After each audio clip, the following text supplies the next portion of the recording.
Hey gamers, how's it going?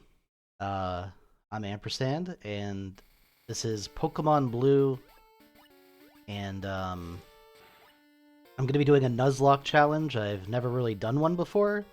Also, I don't really have the chat open, do I? One second. Let me get the chat open too. Ba ba ba ba ba ba ba ba ba ba ba ba ba ba ba ba ba ba.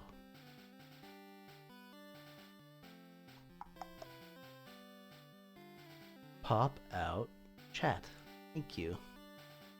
Then I can get out of that. Okay. Alright, I've got the chat open, I've got my stream preview open, and I've got the game open. So I think we're ready to play. This is, once again, Pokemon Blue version.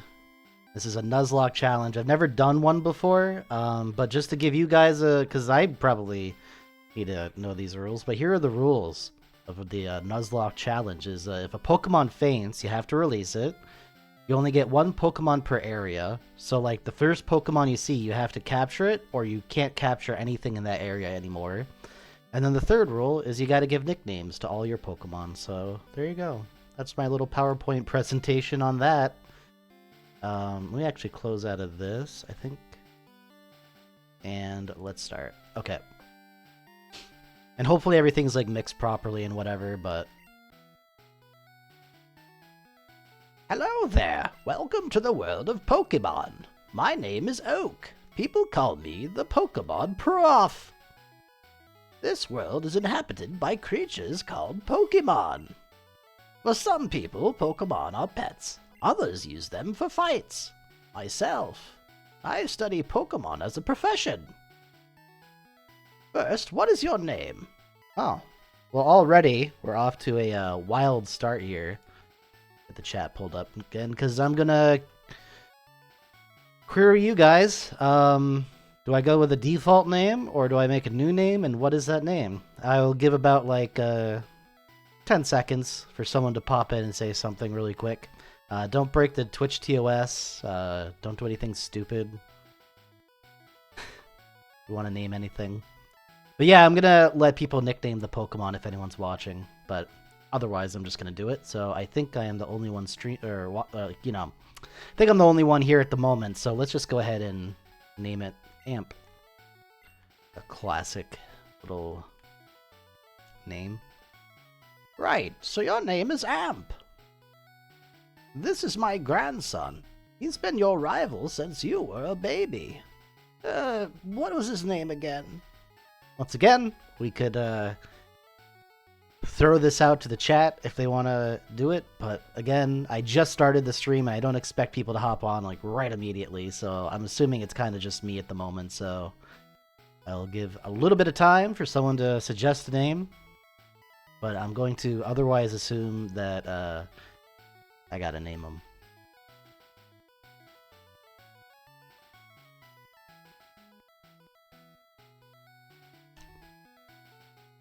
Alright, I'm gonna name him. I'm gonna name him... I'm gonna put my friend J-Dog in. I'm gonna tag my friend J-Dog. Or actually, you know what? I'll put in the person who suggested that I play this. There you go, buddy. You're my rival. That's right, I remember now. His name is Peebs. Amp, your very own Pokemon legend is about to unfold. A world of dreams and adventures with Pokemon awaits. Let's go! I always love this little transition. So cute. But yeah, this is, I'm a big fan of Pokemon games, so I'm not, like, super scared of this challenge or anything. I kind of know a little bit about, you know, how to play these games. I've been playing Pokemon since this game came out, Pokemon Blue, Pokemon Red Gen. Got it for Christmas the year the game came out. Thank you, Mom. And, yeah, I'm just, see, there's my mommy! Thank you for Pokemon, Mommy! And, yeah, I don't know. Do I get the map now or later? I think I just get it after you get your Pokemon, I think. But, Yeah, so I've been playing. I've played every generation, like one game of every generation of Pokemon from Gen 1 up to the current gen. But I did skip a few. I didn't do Platinum and I don't know what the other two were. That's how familiar I am with them. And I didn't do Black and Whites. So I didn't do any of those. But I plan to eventually. Yo, Amp, Gramps isn't around. Where is he? Oh yeah, I forgot you gotta go outside.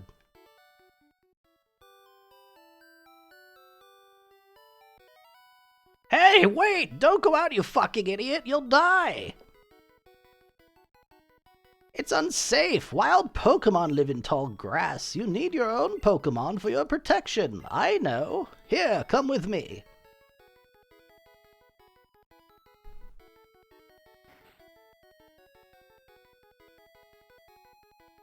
Also, you might notice that since the last stream, I'm using the old webcam. That's because I got like the new webcam that's like 1080p and 60 frames per second. I got that set up over at the entertainment center. Right here, though, I'm on my desktop currently because there's no real good way to stream Pokemon. Like, if I had the cartridge, like I could use like the Game Boy, the Super Game Boy on the Super Nintendo. I could stream it. I could also, if I had, I do have an N64 transfer pack. I could also do Pokemon Stadium to have streamed this. But again, I don't own the cartridge of Pokemon Red anymore, or Blue. So, I'm emulating. I don't like to emulate, but that's where I'm at. So I'm at my desktop area right now. I'm not actually where I normally stream, so just letting you know. That's the reason why I'm using the shitty webcams, because I don't want to move my webcam and then have to like reset it up every time I go from one place to the other. If I'm doing stuff on my computer, I want one webcam. If I'm doing stuff on my entertainment center over there, I want another webcam. So I'm using both. Peeps, I'm fed up with waiting. Peeps, let me think. Oh, that's right. I told you to go fuck yourself. Here, Amp. There are 3 Pokemon here. Haha!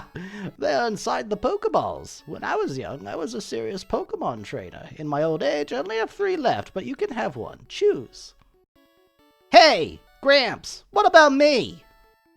Be patient, you little shit. I'll kick your ass. Alright, I'm going Squirtle. Just straight up. I'm just letting you guys know. I'm going Squirtle.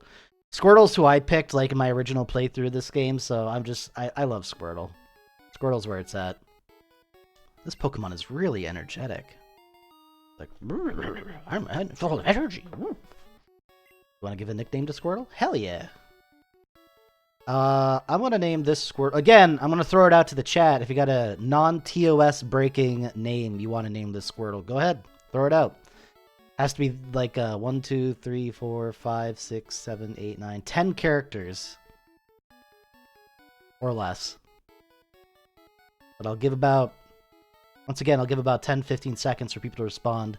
I know there's a little bit of a delay when you're doing a Twitch stream, so I'll give people a chance here before I say fuck it and I just name it whatever the hell I want.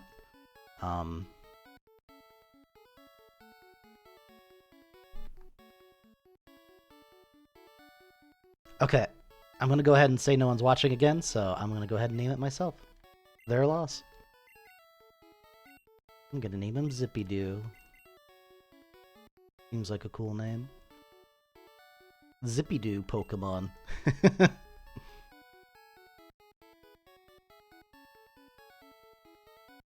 I'll take this one then. He's received a Bulbasaur. Oh, good for you, Peeps.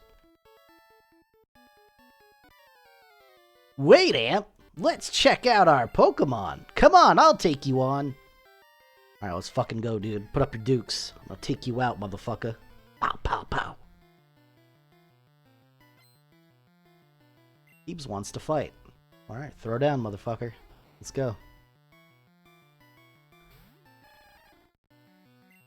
What a great name. Let's go ahead and just start tail whipping immediately. See, this is why. We can kind of tail whip with impunity until he uses a tackle, and then we gotta kind of go back on the offensive. Actually, a second tail whip might be good, and then we'll start kicking his ass. Alright. Now we start kicking its ass. See, we already kind of caught up in damage with one tackle. But he's gonna fall behind, meanwhile we can just keep tackling and kill his ass. That's right, he wasted an attack. We got this. We don't even have to use the potion that I got. Unless I got critical hit, it did. Which would be really unfortunate. Because it seems like this Bulbasaur is... See, if this Bulbasaur gets a critical hit right here and goes first, like, I just die. But I believe. Oh, if I missed, dude, that would have sucked. Alright, we're good. Don't have to already release Zippy-Doo Pokemon. That'd have been a really horrible way to start this stream. What? Unbelievable! I picked the wrong Pokemon! Okay, I'll make my Pokemon fight to toughen it up. Amps? Gramps? Amps? Gramps? No, just Amp? Gramps? Smell you later! I love that little ditty. Okay, we gotta go back home and we gotta rest up with Mama. Mama's gonna fix us up some, like, chickadoodle soup. You know, give us some ginger ale to soothe our aching stomach, and we're gonna feel a lot better in just a second here. There we go. Thanks, Mom. And we're also gonna get the map, because why wouldn't you? Hi, Aunt. Peeps is out at Grandpa's lab. Oh, she's not gonna give me the map yet until I get the Pokedex, apparently. So we'll do that. Alright, so now we've begun our journey proper. This is where shit gets real. So, I'm assuming you can't catch anything in this area, because you're always going to get into a fight, right? Like, before you get to, Cerulean. Is it Cerulean? No, it's not Cerulean. Pewter City. No, not Pewter City either. Viridian City. I'm sorry, my Pokemon memory got a little fucked up there. You always have to get into a fight going to Viridian City. So, you know. Wow, I'm missing all my tackles. That's like a 5% chance that just happened twice in a row. Oh, great. I still have a potion on hand, so I'm not super worried, but like if a level 4 Rattata appeared and got like a critical hit on me, like that might suck. But anyways, you always get into a fight before you get into Viridian City. So, like, this area is kind of a wash as per the rules of, what's it called there? The Nuzlocke challenge.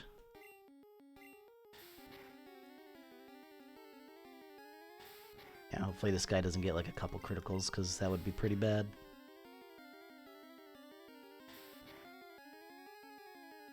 I knew it! I knew he was gonna get a critical! I just fucking knew it, man. That's okay, though. I can make it to the end here. I even leveled up, so I'm more defensive. I gained some health. Like, yeah, I'm doing good. Get the fuck out of my way. You're a stupid fucking little bitch.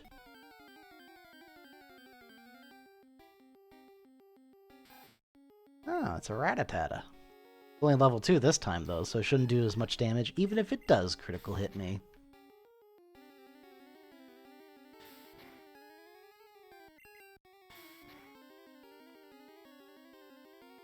Almost. Oh, he wasted an attack? I really hope I don't miss. Okay. If I had missed, and then if he, like, tackled me and got a critical hit, like, that Rattata might have killed me, maybe. He might have been able to do 8 damage. He could have squeezed it out and really upset me.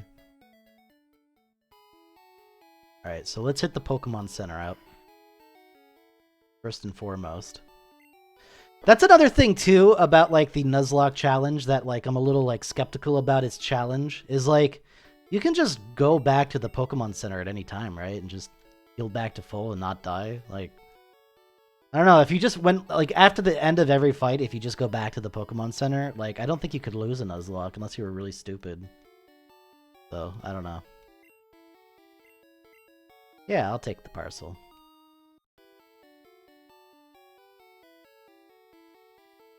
Shut up! Leave me alone.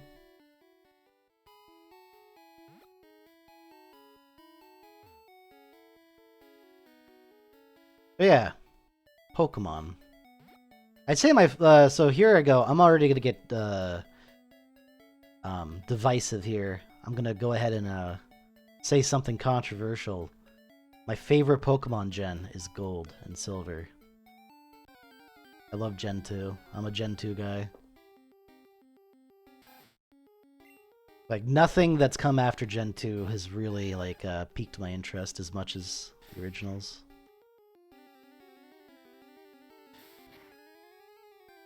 Like, like I said, I played all of them except for, like, a couple gens near the beginning, or near the middle.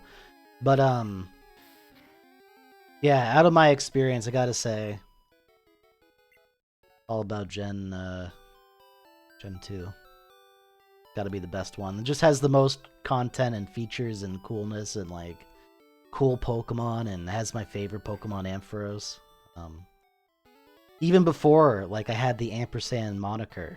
Like, I was always, as a kid, I was a big fan of Ampharos, so, like, you know, now it's kind of fitting that I go by ampersand because of Ampharos. So, like, I might name, if we do Gen 2 later down the road, which we will, I'll probably name the Ampharos ampersand.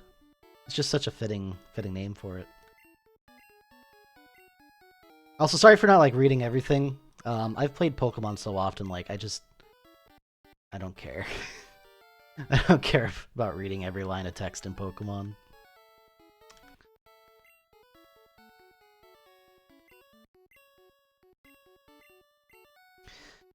But yeah, this should be an interesting challenge. Because, like, on one hand, like, again, I'm not, like, super afraid of this challenge. And there's a couple of reasons for that. First and foremost, like, I've beaten this game with one Pokemon before, so that already means that, like, I don't know, so again, like, I don't remember exactly how I beat it with just one Pokemon. I could have captured Pokemon, and then if my main Pokemon that I was leveling ever died, I could have switched over and revived it, maybe. So, like, maybe it wasn't exactly a Nuzlocke. But I feel like I've essentially done a Nuzlocke already. And so, yeah, I feel like I have, like, a tiny smidgen of experience doing Nuzlocke, so I'm not too afraid. Yeah, now we can go buy Pokeballs. And a Nuzlocke like this, I think I actually want to buy potions and, because normally I just buy, like, a shit ton of Pokeballs, but I think I'm only going to buy, like, a handful of Pokeballs. And, just get a nice little handful of balls. And, what I'm gonna do is I'm gonna get potions and, poison/paralysis heal, I think, over Pokeballs. Because you can only catch one Pokemon per area anyways. You'd still want a decent amount of Pokeballs, though, because, like, if you don't catch the Pokemon, and the first Pokemon that you see in any given area, you can't actually, catch any more Pokemon in that area, so, you know. Maybe we do want some more Pokeballs than not. I gotta think.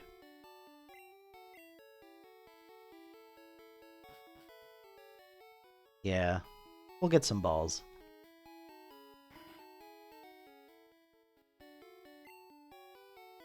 I'll probably get like 10 Pokeballs.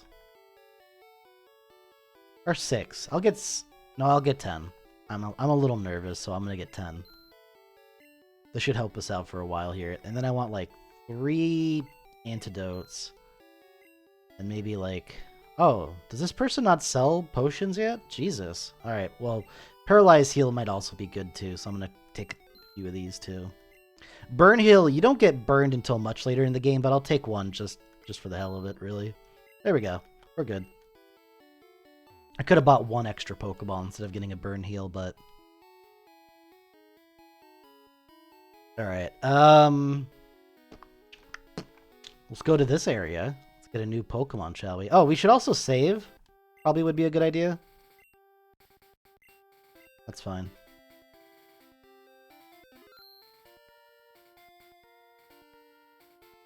So yeah, whatever we get here is like the Pokemon that we have to catch and raise.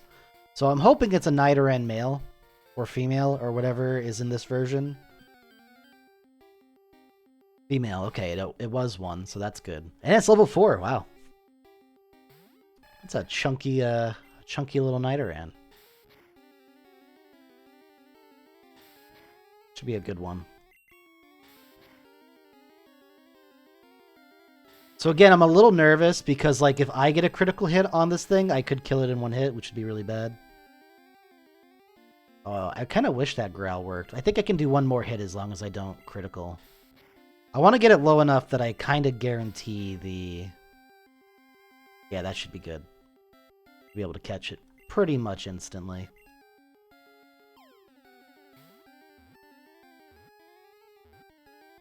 Alright, off to a good start. We already got 2 Pokemon in the bag. We can't catch any more in this area. That's okay. Although small, its venomous barbs render this Pokemon dangerous. The female has smaller horns. Okay, throwing it out once again to the chat. If anyone's here watching, go ahead and suggest a nickname for this Pokemon. It can be anything you want, as long as it doesn't break the Twitch TOS, or if it isn't, like, too stupid. Here's what I mean by stupid, by the way, just so people know the rules of, like, what I will and won't name a Pokemon. I don't want anything, like, propaganda-y, like, politically motivated, religiously motivated. I don't really want any of those names. Like, I don't want, like, an F Biden or F Trump Pokemon, like, walking around with me the entire game. I'd get kind of annoyed by that. So I won't nickname a Pokemon anything like that, but, like, anything that doesn't break the Twitch TOS and isn't, like, just completely fucking stupid, I'm pretty cool with. But, I don't see anyone suggesting anything, so I'm gonna go ahead and name it. I'm gonna name this Nidoran female.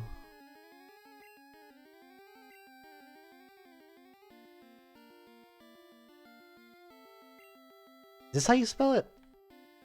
Awful? That's...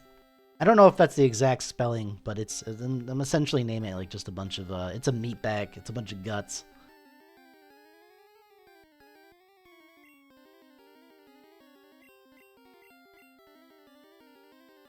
Good. As you can see, I'm kind of irreverent on the names. I don't super care. But yeah, let's try to level up Opal a little bit here, and before we go into Viridian Forest, I think that'd be a good idea. We'll probably level up off of, like, Rattatas and Pidgeys.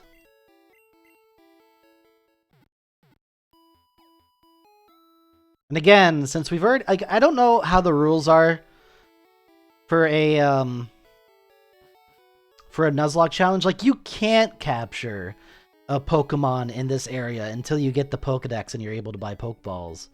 So, like, I'm not sure if this, like, personally, I feel like it shouldn't count. Like, you should be able to capture a Pokemon here, you know, even if you've seen a Pokemon like, if it's not possible to catch a Pokemon, I feel like you should be able to capture it, but whatever.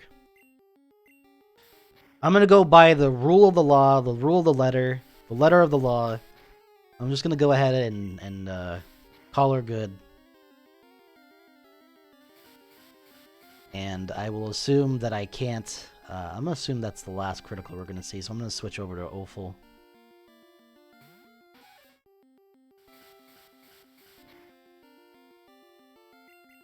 Whoops, I didn't mean to growl. That's kind of bad.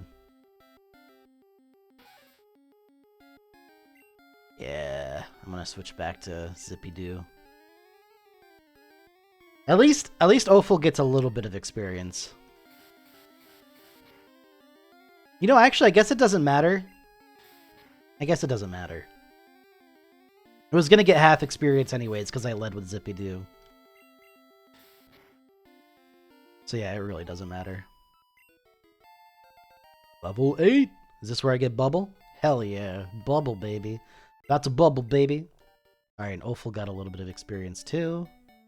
Yeah, Bubble. We're gonna go back up and heal again, because again, it's a little bit on the grindy side, but I want to beat this game not just using Squirtle the entire way through, because I'm pretty sure I could do it.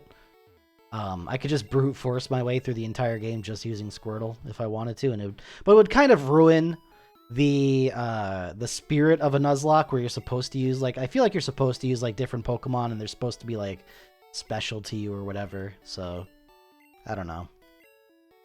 We'll have Opal lead for a second here and see if we can get her a couple levels.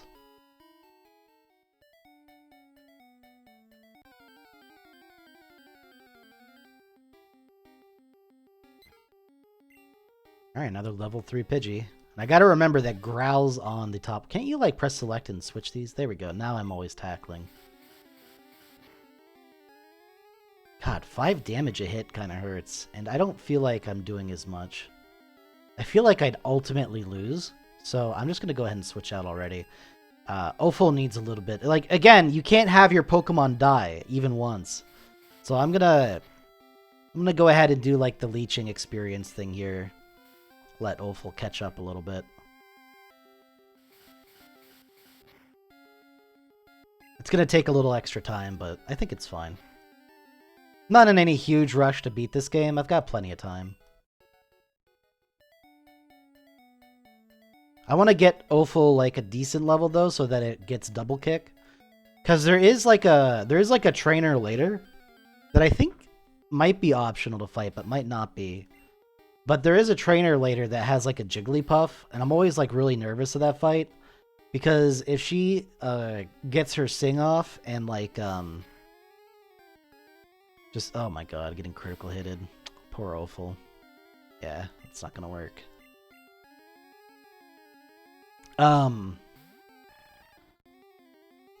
You can get locked in a Sing, and then it'll just pound you to death, and then there's like nothing you can do. So, yeah, I want to be able to kill that Jigglypuff pretty easy, so I'm gonna like get this Nidoran female to get double kick, I think, and that should help a lot. Double kick would be a good move to have. Getting him some levels too seems like a good idea.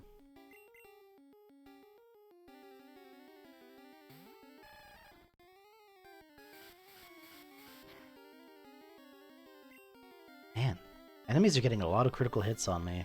So one of the things about like the original Pokemon games, it's a little bit under the hood. It's kind of like a little hidden mechanic, as it were.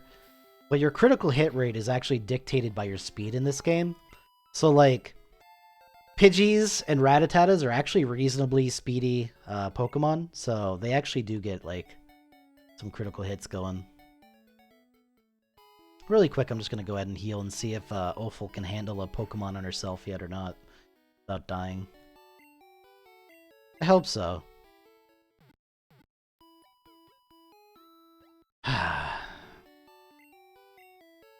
Yeah, this is definitely going to be a bit more of a relaxed, slower-paced Pokemon journey here. Because, I mean, I can rush it, right? I could rush it. I could very easily rush it. And I could just go ahead and just only level up Zippy-Doom. Or Zippy-Doo. I don't know why I called it Doom. Zippy-Doo.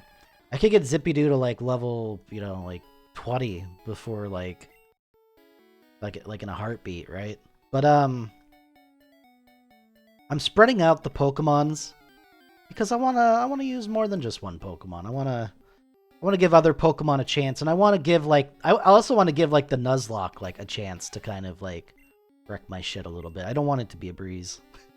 I could make it a breeze, but I feel like again I would just be like spitting in the face of the challenge and just not doing what you're supposed to do.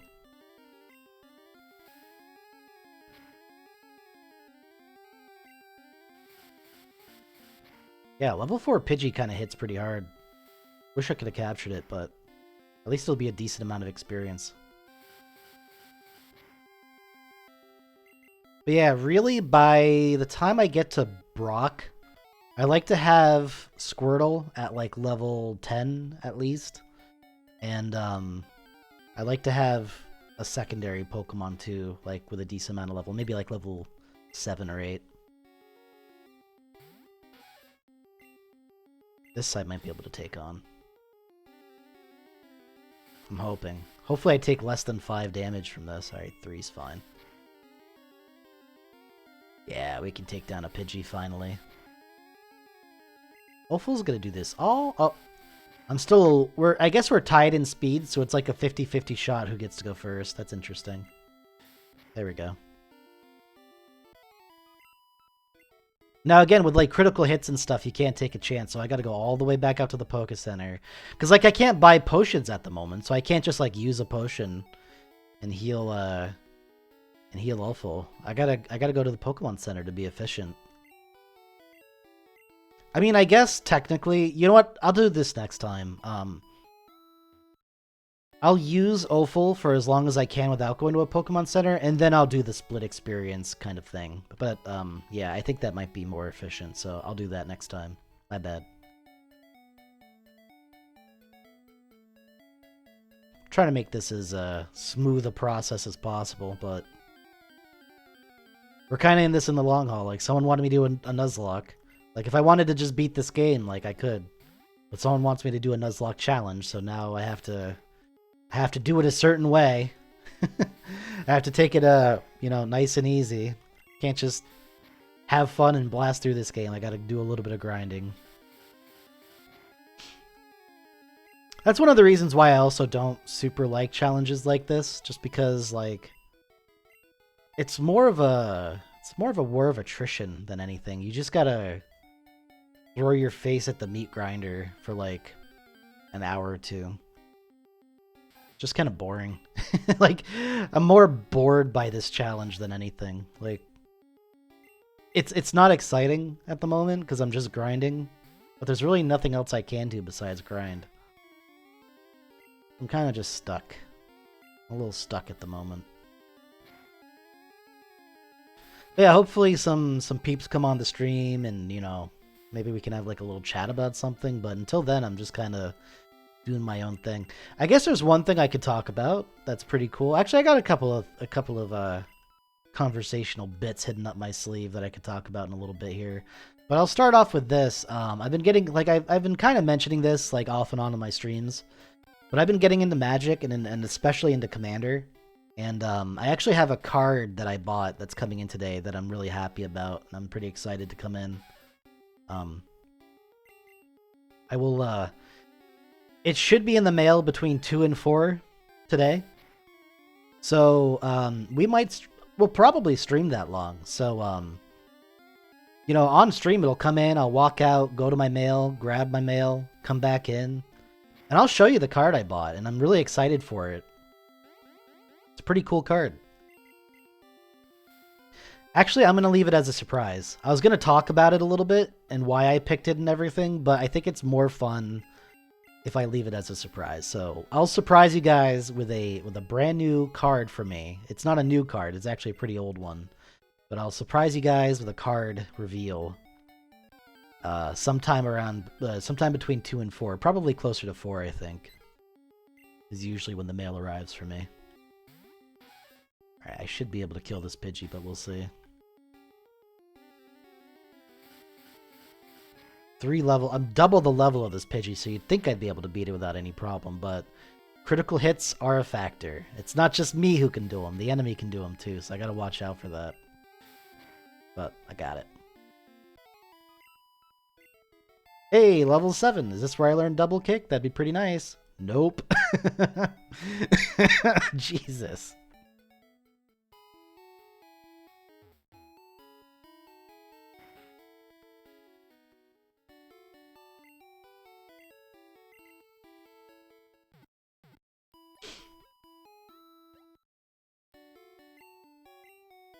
Yeah, as you can see, this is a pretty simple process. Not overly exciting. What else can I talk about? I guess I can talk about, like, Baten Kaitos a little bit. I've been playing Baten Kaitos. Originally a GameCube game. I'm playing the remaster on the Nintendo Switch. It's a really interesting game. To kind of explain it a little bit, it's kind of almost like a card game, right? So I was talking about Magic a little bit, so you can kind of tell that I have card games on the brain a little bit. But yeah, it's so essentially what it is, it's just a JRPG, turn-based strategy, or not strategy game, but a turn-based my god, I'm mush-mouthing. A turn-based JRPG for the GameCube. But instead of like choosing like fight, item, magic, run, you know, like a lot of other turn-based JRPGs.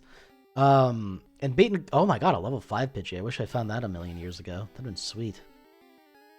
I don't think Opal can handle it without dying though. It's too risky. I can't risk it. Oh, because especially if it has Sand Attack. Oh, that's an annoying ability. I might actually have to run if it gets, like, multiple sand attacks off. That'd be really annoying. See, even with just one sand attack, I missed multiple attacks already. This is normally like 100% chance to hit, and now it's like... I don't know, it feels almost like 50%. Now it's even less than 50%. Now it's even less than... Jesus Christ. Yeah, I hate level 5 Pidgeys, actually. I kind of forgot how bad they are. At least it's not using its attack, though, so at least I have, like, a bunch of chances to kill it. Oh, now it's using its attack, though. I spoke too soon. And it got a critical hit. Oh, God. We're in hell right now. This might be actually one I have to use a potion on. If I can't get this fucking bubble off, I'm gonna have to use a potion. Oh my god. Oh my god, I hate Pidgeys. Okay, here we go. We got him. Woo! That was annoying. I only got 19 experience for each of them for doing it. That was not worth it. That was not worth the frustration. But anyways, back to beating Kaidos. So, like I was kind of saying, instead of having like fight, run, magic, defend, you know, whatever like typical JRPG battle systems there are, instead of that, you actually have cards that you use. So like you'll have a deck of cards. You draw like 5 to 7 cards every time you have your turn, right? And then, you know, it's random what you get. Like, you're drawing from a deck that's been shuffled. And sometimes you'll get attack cards. Sometimes you'll get defend cards. Sometimes you'll get item cards. So it's like a JRPG with fight, defend, and item, right? But instead of having those options, it's random which option you get and how well you do it. Like, if you get multiple armors, then you can defend really well, but then you won't have as many attack items, so you won't be able to attack as well. So you're kind of like at the mercy of like RNG a lot in that game. Like, a lot. And some of the battles in that game can actually be really down to the wire. And I've actually like gotten wiped like multiple times on certain bosses. For the most part, they balance the difficulty pretty well, but there are some bosses in that game that were like really ass to fight. So I can't really recommend it for the battle system, but what I do like about the game is I like the story. The story is actually pretty good, and there's a pretty good twist in it that I liked. Story is pretty up there for me. I also like the characters. I also like the backgrounds of every area are really beautiful, and they look really nice, and they're interesting, and you know, a lot of them look like progressive rock album like art. Like, it just looks really good. And I also really like the music. Like, there's so much I like about it, but the actual gameplay, I'm not a big fan of. So it's been one of those games where I'm like really excited to see what's next. Oh, what's next? But then, like, in the same vein, like, I'm also kind of like dreading, like, oh, what do I have to fight next? Ugh, you know?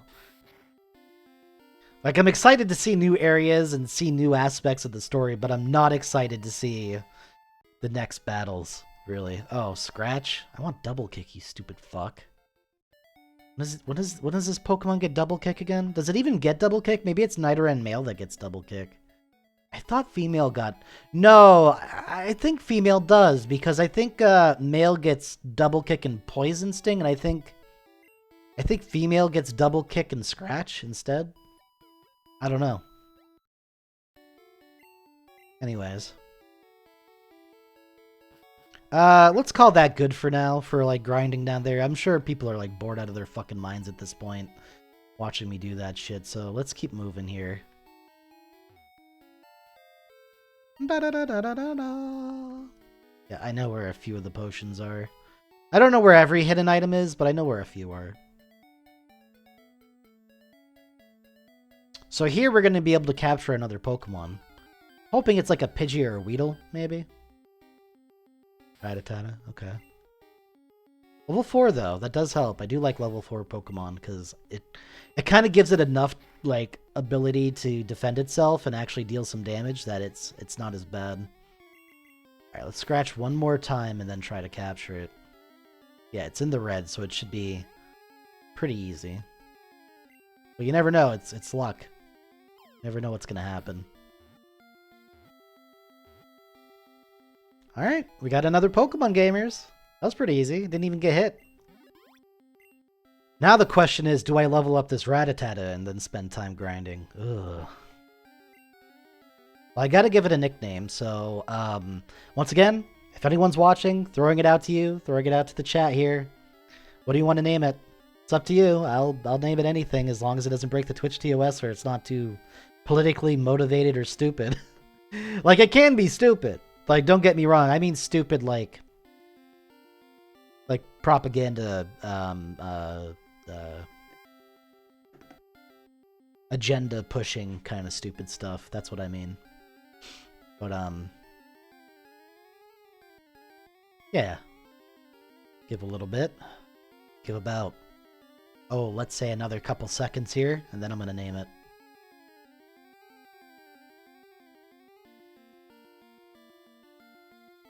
Okay, I'm gonna name it. I'm gonna name it...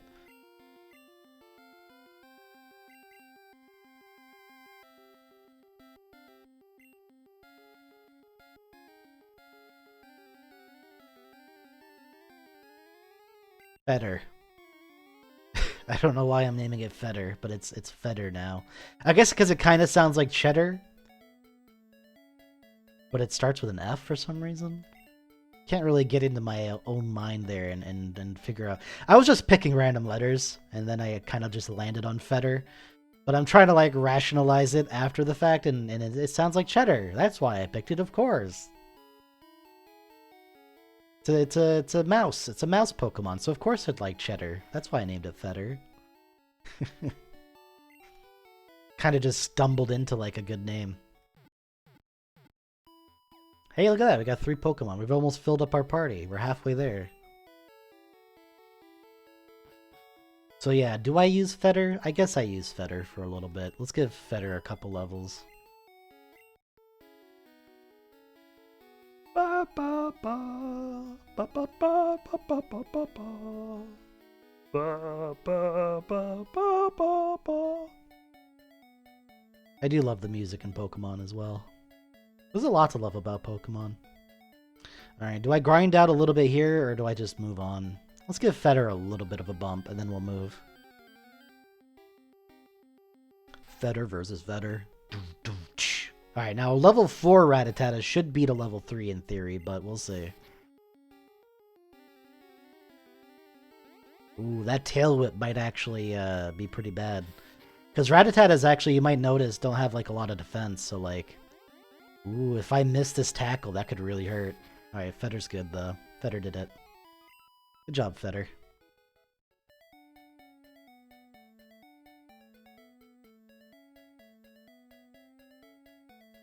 Yeah, so far this Nuzlocke's going pretty good. Pretty chill, I'd say.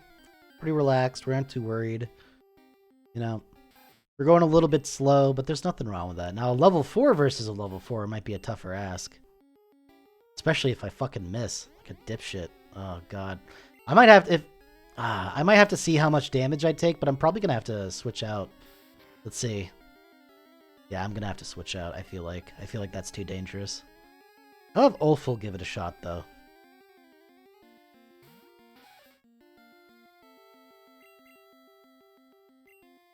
That old cat scratch fever.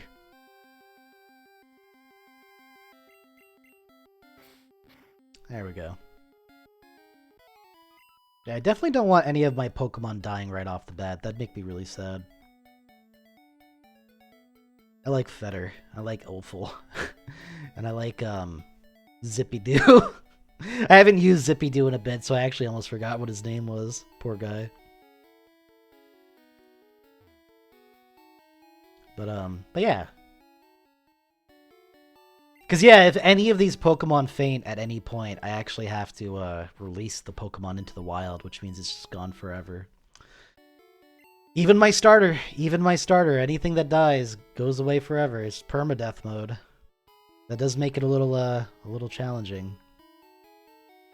Especially when you only get like a limited amount of these little fuckers.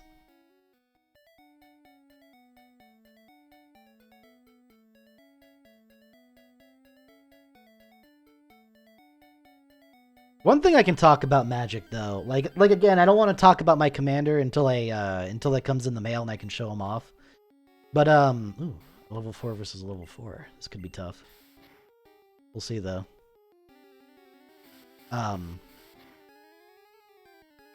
Yeah, that sucks. Fucking critical hits, dude. You can't do nothing about that.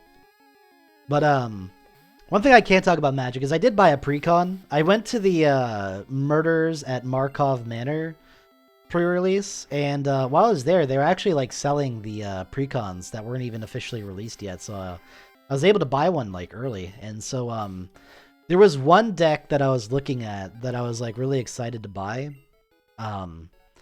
Because, and I'll tell you why. It's because I, as a kid, had a deck that was a casual deck, mind you. So it wasn't competitive. I wasn't playing competitive when I was like high school. I think I started being a little bit more competitive, and I started playing in tournaments and stuff.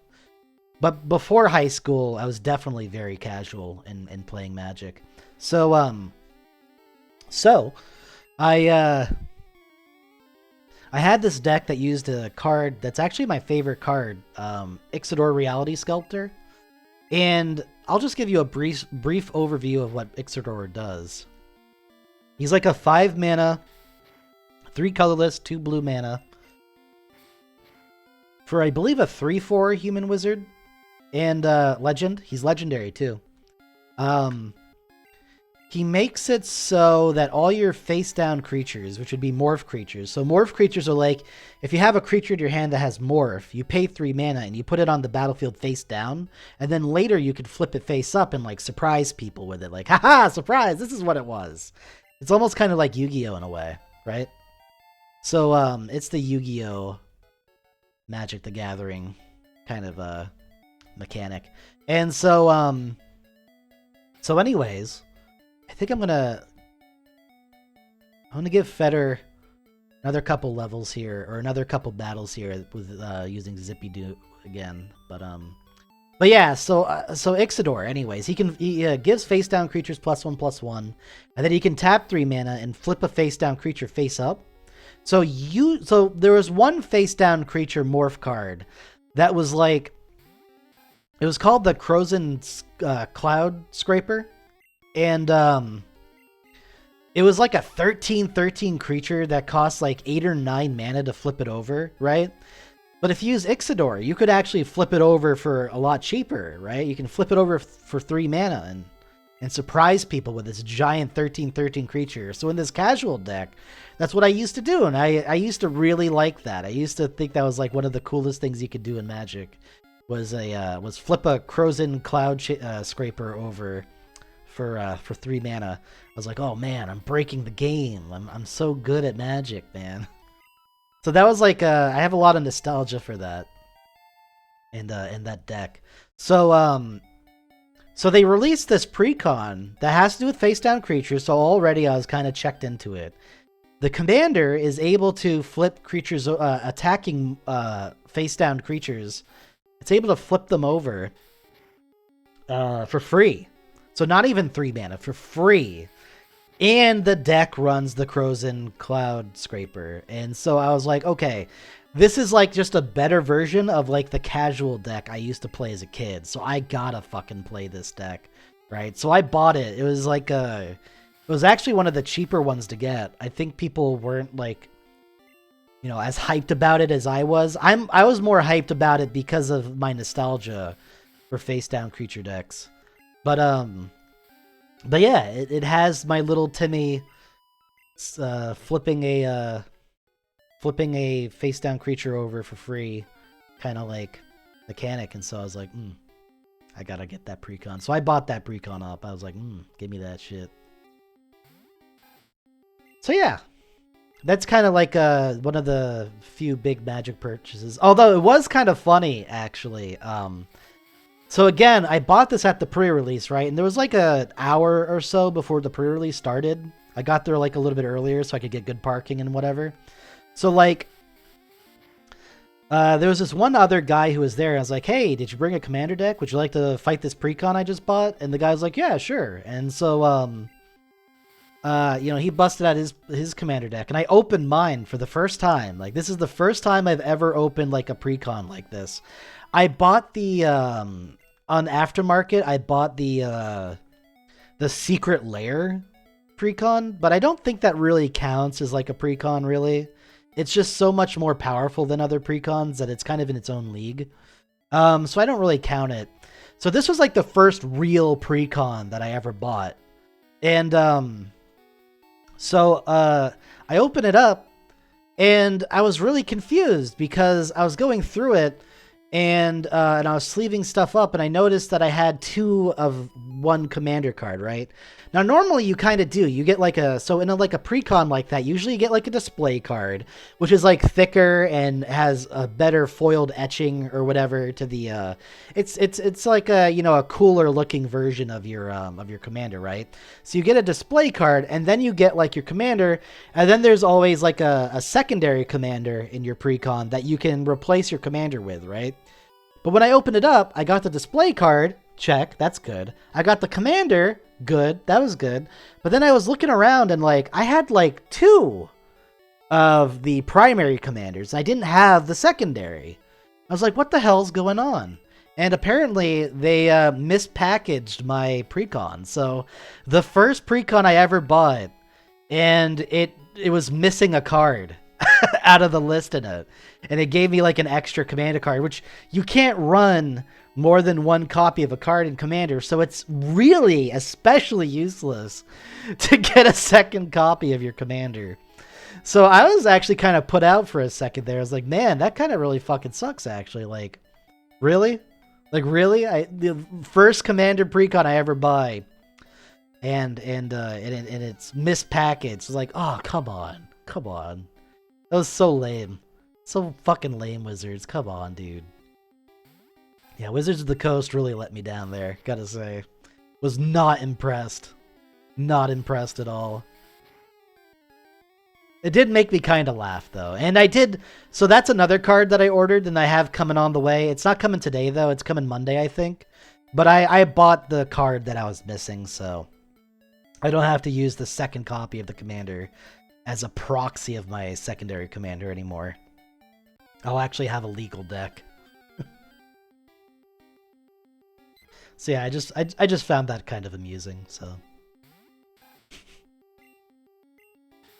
It's just my luck, I guess.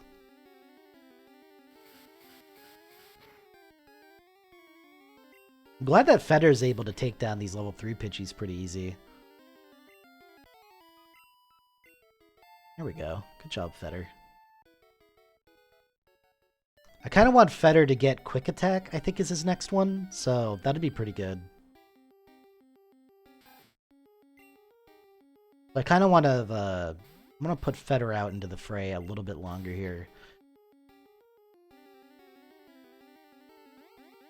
As long as I don't miss this tackle, I should be fine. I'm good. It's always a little risky doing that, but you gotta risk it for the biscuit sometimes. You want to get the max experience you can for the Pokemon you want to level up, instead of splitting it. Ah, level 4 Pidgey. There's no way a half health Fetter can do that. So I gotta switch over to Opal. But yeah, I've been getting into Magic. I wish I had like I've kind of mentioned this before, but I wish I had like a play group of people who are into Magic that I could like, you know, play Commander with and stream it. That'd be really fun. I'd really enjoy that, but unfortunately I don't have that option at the moment, so the only way I can really stream Magic is if I play Arena, and I fucking hate Arena, so I don't even want to do it. So, there you go. I pretty much don't stream Magic for that reason. Like, the only reason I'd ever stream Magic is if I'm back on an Arena fix, but, like, I have not been up to it for a while, and I'm probably not gonna be. I can do this. No, I can't. That decided it for me.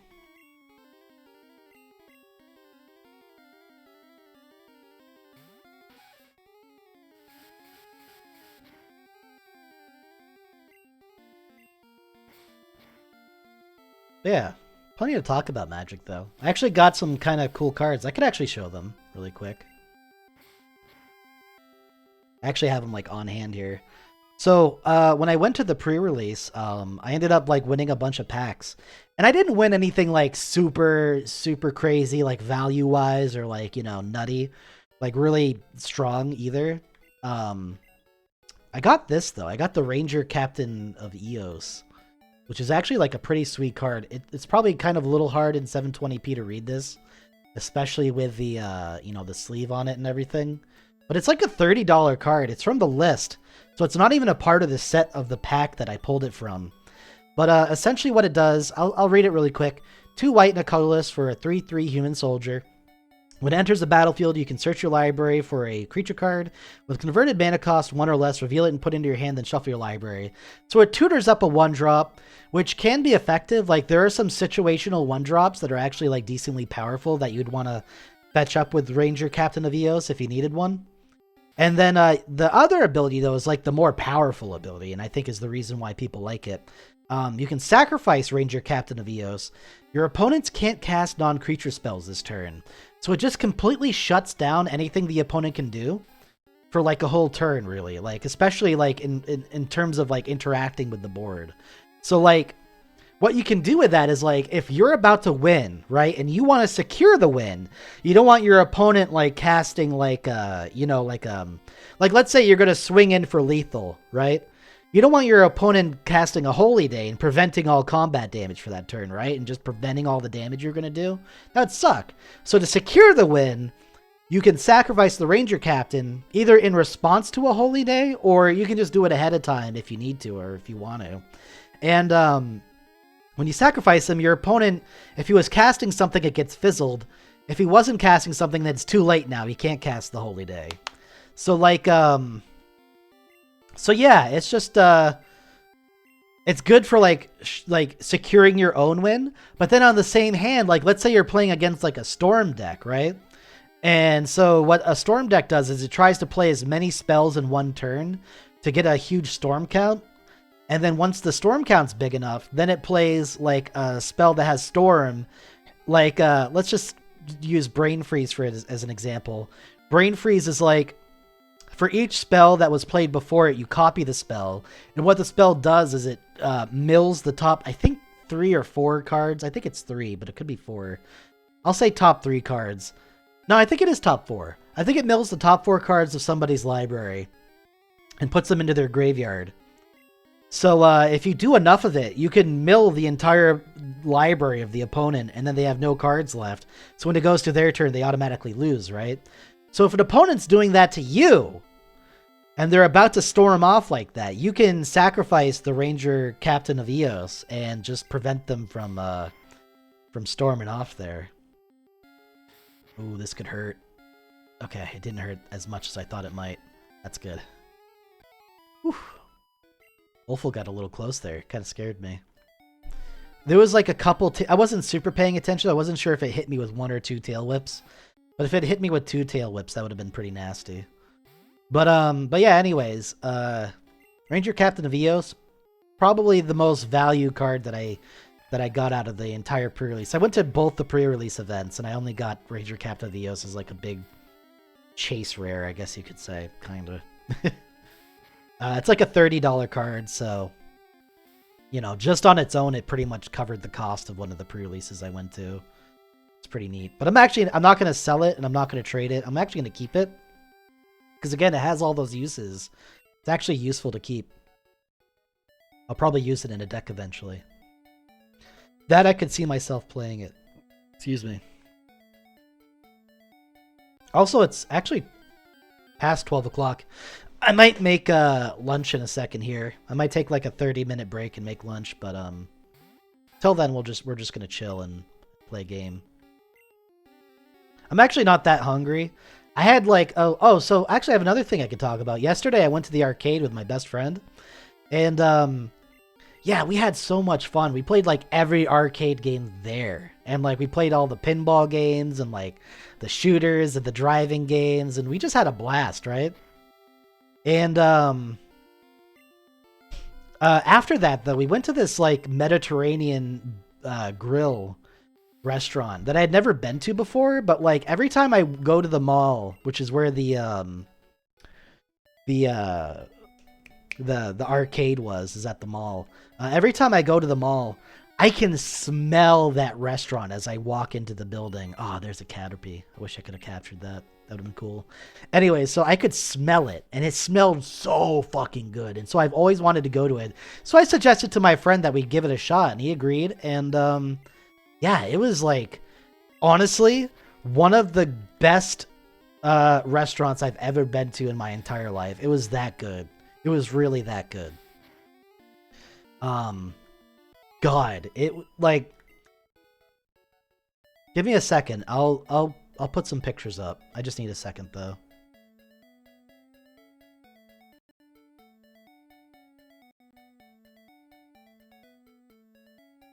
One moment, gamers. I didn't get a picture of my meal. All it was it was really tasty, but it wasn't like impressive to look at. It was a pita wrap. It was a gyro. So it wasn't like impressive to look at or anything, but my friend took pictures of his meal. So and also we each bought a main entry, and then we also split some fries, right?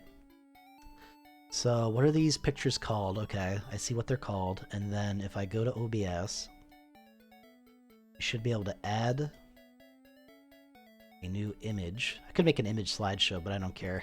I've never done that before, so I don't want to bother. We go to downloads, and we find pictures. I have to sort these. Yeah, I'm going to sort them. Sort by date modified. Should find it pretty quick. It should be the last one that I downloaded in the JPEGs.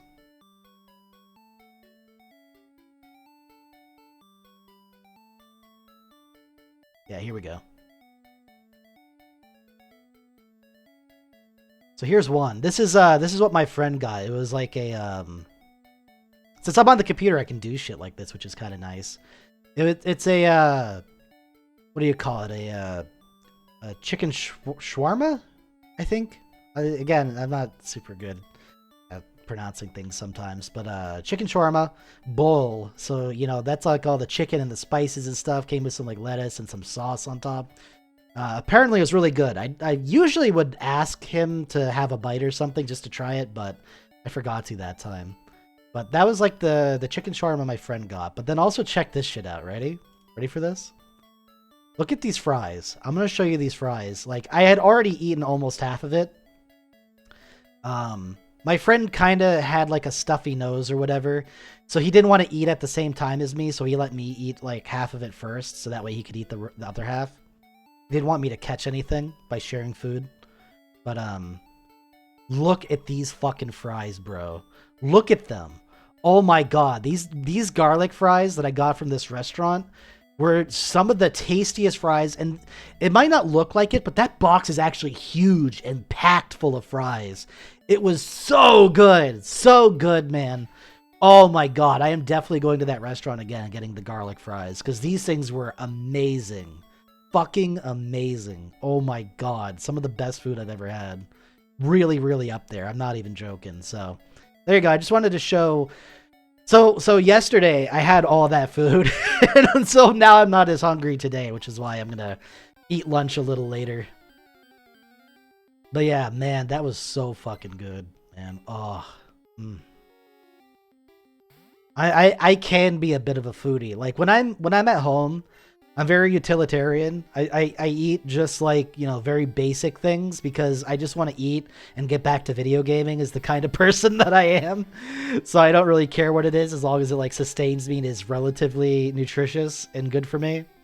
I do look at like, when I make meals for myself, I do look at like the back and I look at like how much sodium and fat and all that other stuff's in it. And I try to look at the percentages and try to get as close to 100% without going over as I can with those, you know, nutritional guides. So that's kind of what I do. That's where I'm at. But yeah, so Anyway, so when I'm at home, I actually don't eat anything fancy or anything like really amazing usually. Like if I have an abundance of food and I'm able to whip something up, I will. And I've made like, you know, I've made the steak and potato dinner. Like steak's kind of expensive though, so I don't often get steaks. It's very rare actually. But when I do, I always like give it the most love as possible, and I make like a really good steak, and it's always magnifique, medium rare. Gotta have it medium rare, man. But yeah, so yeah, like you know, but when I'm home, I usually just like for lunch I'll have ramen. For dinner, I'll just make some rice and throw some chicken nuggets in it, and then like maybe a sauce to spice it up a little bit. But yeah, that's kind of like what I eat almost every day. Pretty boring, right? So when I go out to eat and I get like a really fancy, like really delicious meal, like I relish it. I really do. So that's why I'm like over the moon right now. Still about that restaurant. Oh my god, it was so good.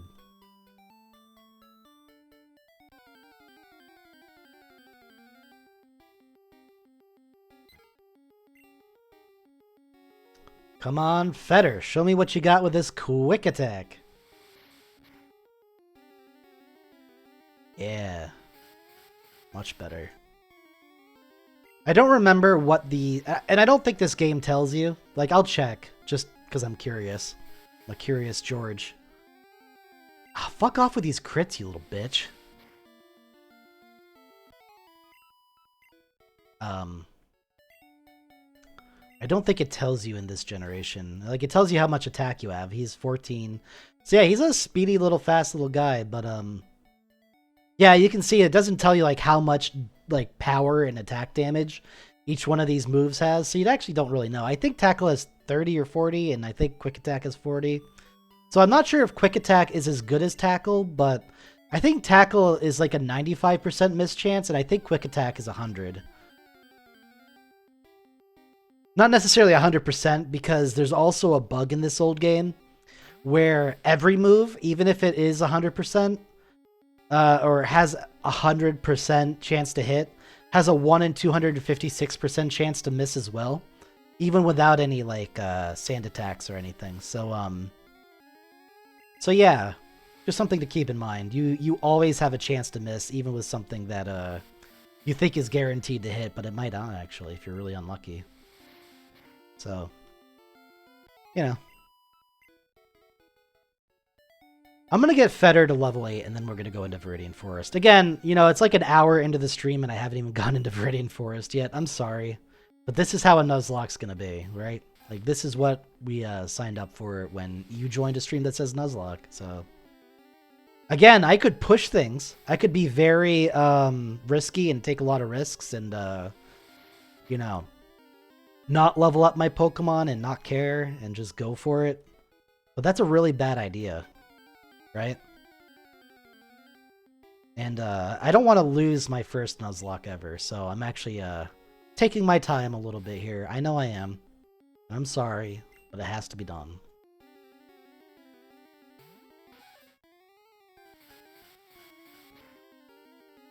At least we get to talk about a lot of epic stuff. We got to show off my... See, that Scratch, I'm pretty sure... See, I think Tackle has a 95% chance to hit, and I'm pretty sure Scratch is 100. I could Google it really quick, actually. Let me do that. Pokemon Red Scratch.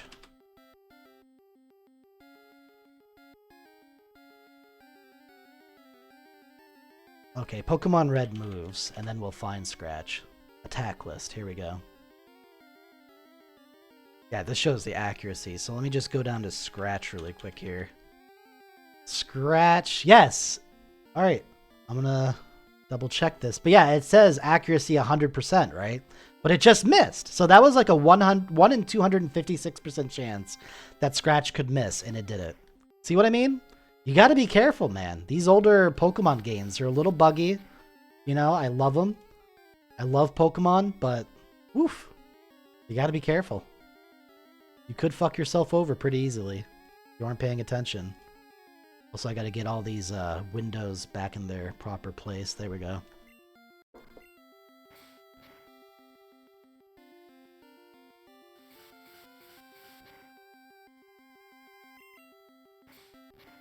was kind of funny that I was just talking about that and then it happened, though. That's actually kind of crazy. I'm pretty surprised. Alright, I actually might... I'm gonna fight one more Pokemon and then I'm gonna go heal and then make lunch. I think it's lunchtime soon here, gamers. I'm pretty hungry. I'm getting hungry now. I guess talking about food made me hungry. Also, I don't like eating on camera, so I'm not going to be on camera for it, so... Yeah, just as a warning. I won't be here for like a little bit. It probably won't take 30 minutes, though. It'll probably take more like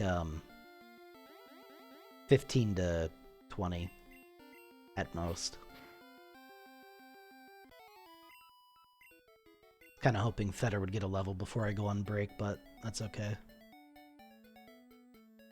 But yeah, I'll be back in a little bit. I'll put up a little image here that says that I'm on break. Just gotta remember which image it is.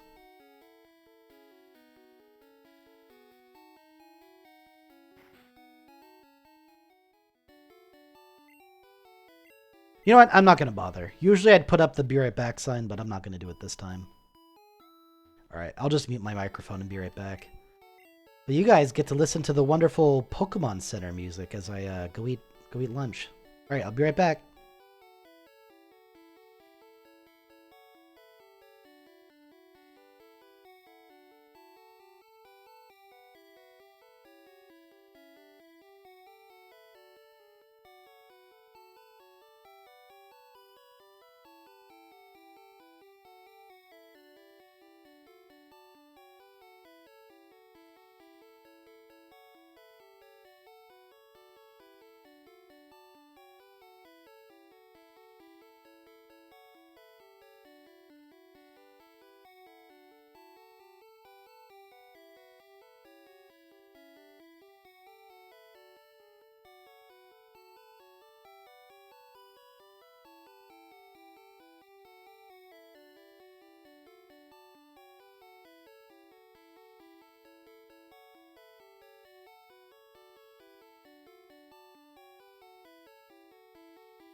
guess while I'm waiting, I'll try to speak into a little bit far away from.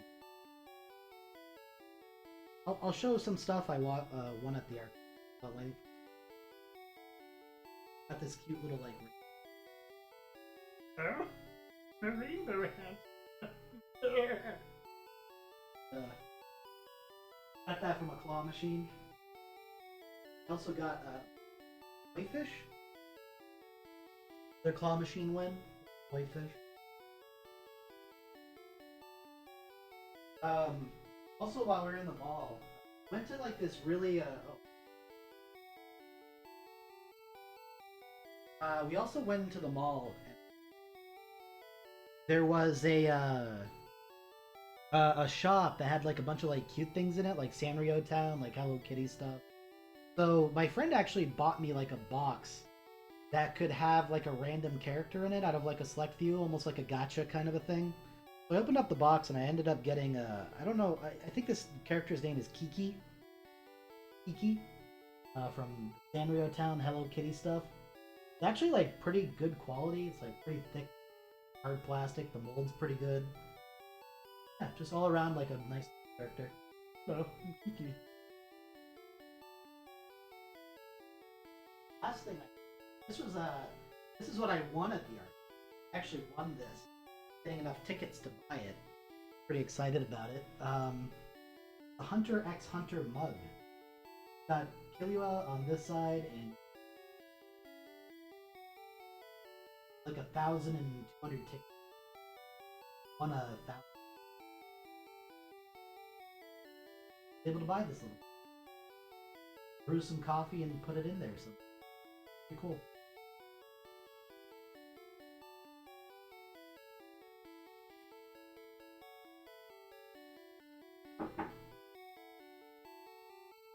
Yeah, again, my apologies if I wasn't like super audible there, but you know, I'm not wearing the headset, so the microphone isn't like right in front of my mouth. But I think I could see the bars in OBS moving as I was talking, so I don't think I was like. I think you could hear me. I'm pretty sure. But again, my apologies if like the quality of the audio of me talking about crap was. Anyways, I'm gonna be right back because the ramen is almost done cooking, and then after the ramen's done cooking and I eat it, we'll come back and play some more Pokemon. All right. Back, gamers.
Hey, I'm back. The ramen has been eaten. Eaten. So, we are good to play some more. See, I would normally not super care about eating on stream, but I know it's like kind of rude to like chew into a microphone, right? And I don't want to have to mute the microphone literally every time I take a bite. I think that'd be really annoying. Not just to me, but to you gamers. I'm trying to keep your best interests in mind too, so... You know, just doing my best to make the best stream possible. So, even if that means I have to take a little break and do my own thing for a second, I think it's worth doing. Anyways, I still want to get Rattata to level 8. I mean, Feder. Kevin Federline here. Oh, level 5 Pidgey, though. Those things are fucking obnoxious. Ugh. I almost kind of just want to run. I'm going to try for it.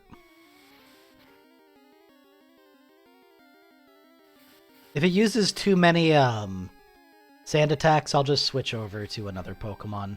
When you switch to a Pokemon, it actually gets rid of all the debuffs that were on your Pokemon. So if it uses like that again and it works, then I would switch it out, but I'm okay.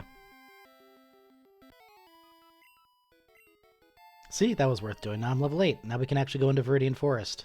Alright, let's do it. But, yeah. Another thing is, too, is, whenever... I've been doing this thing where, like, I'll have, like, 1 soda a day. 1 soda, right?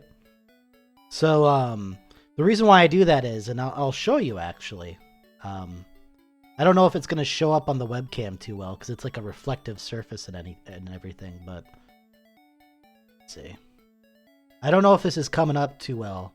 But if you see this, and you're able to read it, it should say that, like, the sugars are 70% of your daily value in one 12-ounce can, right? 76% of your sugar value, like, daily value in one little can, right? So if you drink 2 of these cans at even one point in the day and then a later point in the day, you're going to get 146% of your daily recommended value of sugar. And that's just from them. Like, other things have sugar too, and you might not even think they have sugar. Like, ramen probably has some sugar in it. Chicken nuggets probably have, like, a little bit of sugar in it somewhere. Like, sugar's in fucking everything. You gotta be careful. So, I have 1 soda a day. That way I don't have too much sugar. But, I do like the taste of soda, and I just try to be responsible about it. And not overindulge at this point in my life. I used to drink soda like water, but now I drink water like water, and then I drink soda as a treat.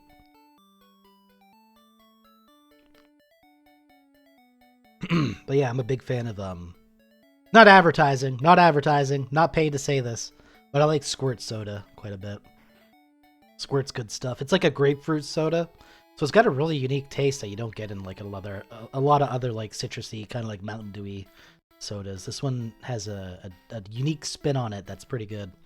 Alright, so here we go. We are in Viridian Forest. We get to capture 1 Pokemon here, so let's see what we get. Let's see what we roll here.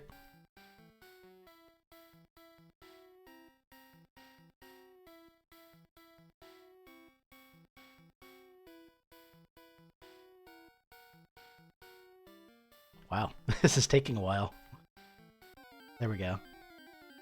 Pikachu, Pikachu, Pikachu!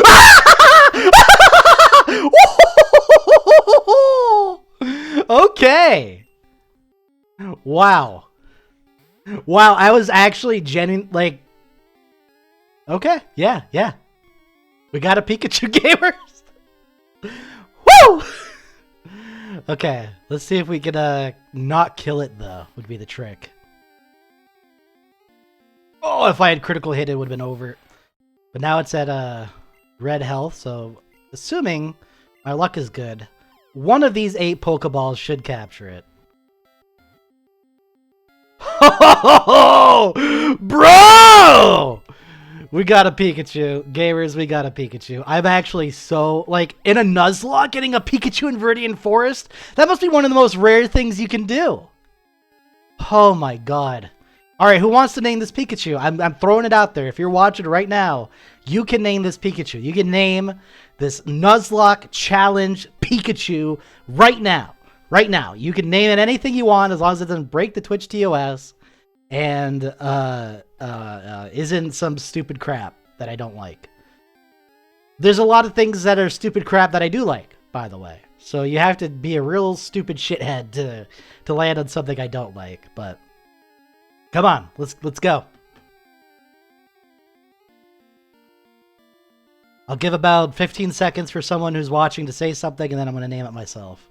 I just love to give the option to the audience, assuming there is one. I'm not a popular streamer or anything, so I don't expect there to be people watching or even willing to communicate. I'm not going to force anybody to say anything, but I want to give the opportunity to anybody watching first to be able to snag the name. So after I'm done this sip of squirt, it's over. I'm going to name it.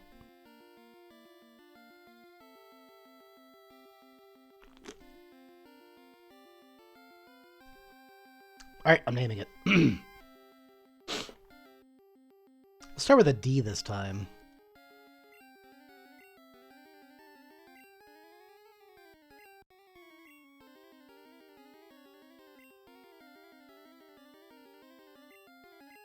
Dopplermon. Why not? Why the hell not? Alright, let's go heal that Pikachu up and start leveling him up, because Pikachu will be very important when it comes to Cerulean City later. Oh, that was so lucky, dude. I was... It's just... I was like, Pikachu, come on, Pikachu. And then it was! Oh, dude, that was so good. What an epic stream already. What an epic gamer stream.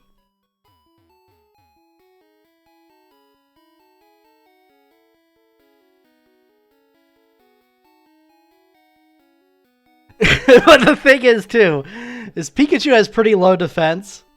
So I gotta fucking watch out, man. If that Pikachu gets killed by something, I'll fucking, like, shut this stream off so quick.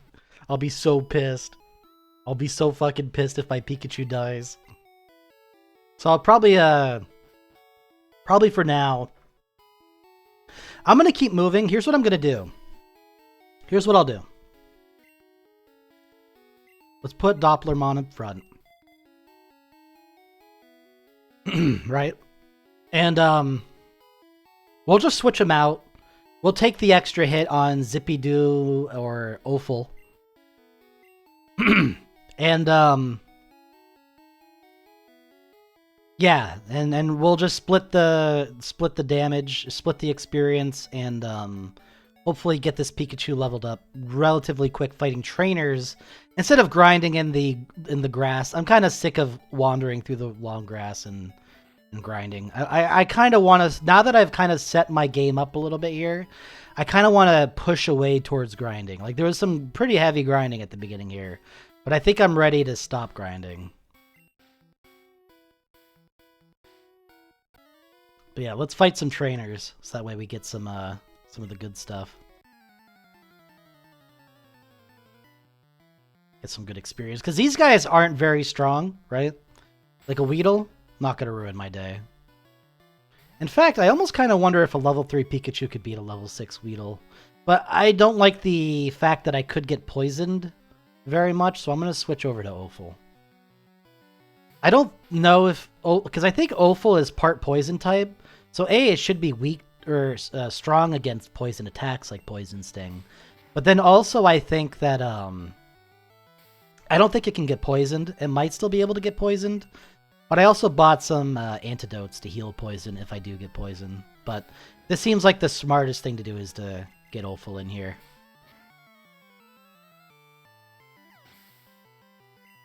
Yeah, 33 experience points. That's good stuff. That's way faster than like going into the long grass and waiting it out. But yeah, I can't risk Dopplermon dying, so I gotta switch into another Pokemon. I'll have Zippy-Doo do it this time, though.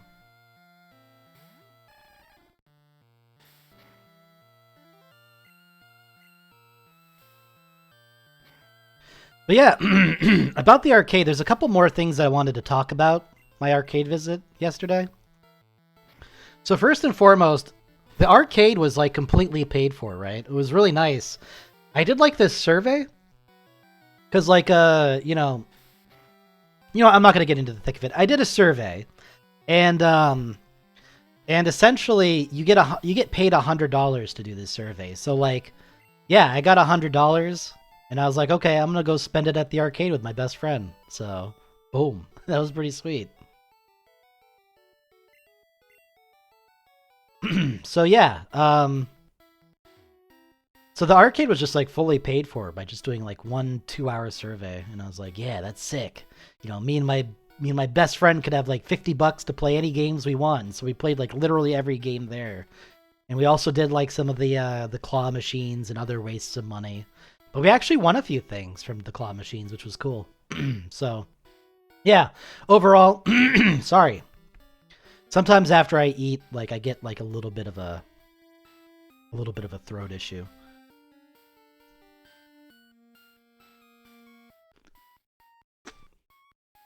But yeah. What was I talking about? Oh, the arcade. The other thing I wanted to mention about the arcade is I wanted to mention that like this one game that I love. I love this game. I'm going to tell you about it right now. It's I don't remember the name of it because it's in Japanese. It's a Japanese game. But let's have Feder do this. Actually, maybe I should have done Feder against a Weedle. Oh well, it's too late now. But the game is like the controller for the game. How you interact with the game is there's this big wooden table right in front of you, right? It's a big circular wooden table. And what you do is like your character in game is like getting pissed off at like some social occasion. Like there's one where there's a father at home and like the family isn't having family time and is kind of like pissing him off a little bit, right? So he's getting mad at the table. And what you can do is the controller is the table. You can lift this physical table up. You just lift it up and throw it, essentially. You flip the whole damn table over. And in the game, the character then flips the table over, and the table goes flying, and it hits everybody. And the more things it hits, the more points you get. And so it's kind of like, if you've ever played Burnout 3, there's like a destruction mode in it. And the idea of it is like, you want to just do as much damage as possible and rack up the most points. So that's kind of like what this was all about too. It was really cool. I really enjoy that arcade game. It's so creative, it's so fun, and it's just like so interesting. So I am about as big a fan of that game as you can possibly be. I can't remember the name because it's in Japanese, but it is so good. If you ever go to an arcade and you see an arcade cabinet that has like a wooden table in the middle of it, and you're like, what the hell is this shit? Play it. Fucking play it. You'll have a blast. It's so funny and so fun. So yeah, I think that's about it for my arcade story though. That was kind of it. But yeah, it was a fun time. Would suggest more people go out to the arcade and have a good time. They are fun.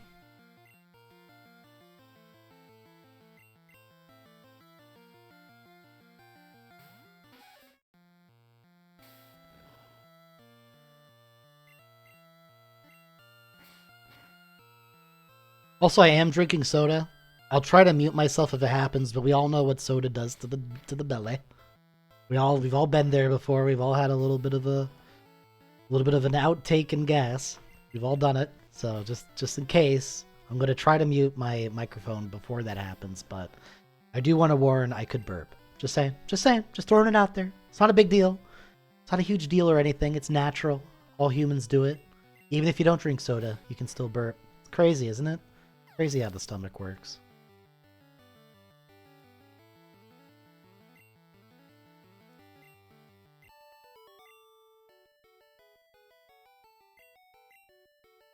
But yeah, I'm not really ashamed of stuff like that. Like, I know a lot of people get like bent out of shape if they do something in public like that, but I don't really care. Like, I try not to, and especially for like a stream, I try to respect my viewers and try not to offend their ears as much as possible, but things happen, man.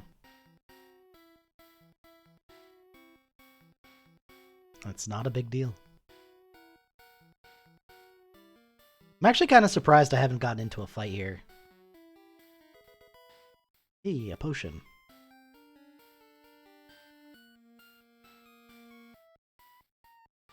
And another potion. Yeah, I knew about that one.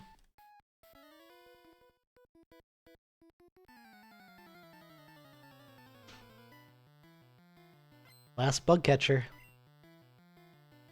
He's got a Weedle. Look out! He's got a Weedle!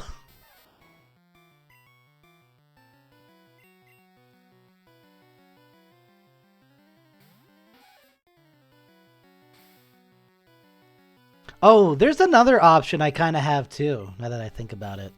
A little bit later here, like not that much later, like pretty soon actually, we're going to get an option to get a Magikarp. I could do the... I wonder how the... I feel like the Nuzlocke, when it comes to trading and when it comes to buying Pokemon, like you can with the Magikarp, I don't think there's any rules against it. And I don't think it's against the spirit of the Nuzlocke to do so. Especially, like, if I got the Magikarp, it would be, like, a huge effort to get it to level 20. To make it a Gyarados. I could do that, though. That is a possibility, is I could, have a Gyarados. Be pretty cool.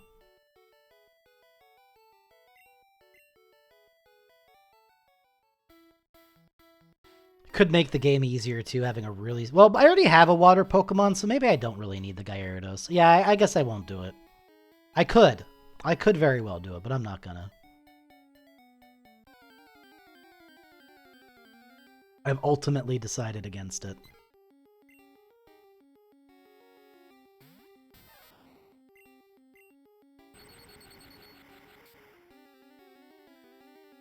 Yeah, go Pikachu. Yeah, so much speed and so much special attack. Gotta love a Pikachu. Alright, let's hit up the Pokemon Center really quick, because we did take a little bit of damage going through the woods. Not a lot, though. But there's like a little bit more grinding that I should probably do before we fight Brock. Oh, wait, shit. I think that counted as a new area. And I just... Well, it was just a Pidgey. I don't care. I can't capture a Pokemon down here anymore. I killed it. I wasn't even thinking about it. It was just such a weak Pokemon that, like, I'm still riding the high off of getting the Pikachu that, like... Yeah, I don't mind missing out on one Pokemon here, especially just a Pidgey. Sorry, Pidgey, though. I'll try to capture every Pokemon that I'm allowed to, but I kind of threw that one away. I'm sure we'll find another Pidgey, though. They're one of the most common Pokemon that you can find, so...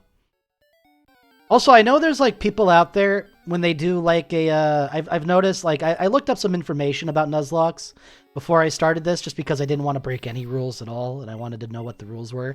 Apparently, there's some, like, optional rules some people do, like, no duplicates. So, like, if you get, like, a Pidgey, and then you go to the next area, and there's, like, a Pidgey as your first Pokemon, you can opt to not catch it, but still catch the next different Pokemon.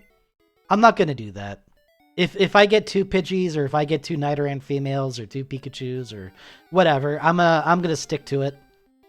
I'm not concerned.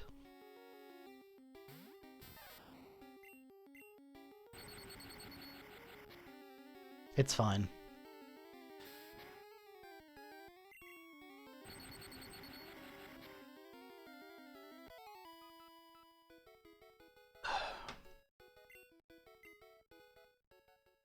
Yeah, we're just gonna do a little bit of grinding to get Pikachu on the other guys' levels, too. It just makes it easier later, because then I don't have to, like, grind out the Pikachu. When the, like, Pikachu can handle these guys pretty easy, right? But later, it might be a little bit harder for a low-level Pikachu to fight the stronger wild Pokemon. So, I might as well kill the Pokemon that Pikachu can kill as much as possible now, then make it a little bit more difficult later.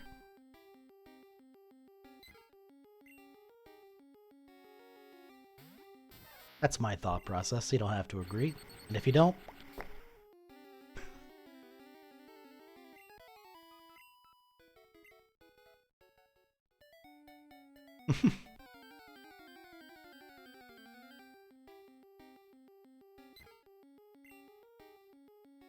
Because, yeah, as long as we get these Pidgey fights, like, this is just easy experience. It seems like a level 4 Pidgey can live with like a sliver of health, but once we get a next level, then it should never happen. I'm pretty sure. Although we haven't seen how well a level 5 Pidgey lives against a Thundershock, but we'll see. Like, this one could live with a sliver of health, or it could die. We'll see. Yeah, sliver of health. The other one died in one hit. Oh, but I paralyzed him. Ooh, that was lucky. Of course, he wasn't paralyzed. But he was paralyzed at the same time. An interesting paradox, that is. Now I should be able to kill a Pidgey in one hit. A level 4 Pidgey.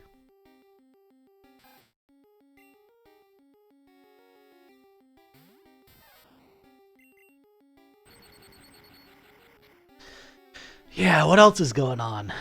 You know, I kind of just gotta, like, you know, this game, I mean, I'm sure someone will enjoy watching this, either, like, the VOD later or is watching right now, but,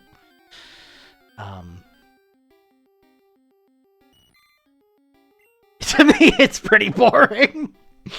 There's not too, like, I mean, the Pikachu is probably the highlight of the stream so far. But other than that, like, it's been pretty by the numbers. And I know that my approach to playing Pokemon, especially in a challenge like this, is not conducive to excitement. I know I could be, like, not grinding and not, like, taking care of my Pokemon and pushing things to the limit and trying to see how, you know, but I'm trying to be safe as possible. This is my first Nuzlocke challenge. I don't want to, you know, I can see, once I do this once, I can probably tell a little bit more easily what the limits are, what I can and can't do without, you know, having my Pokemon just die left and right. How much grinding I actually have to do. I can find that out later. But for right now, I think it's fine to grind out a little bit and take my time. Again, I know it's been almost a couple hours now. And we still haven't even fought Brock yet. But I think it's important that we take care of our Pokemon and try to get them as high as level as possible and do the best we can with them.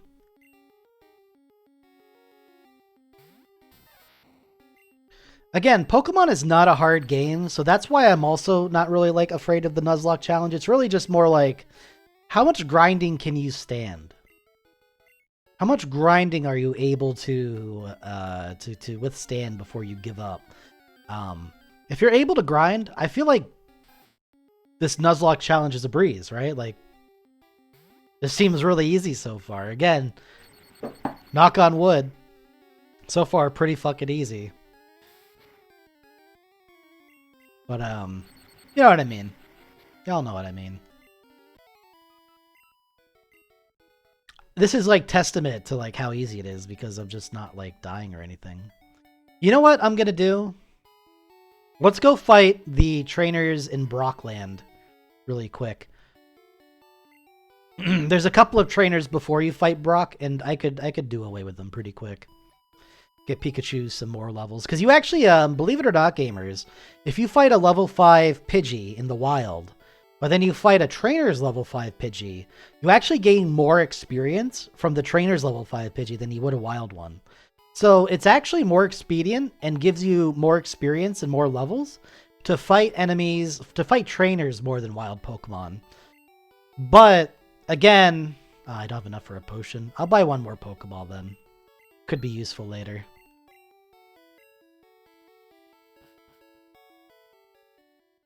But yeah, like, it is more worth your time to fight the trainers and see how much experience you get out of them first. Actually, is there 2 trainers or is there just 1 trainer before Brock? Oh, it's just 1. Okay. Maybe in Pokemon Yellow, they did switch some stuff up for Pokemon Yellow. Maybe they added a trainer for Pokemon Yellow. I think I'm just gonna switch Dopplermon into Zippy-Doo and kill this guy's Pokemon.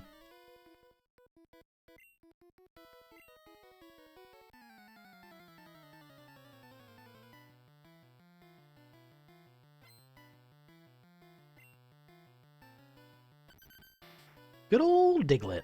See, it's level 11, so, like, we're still at, like, a level deficit against, like, you know, Brock and his Pokemon. The thing that I have going for me, though, is I do have Zippy-Doo here, who has Bubble, and is able to, like, take these guys out, I think, pretty reasonably well. Ooh, I actually didn't do as much damage as it should have, really. That's kind of scary. I'll probably have to use a potion here. Oh, and of course I get critical hitted. I can't afford to die to a critical hit, so I gotta use the potion now.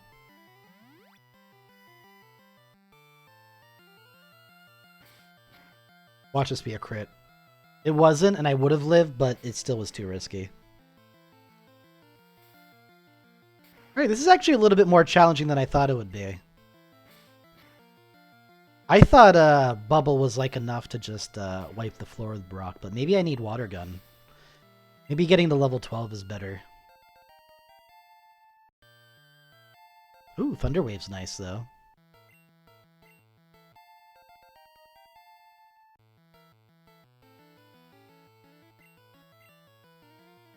Maybe I just leave Zippy-Doo in.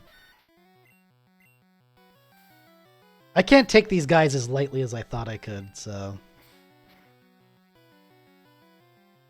Yeah, again, I don't want to risk a critical hit, so we gotta use another potion. Oh, Sand Attack? Really, bro? Really? I guess it is a Sand Shrew, so it makes sense, but it doesn't mean I have to like it.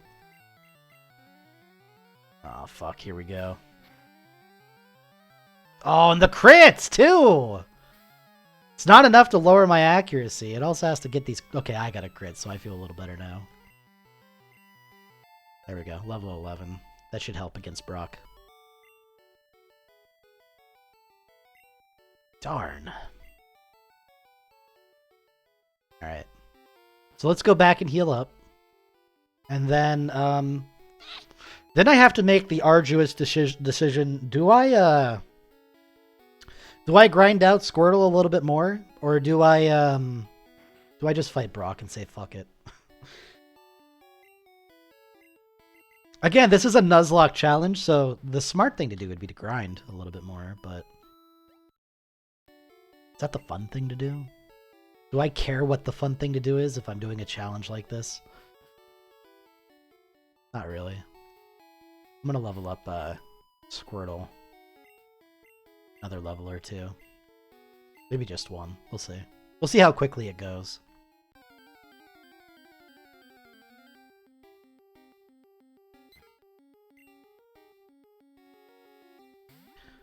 I wish I could see how much damage Bubble does, too. I think it does the same. I think it does special attack and does the same as tackle. I'm not 100% sure. I know Water Gun's actually a little bit more powerful, though. It would be really nice to have that. Oh, fuck off, Pidgey, with your 1 health bullshit. Dumb fucking stupid bird.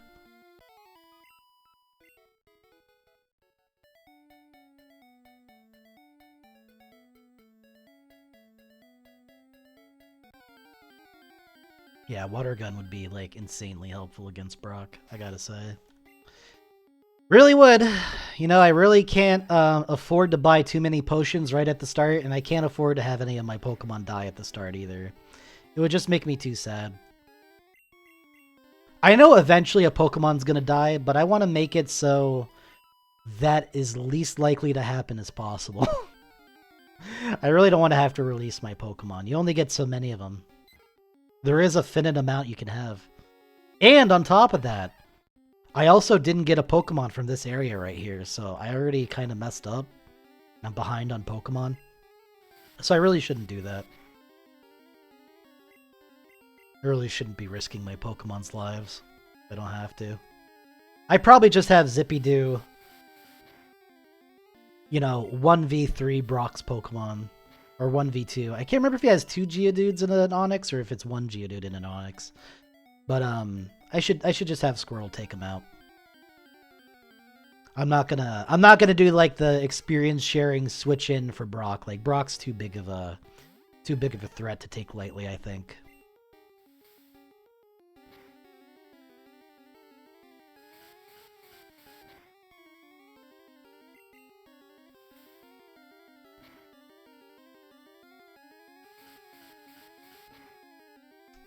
This also makes me wish that I was like a less scrupulous streamer. Because using like a fast forward function would be very, very nice right about now. But I think if you're going to grind, you have to suffer a little bit to get that extra experience. You have to go through the motions at regular speed. I think if you grind and you use the fast forward button, then you weren't really grinding at all. It's bitch made shit. There we go, level 12. Is this where you get it, or is it level 14? Must be level 14. I think level 12 might be enough to kill Brock's stuff, but I'm still so nervous. Oh, man. It would suck so bad to lose my Squirtle. Ugh.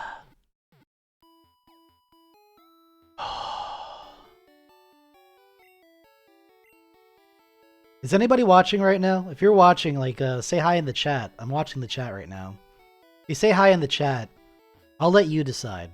I'll let you decide if I should fight Brock now or if I should wait a little bit longer.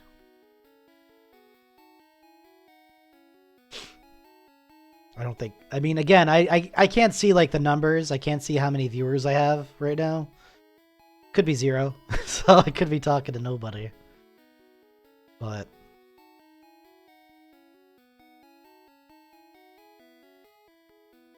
I'm gonna fight Brock.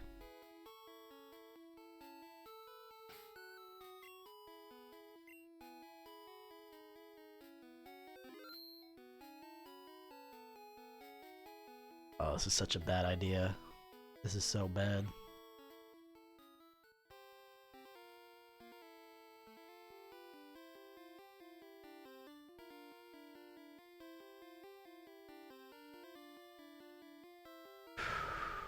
Let's go.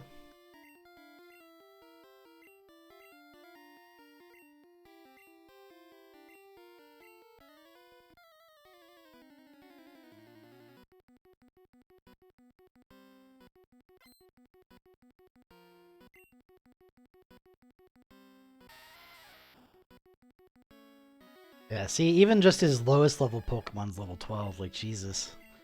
I do got the super effective move, but it's like a weak super effective move. But oh, okay. That Geodude took some hit there. That's good. Alright, maybe this isn't going to be as bad as I thought it was going to be. I'm kind of glad that I did it now. This also should get me to level 13, which seems pretty good. Alright, motherfucker, let's go. Oh, no, that could be so bad! Oh, no. Okay, we just got to kill it in 2 hits here. Or almost 1, Jesus. Alright, nice. Okay, that was a lot easier than I thought it was gonna be. Alright, we fucking whipped the shit out of Brock. See you in hell, idiot. I took you for granted. As proof of your victory, here's the Boulder Badge. That's an official Pokemon League badge. Its bearer's Pokemon become more powerful. The technique Flash can now be used anytime.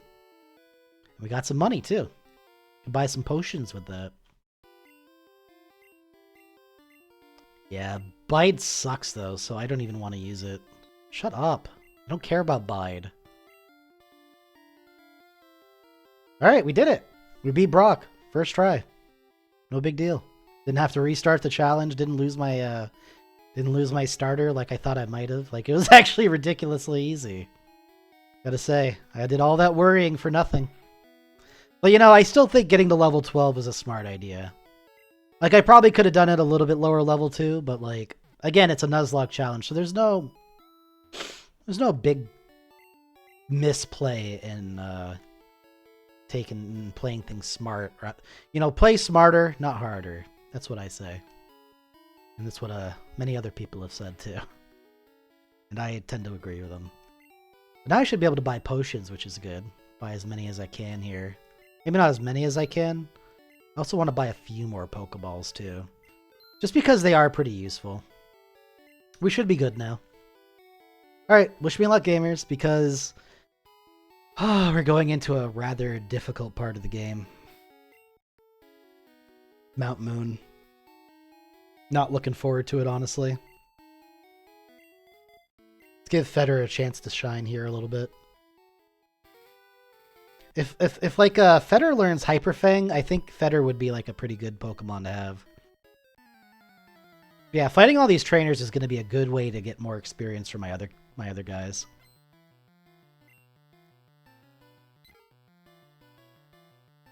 Feder can do this. I feel like it. I'm going to do a Tail Whip and then fuck him up. Oh, that actually makes it a little bit harder. But yeah, look at that. I did half of his life in one hit. How much does he do, though? Not half. Which means even if I miss this attack, or even this attack,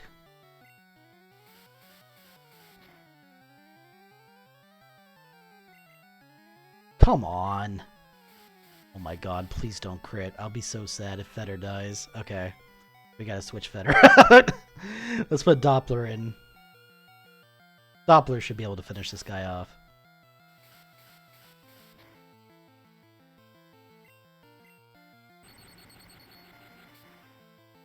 My little electric mousey.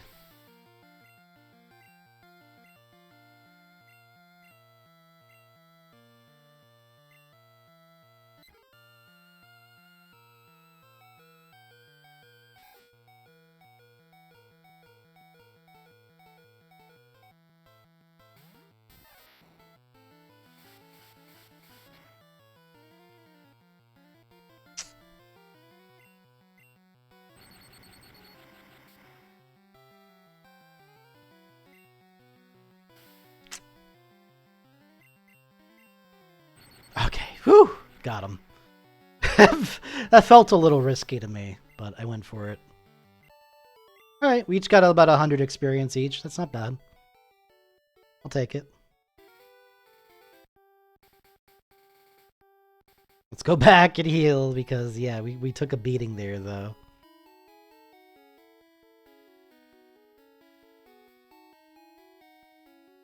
This is why, like, Pokemon's like a little unbalanced. If like you wanna, like if you just go all in on one or two Pokemon to start with, like it's actually like fairly easy to play this game and like breeze through it a little bit. But if you want to have like an even team with like an even level amount of levels for each of the Pokemon, it actually becomes kind of harder because like you just spend so much more time fighting wild Pokemon because you're just not strong enough to like fight the trainer Pokemon to get like the good experience. But like, yeah, it's a lot harder. I'm doing this the hard way. I'm not 100% sure why I'm doing it the hard way, but I am doing it the hard way. I don't mind doing it the hard way. I've got a long enough Johnson on me that I'm not overly concerned about it, but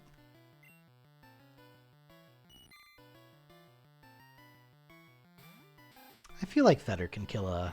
I know I've said this before with the level 9 Pidgey, but I feel like Feder can kill a Caterpie on his own.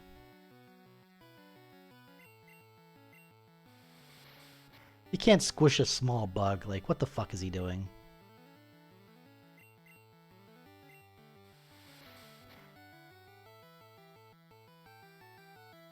Wow, what an idiot. He knows I have Quick Attack, but he's using String Shot to lower my speed. Doofus alert!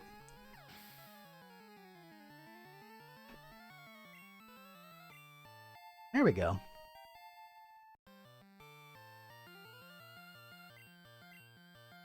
Weedle I don't like, so we're going to use Ulful for Weedle.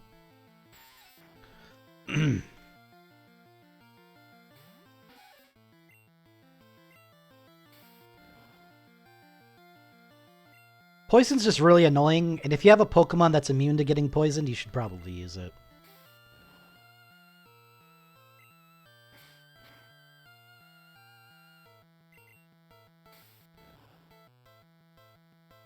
Oh, critical hit. Nice job.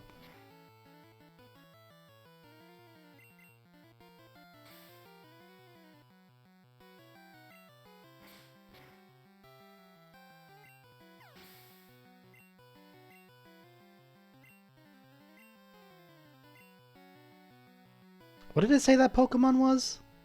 I don't care. Another Caterpie. Another easy 100 experience for Feder.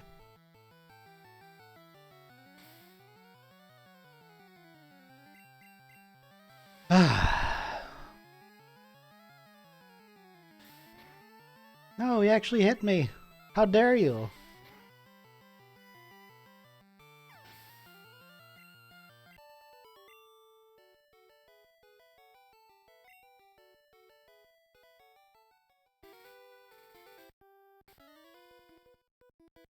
Is this the guy with the Ekans? Ekans can be really annoying too. Actually. Not a big Ekans guy.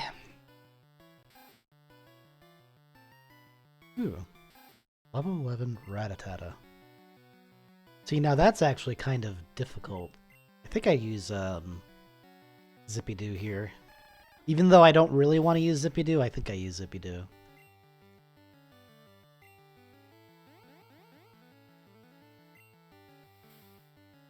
Rattatas are kind of like the Blitzkrieg Pokemon. They have a lot of attack and a lot of speed. So like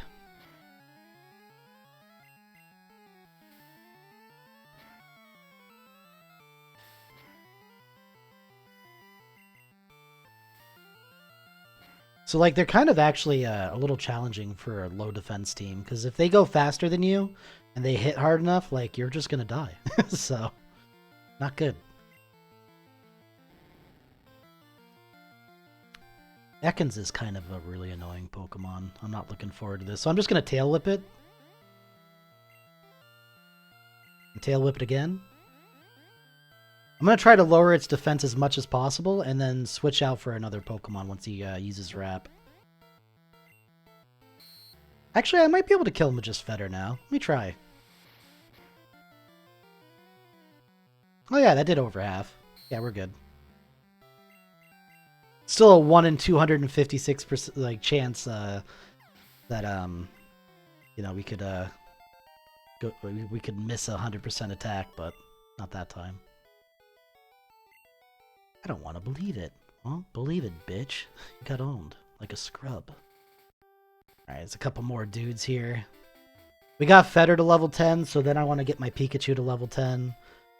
Again, we're doing like an even spread here, not out of necessity or anything, but just because it's a way to play the game that I don't normally do, and so I'm sort of artificially making the game even more challenging than it even normally is with a Nuzlocke challenge. Trying to make this actually a little bit more difficult and take a little bit more of my brain power than it normally does. But yeah, as long as you just go back to the Pokemon Center, like, you're pretty good. A no Pokemon Center run would be actually like a really interesting, where you have to use potions and you have to use antidotes in order to cure stuff. Like, having that be your challenge would actually be a lot more interesting, I think, than a Nuzlocke.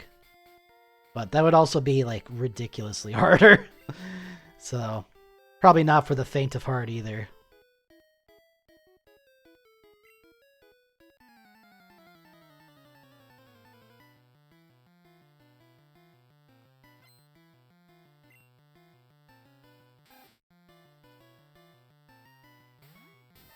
This might be too much for Pikachu, unfortunately. Again, Rattata is like prey on Pokemon with low defense.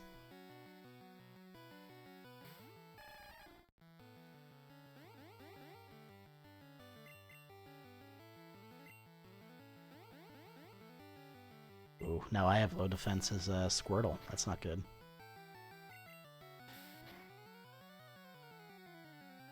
$12 damage, so I could take one more hit before I have to heal? That's not so good. Alright, I got him. Nice critical hit right there, I gotta say. Can't complain about that. Hey, Zippy-Doo's level 14. Sweet. Nidoran male, huh?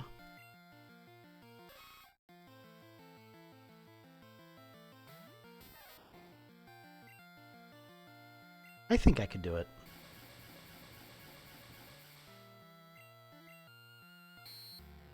Also, having that Thunder Wave on Pikachu is really good for capturing Pokemon, too. If you paralyze a Pokemon, they're easier to capture. Also means they can't hit you as much, too, because sometimes they just don't... Oh, 2 critical hits in a row. Pikachu, you rogue. Come on, go for 3. Go for 3. Come on, baby. 3 crits in a row. Aw, that'd have been too cool. I asked for a little too much there, but it was just too cool to pass up. I had to ask for it.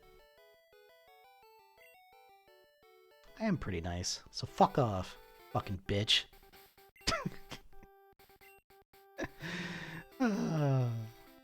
Yeah, let's keep Pikachu out front for a little bit here. We also don't want to get too high level, because then it makes it harder to catch Pokemon if you're killing them in one hit. So we probably want to be around this level for right now. Fucking Weedles.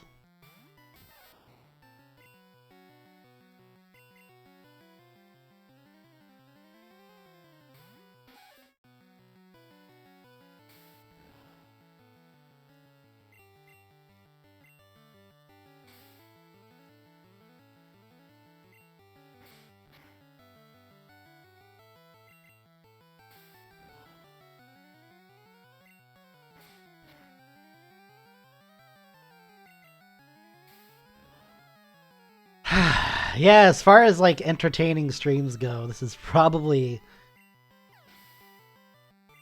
I'm sorry. I'm just sorry. There's like nothing else I can say, man.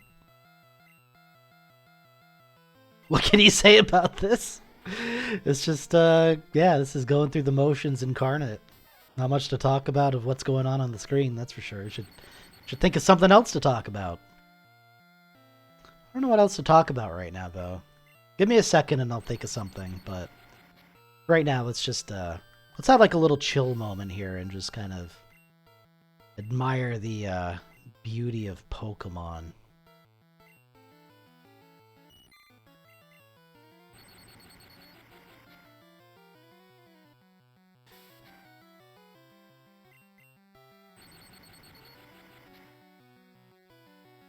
Fucker.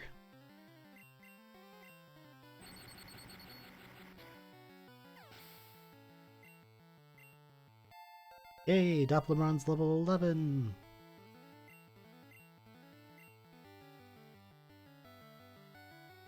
I kind of like Feder more than Ophel, so I'm gonna have Feder get the hit here. Although if I got Ophel to... Is it level... I can't remember... So I think Squirtle evolves at 16, and I can't remember if... Nidoran female evolves 2 levels earlier or 2 levels later than that. So I can't remember if it's level 14 or 18 that we could have a Nidorina. Because if we had a Nidorina, we're about to go into Mount Moon, we could have a Nidoqueen kind of right off the bat here, which I think might be a power play. I know Nidoqueen can't learn any moves on her own, so like usually what you want to do is you want to get a Nidorina and then level it up a bunch. Make it learn some moves first, then go to the Nidoran, the Nidoqueen. But you can still teach the Nidoqueen TM moves to kind of bypass the fact that it doesn't learn any moves naturally. So it's like... I gotta remember, I think you can get Earthquake. Earthquake's one of the best moves that Nidoqueen can learn. And I think she learns that. So I think like... I think it wouldn't be a bad idea to have Nidoqueen kind of early on as possible. So I kind of wonder if maybe instead of leveling Feder, if I level up Ophel, maybe that's better to level up right now.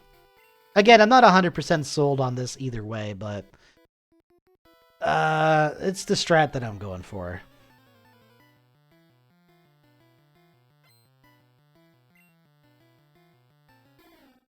Oh, this would have been really nice to... Oh, it's level 14? Fuck. That's actually kind of tough. I'm gonna growl at it. Oh, he's growling at me. But mine worked and his didn't, so you got fucked. Spearow actually has like a decent amount of attack on him, so that's why I'm trying to lower it as much as possible. Like, if we just have like a growl fight and then I switch to, my Pikachu, this is gonna be a lot easier. Like, look at that. Even after, like, 3 growls, it still, did about 6 damage. Yeah, Spearow's is, not an easy Pokemon. Especially a level 14 one at this point in the game. But yeah, let's switch over to Dopplermon now and just finish it off. This should be the strat. I shouldn't take that much damage, yeah. I'm good. I forgot, unlike Gust, Peck is also a flying move, so it actually does do less damage.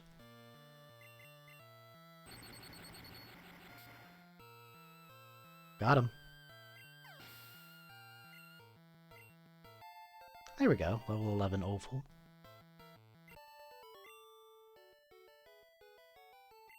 Lost.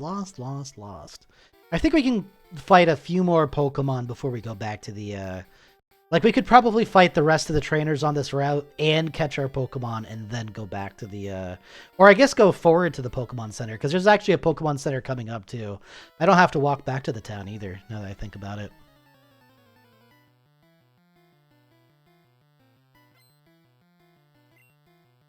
What you got for me, baby?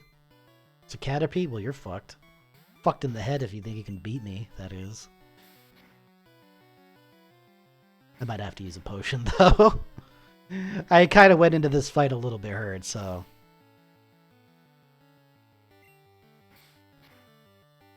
We'll see. I'd rather not.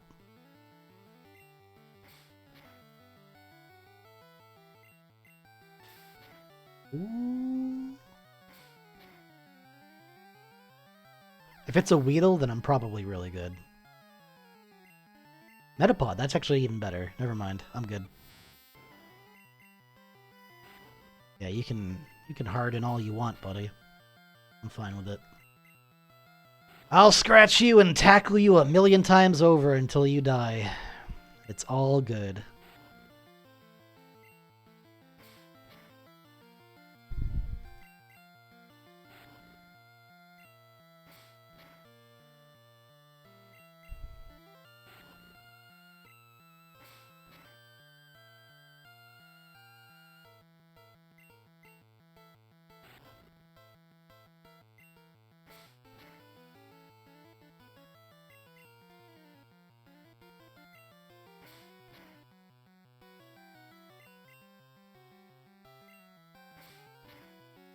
See, these are kind of like free experience. Like, you have to work for it a little bit if you don't have any special moves, like Pikachu's Thundershock.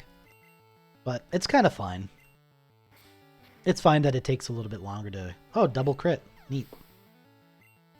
Just when I was talking about how long it can take to kill those Metapods, I just bust out double crits and kill them. Done like dinner. That's true.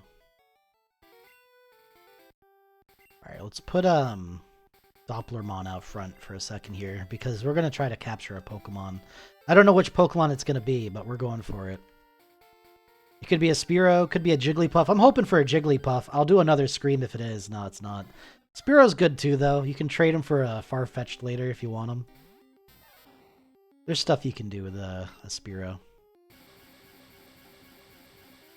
Now here's the thing. Am I going to kill this thing in one hit if I Thundershock it?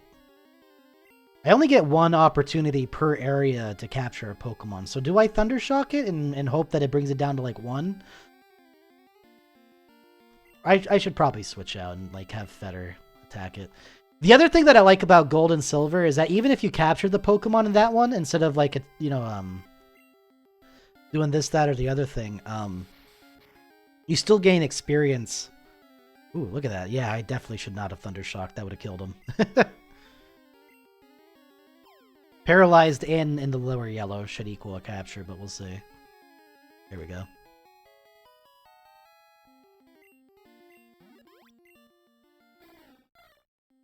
Eats bugs. Yum.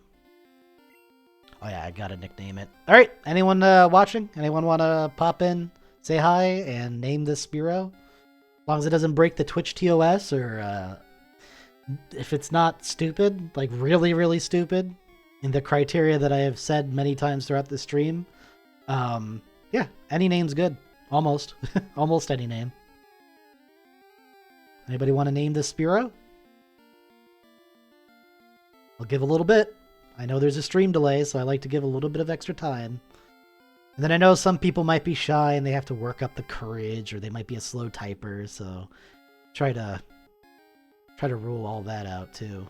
You know, try to give people a shot here. It also could take some time to think of a name, even. It's hard to be put on the spot, I know, as well. But I think the time's up. I'm gonna name it. Let's start with a W. I know what I'm gonna name it actually already.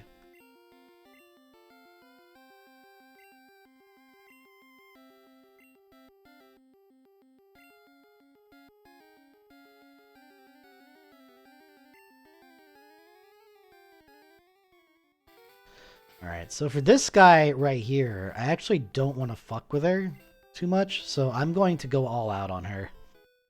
I do want this experience though, which is why I'm doing it in the first place, but she can use her Jigglypuff to just perma-sleep you, and it can be very annoying. God, it looks so stupid in blue. Duh, I'm Jigglypuff! Doi! But hopefully if we just paralyze it, we can kind of do some work on it.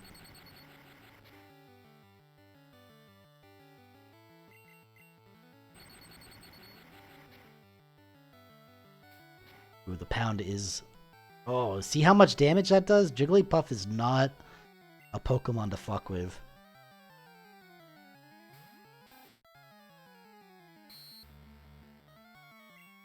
It's okay, I was going to use Quick Attack anyways. Yeah, Jigglypuff just has like a bunch... Ah, fucking sing! Hate that shit. Do I bother with Fetter then? I guess I'll try. I'll try until he gets a pound. If Fetter gets pounded, then I'll switch him out. There's every possibility that Jigglypuff just wastes its turns too. Oh, there's the pound. Yeah, it does too much damage for me to keep Fetter out.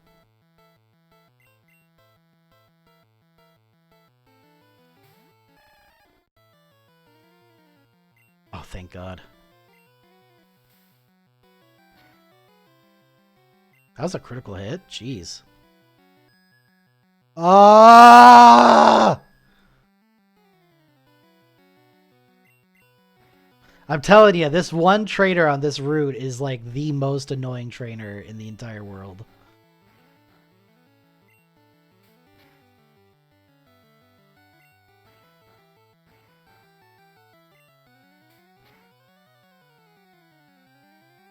I can't risk it. I gotta use a potion.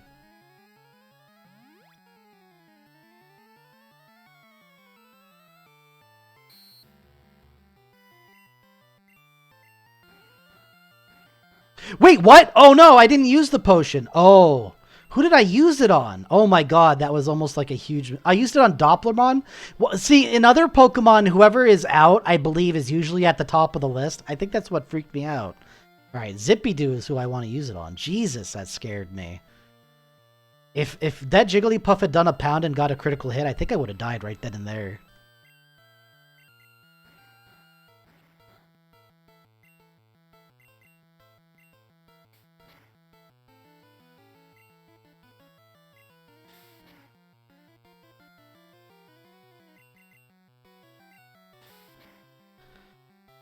Oh, there we go. Yeah, unfortunately I used 3 Pokemon to beat her, so that... Usually that gives you a bunch of experience, but... Because I spread it out, it didn't give me as much. That said, we're almost at the Poke Center for Mount Moon. I don't think this guy's a trainer. No, he's not. But just in case, I'm going to dodge him anyways.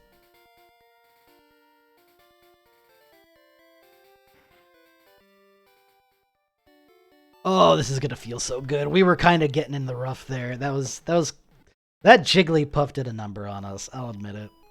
I'll take the hit on that one. Yeah, that Jigglypuff fucked me over. So, looking at my team so far, we've got Opal for. Let me just double check really quick. I believe Nidoqueen. I might be wrong. I believe Nidoqueen is ground poison. Or it could be just Nidoking who is. But I'm hoping Nidoqueen's ground poison. If she is, then I could use Nidoqueen against Vermilion City's gym leader, Lieutenant Surge. I can use Pikachu against Cerulean City's Misty. I could use Spiro against Erica's what city is that called again? Celadon. In Celadon City I could use Spiro to peck her shit. I could use oh my god. Yeah, there's like I got like the first few gym leaders kind of under wraps with these Pokemon. Once we get to Sabrina and well, Blaine will be easy because I have Zippy-Doo, but Sabrina and Koga might be kind of hard. I know Spiro could be okay against Koga because I think Koga's ultimate Pokemon is a Venomoth? I'm not sure if that's Pokemon Yellow like the anime, or if it's in Red and Blue as well. I think he uses a Venomoth, and if he does, then pecking it would be pretty good with Wingdings here. Yeah, so that's kind of like the order of operations I have in terms of my Pokemon. And here I could get the Magikarp. I'll get it. Just because it's another Pokemon, and if one of my if I needed to, if I absolutely needed to as like an oh shit button, I could switch over to the Magikarp and then use a potion and just sacrifice the Magikarp for a better Pokemon. Because I don't think I'm gonna bother getting it to Gyarados. Maybe another stream I'll do it. I mean, I've done it before. I've gone through the rigmarole of making Magikarp into a Gyarados. It's a lot of effort, and I don't know if it's going to be entirely worth it when we already have a Squirtle, which I think is going to be pretty good for a water type.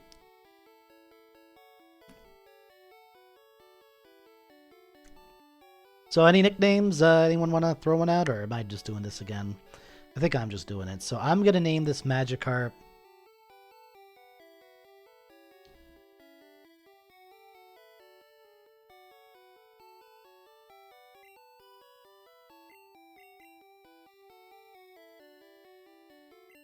I wonder if I can fit this. I don't know if I can. Oh, I can. Butt Puppet. That's the name of my Magikarp. Butt Puppet. Good names all around, I'd say. Oh, I should save too. Did some good stuff here. Got 6 Pokemon in my... Oh, that's another thing that's going to be tough too. Ooh, I feel kind of bad about not getting that Pidgey now. There are some TMs and HMs, I think HMs in particular, that you need a certain amount of Pokemon in your Pokedex to get. I know you need it for Flash. I think you need 10 Pokemon. And you need 10 different kinds of Pokemon. Jeez. I just thought about that. I was like, wow. I think that might be in this game the only HM where you need that though. So I'm gonna cross my fingers I don't regret getting that Pidgey before. I really fucked up if I needed it. But yeah, there's plenty of Pokemon on the way. We're about to go into Mount Moon. That's a new area. We can catch a new Pokemon there. So I should probably have Pikachu. He is at the front to capture a new Pokemon here. Let's see. Is it a Zubat?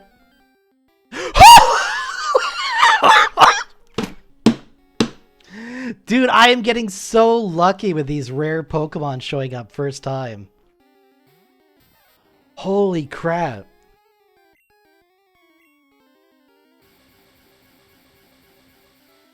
This is a blessed run of this game for sure. Yeah, I can zap this Clefairy's ass a little bit, I think. Yeah, I could zap it another time even. If I got a critical hit, it still wouldn't kill him. That might be good enough with the Paralyze. I don't wanna risk a critical and then killing it now, so we're just gonna go ahead and Pokeball up. Yeah, it's a bit of a tough Pokemon to catch, so do I risk it? Do I risk it for the biscuit here? I'm gonna try one more Pokeball. If this... Okay, I'm gonna zap it one more time. If I get a critical hit, I'll be so sad. Okay, good.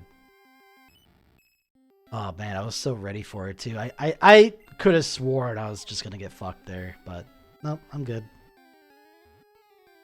There we go. We got the Clefairy. Nice. Its magical and cute appeal has many admirers. It is rare and found only in certain areas. It is rare, and I just... First Pokemon.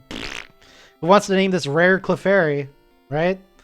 I will always give anybody watching this stream first shot, first crack. Every time. I don't care. I don't care if no one's showing up and there's no viewers and I'm talking to the void.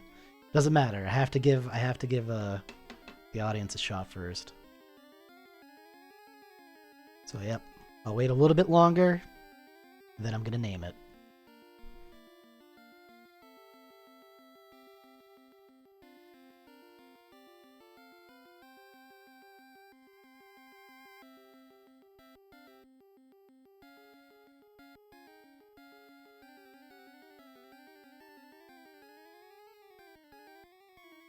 Okay.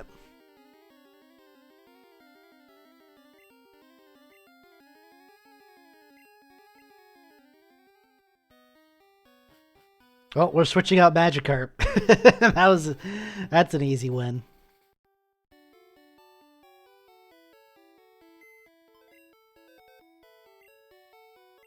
Now here's another thing that I'm a little fuzzy on the rules.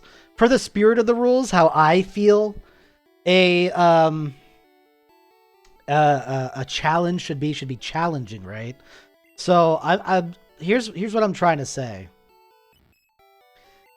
It says you can capture one Pokemon per area. Now, when it says area, does that mean one entire locale?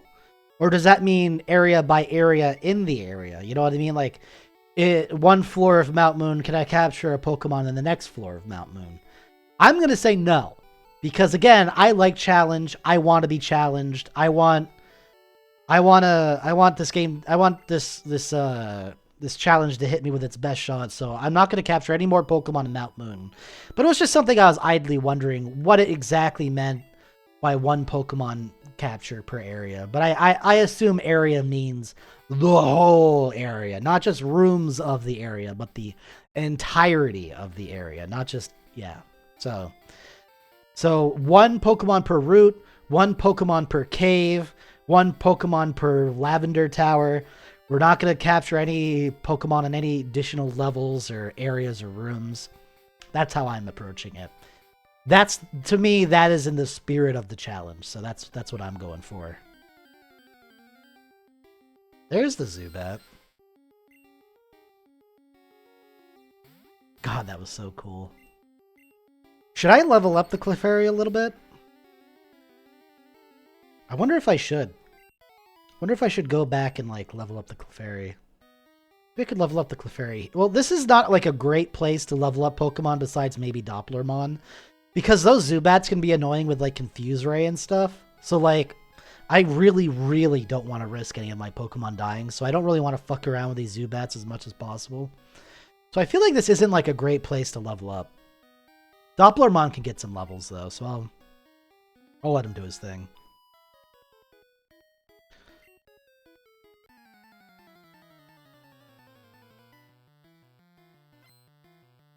I think she has a Zubat. Nope, she has a Clefairy. Well then.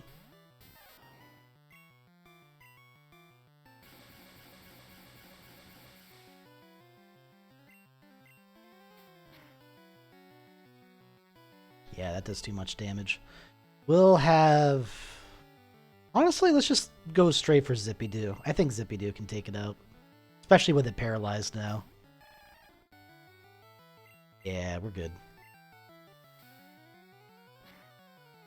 Oh, that was a disgustingly little amount of damage. We're gonna have to do Tail Whip into tackles.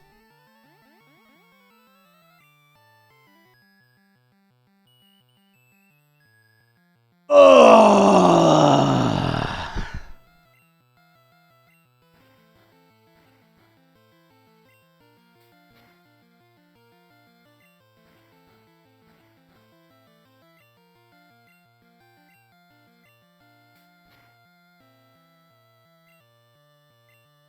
Hopefully this does a decent amount of damage after a couple Tail Whips. Really not that much more, but I think enough. I think that does enough damage.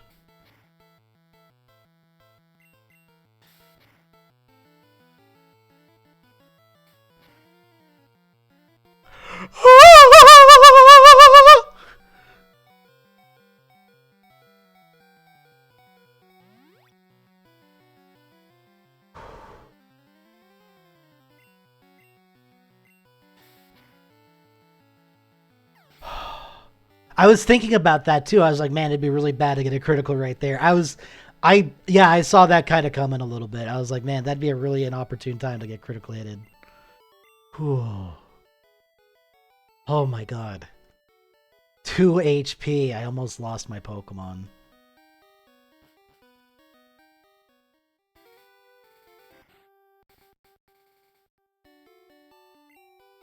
See, the reason why I used that potion too, even though the Clefairy was paralyzed and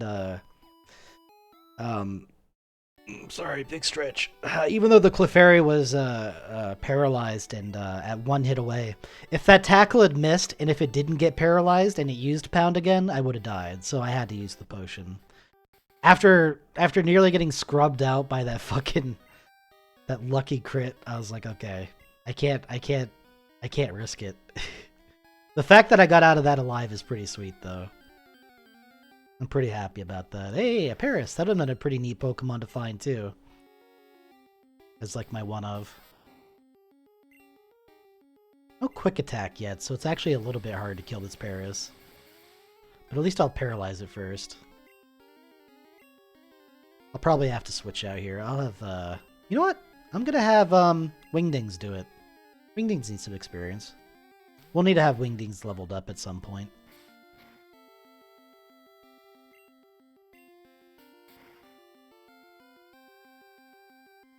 Yeah, that was good. Good call. Good call, me. I'm hoping to get more Zubats, though, because those are just easy experience for my Pikachu. Forget what this guy has, but I guess we'll find out. I think he's a bug catcher, isn't he? Yeah, he is.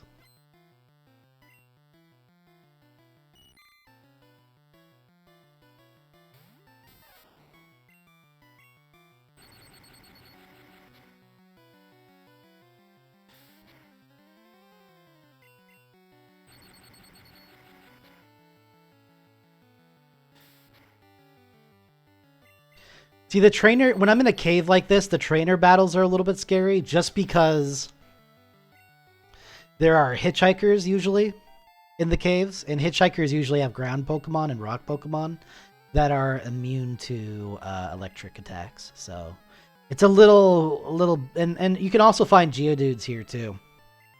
I kind of want to get Zippy-Doo up to level 15 and then just use a rare candy on him. I think that's what I want to do now. I want to have a second evolution already. I feel like I deserve one. Alright, I'll use Bubble instead. I forgot that he uses Harden. See, Harden raises its physical defense, but it doesn't raise its special, so it doesn't raise its special defense too. So, I'll do the same amount of damage with Bubble no matter how many times he gets hard.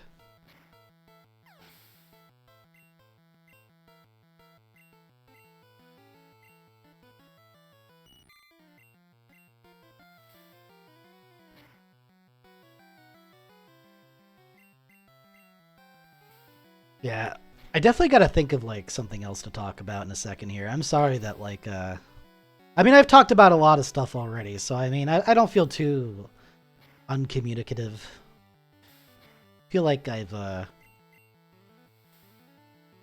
done pretty good this stream, but you know, I could always talk about something else. I just need to think of something. Hey, there it is. That was perfectly timed. Oh, and there's Water Gun. It's level 15 you get it. Okay. Water Gun's such an important move. I'm glad you get it before he becomes Wartortle. Hey, there's an easy kill.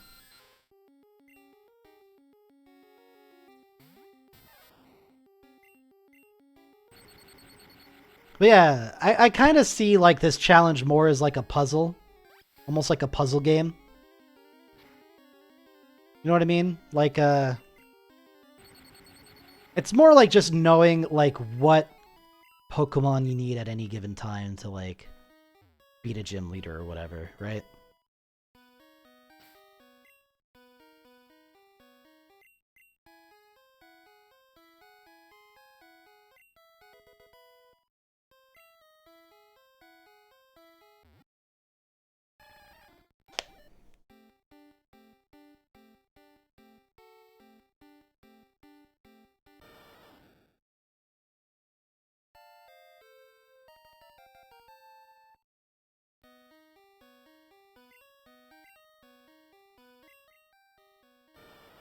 Yeah, that's much better.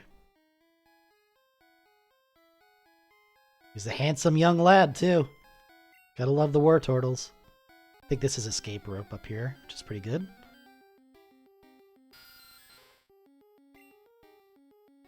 This guy should die in one hit. Free experience. I'll take it. I'm kind of focusing on Pikachu a little bit here rather than my other Pokemon just because I'm going to be going up against Misty later, and that Starmie could really fuck my day up if I'm not prepared for it. So I want to get prepared for it. That's all. What are my Pokemon doing? Kind of okay. I can fight her.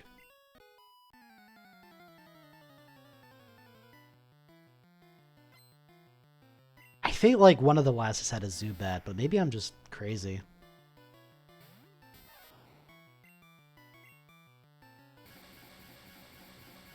Let's start off like fucking this guy's day up a little bit. Looks like we're switching to the Spearow too.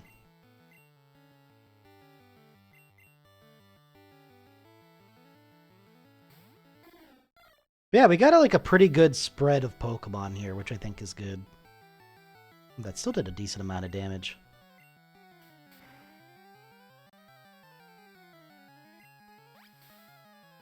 Might actually have to use a potion on Wingdings if I want to get through this. Yeah, I probably should just do it right now, because if he does get a crit, it could actually kill Wingdings. Because it was doing 4 damage with the Absorb. Which means if it got a crit, it could have done 8 damage, which is how much I had, so... Just to make sure. I don't want to lose any of my Pokemon.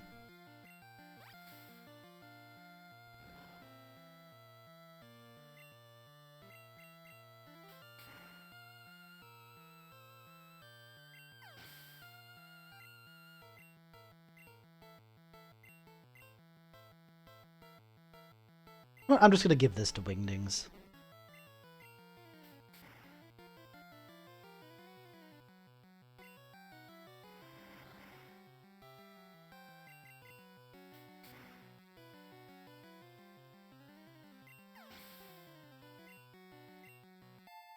You could use it. Am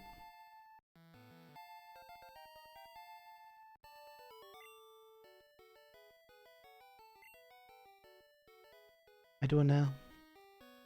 Yeah, maybe it's time to go back and visit the Pokemon Center one more time.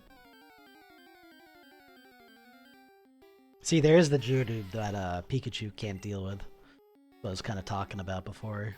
But we can just switch to Wartortle and fuck it up. But it does mean splitting the experience, which kind of sucks. But we get to use Water Gun and totally blow this guy out of the water.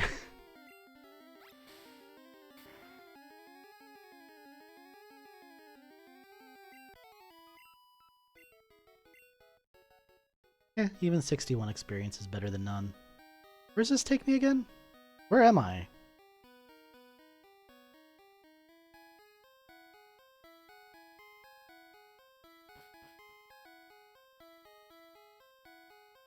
Is this where I get Mega Punch? Did I go the wrong way? Might have gone the wrong way here. Yeah, here's Mega Punch. Oh no, it's HP up. But there's a rocket member I could kill too. Do I take the rocket member out? Sorry, there's a lot of like, there is quite a bit of thinking that goes into playing a game like this. Do I fight him? Do I come back after I heal? Like, healing would be a really good idea at some point here. I don't want to have to use my potions, because potions cost money, and I'm not made of money. I also want to be able to buy Pokeballs and stuff, too. I think I just use one more potion, though. Puts me down to 2 potions, though. So then I'd have to walk all the way back to Pewter City if I wanted more potions. I'm doing it. Better safe than sorry. I'll have to just walk back to Pewter City if I need to.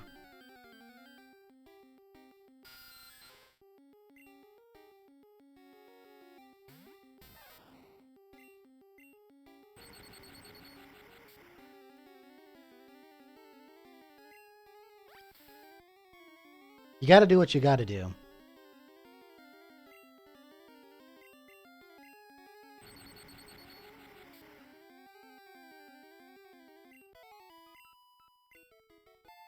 There we go.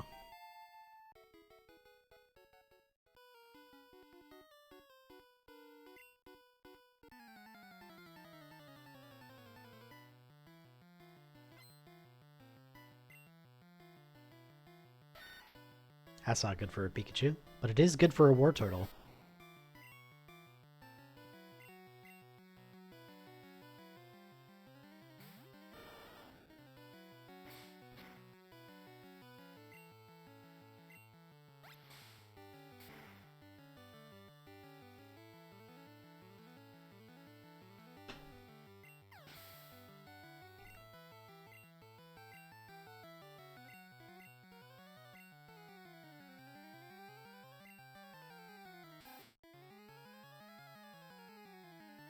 I feel like I can take out a Rattata.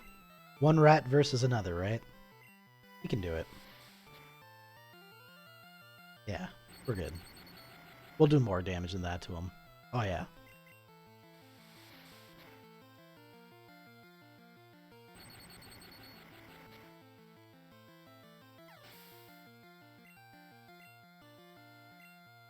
And then Zubat. Easy peasy.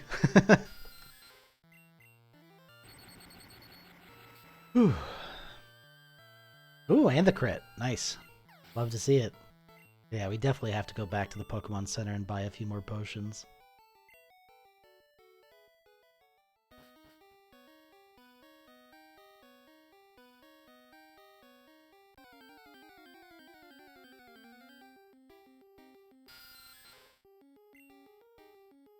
Hey, see, so how much did that give? Like 130 something? Like, damn, I can't remember what the exact amount was, but 84. It was definitely when I killed that Zubat. I believe it was over 100 when I beat it. So yeah, level 11 trainer Zubat gave more experience than the wild 11 Zubat. So there's your proof. In case you didn't believe me before, that trainers give more experience than wild Pokemon, but there it is.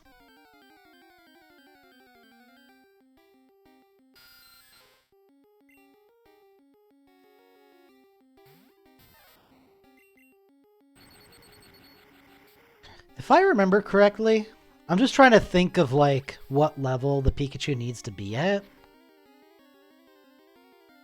I think Misty's Starmie is like level 20 something actually. I think it might be like level 21, 22-ish kind of area. So I'd want my Pikachu to be level 20, 21, 22-ish because like even with the type advantage, Starmie's no fucking joke. You cannot take it easy on that Starmie. It can fuck your entire team up. So yeah, I think we try to focus on Pikachu a little bit here until we're comfortably able to take on a Starmie, which I think would be around level 20. So we're gonna focus on Pikachu for a bit. I think is my plan. I wanted to get Awful to become a Nidoqueen as soon as possible, but I think getting Pikachu higher level and killing off all these Zubats is probably a better idea at this point.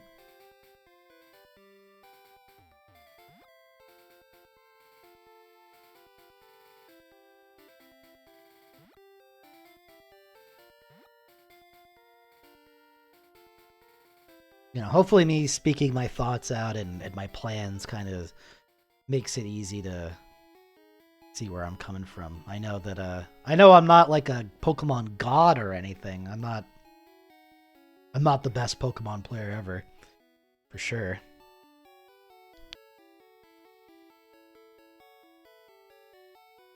Excuse me. I'm not the best Pokemon player in the world, but you know, I've definitely played a lot of Pokemon, so I wouldn't say I'm any slouch either. So typically my thoughts on like what is good in Pokemon are not completely off base.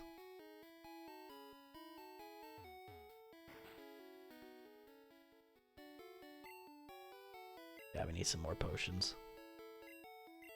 Probably one more Pokeball because we used up a bunch fighting that whatchamacallit there, Lefairy.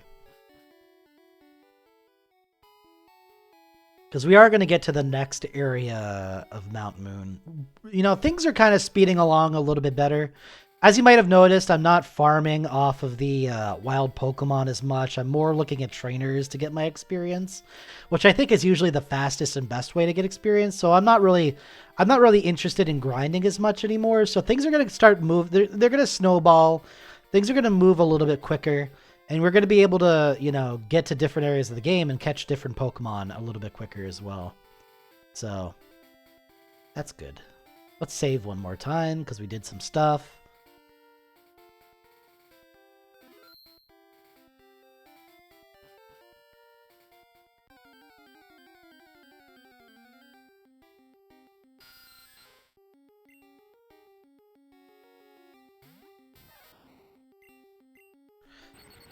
Alright, what else did I want to talk about? Oh, I guess I could talk about another thing here. One of my future streams that I plan on doing as well is, what you call it there? Star Ocean.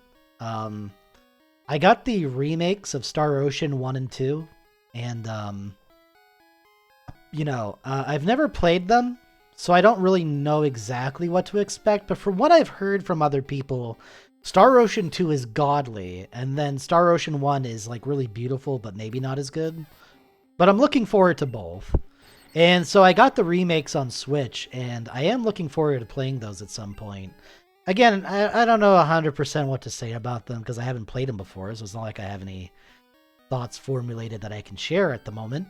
But just as just something to talk about as, like, you know, plans for future streams, I will be playing Star Ocean at some point, which I'm pretty excited about. I've always wanted to play those games. I remember seeing screenshots of the original Star Ocean on the Super Famicom, because it was never officially released in the States, I don't think, until this remake. I'm not 100% sure of its port history. It might have been. But my point is that it was locked to Japan, at least in its original incarnation. So, and I remember seeing screenshots of it and loving how lush and detailed and beautiful, like jaw-droppingly beautiful, the Star Ocean graphics looked like on the Super Famicom. It looked like if you've ever seen Secret of Mana or Trials of Mana before, you kind of know what, like, how good the pixel art on an SNES can look like. This is Mega Punch, I believe. So you can know how beautiful they can look. I think Star Ocean looks even better than Trials of Mana, and that is saying something. Wow, like the backgrounds in the Star Ocean screenshots that I remember seeing when I was a kid, fucking blew my mind at how fucking good they look. So I'm pretty excited to see what the remake brings to the table. I hope a lot of the soul and personality that I had seen from those screenshots in the early days, I hope that they're retained in the remake. That would be my expectation, is that they should look at least as good, if not better, than the original. But we'll see. We'll see, man. We will see. But I am excited. I want to play those games.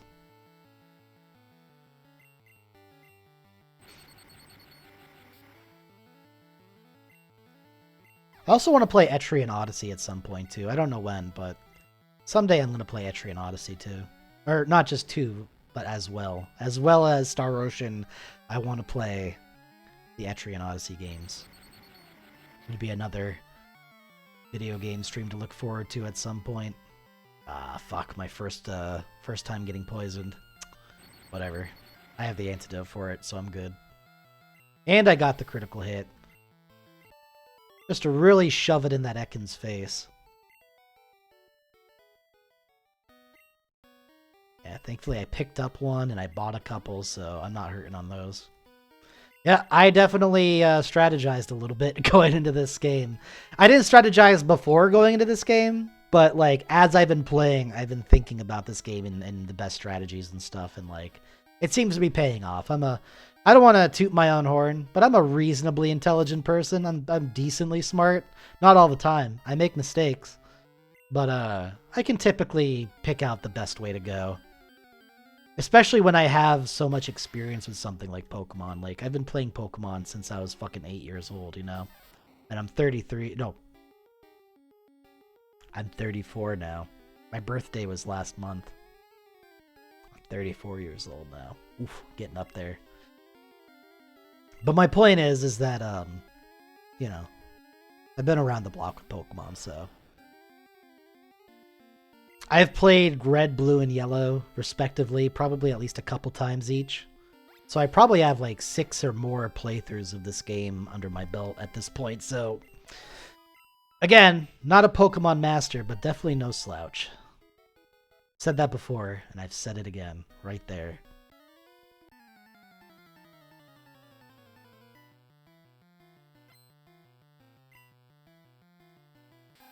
Ratata. Ratata.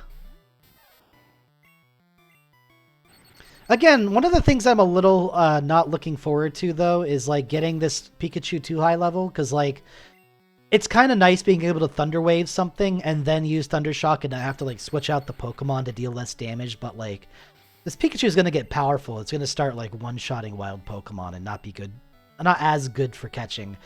I can still apply the Thunder Wave, but eventually it's not going to be as good having this Pikachu be out in front for the wild Pokemon. Now, he did 7 damage there. So if that Rattata had got a critical hit with, like, a quick attack, that actually probably could have killed me. I've kind of risked it a little bit there. I do make mistakes. It was kind of a mistake to do what I just did. But I'm still alive. Yeah, but you're a loser, so deal with it. I don't know when Pikachu learns his next move, but it hopefully is sometime soon. There's a Moonstone in the top left up here. Also, if I remember right, this guy is the guy who is a hiker, and he should have Pokemon that's kind of hard for me to kill with Pikachu. But yeah, I'm kind of putting the other Pokemon on the back burner and putting Pikachu in the front. Because the next gym leader we're going to fight is water type, and electric is super effective against water, so... Pikachu gets top billing for a little bit here.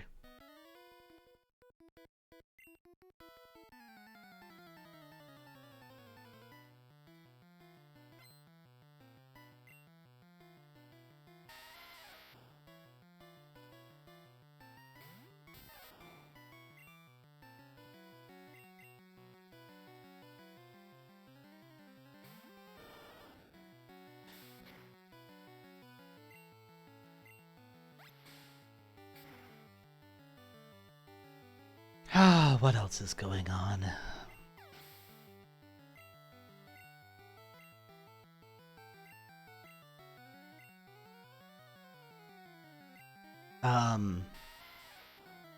See, I have something I want to talk about, but I can't talk about it until my card arrives in the mail.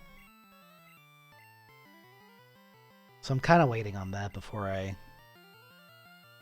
do that. I'm going to check at 3 o'clock and then 4 o'clock. So probably in about 30 minutes, I'm going to check the mail. And then if it's not in by then, I'll check at 4 and it should be in.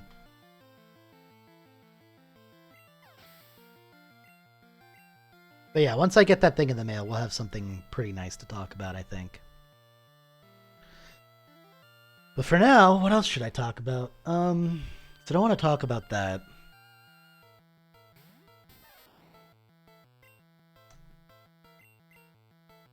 See, one of the things that's tough for me is that, like, a lot of, like, the conversation pieces, like, some people might have, I'm not really interested in talking about. You know, a lot of people go to, like, sports, religion, politics, and, you know, shit like that to, like, talk about. And I just, you know, I don't want to talk about that stuff on stream. It seems really boring and shitty. Just don't want to do it. So yeah, I just don't have as many options. I got to talk about video games or magic cards or food or, you know, you know, life stuff. But nothing's really happening in my life at the moment. Is there anything kind of cool going on in my life? I mean, I've just been going to work. I got a part-time job. I think I mentioned that on a previous stream. Part-time job's been using up most of my time, which is why I haven't been streaming as much lately, too.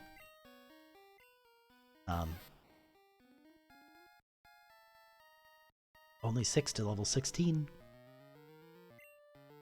But yeah, job's been going fine. For a while, I had like a little bit of a rough patch. One of my managers was just like an absolute shithead bitch.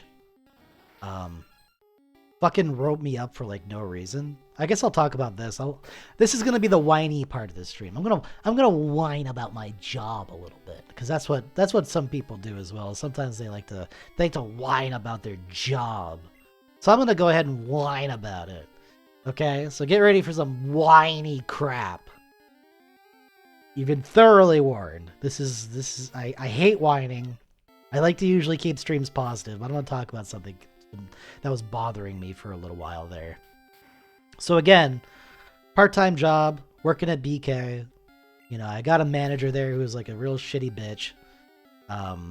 Essentially what happened is like this new manager came out. Like I've been working there for like a couple months now and having like a pretty decent time, right? Oh, there's quick attack. Nice. And so, you know, I was having a fine time at the old Burger King.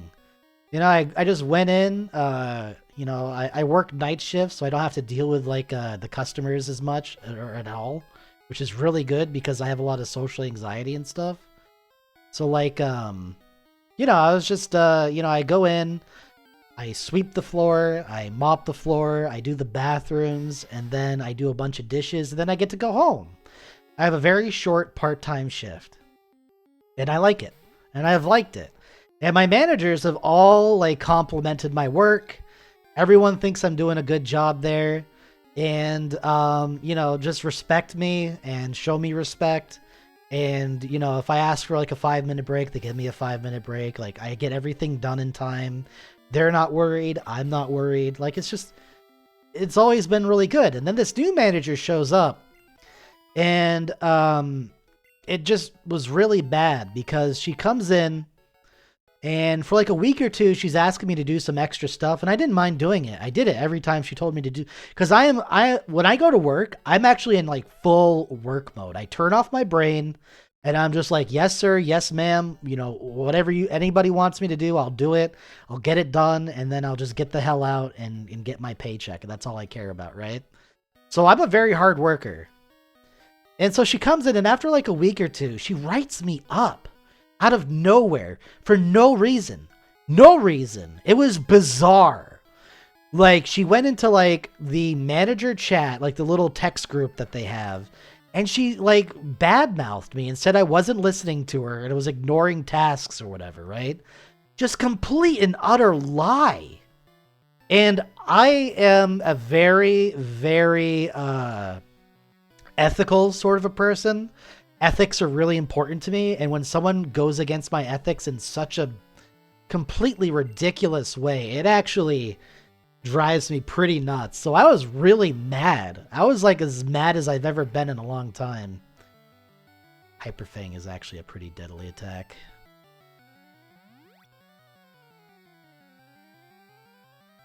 There we go. That gives me some room here. I'm gonna use one more potion just to be safe, and then I'm gonna attack. But yeah, excuse me. So I was just really mad that this person wrote me up. And yeah, it was just so bizarre because like even that night, like the day after, I got a call from like the head manager saying that like she had written me up about that. And so it was literally like the night before that she had written me up, and then I got contacted the next day. And that night, like, there was, like, nothing to do, right? Like, I had done all my assignments, and I had done everything. I went up to her. And I asked her, hey, is there anything extra I can do? Like, I'm here to work. And, you know, I've done everything that I'm supposed to do. Is there anything else that I can do?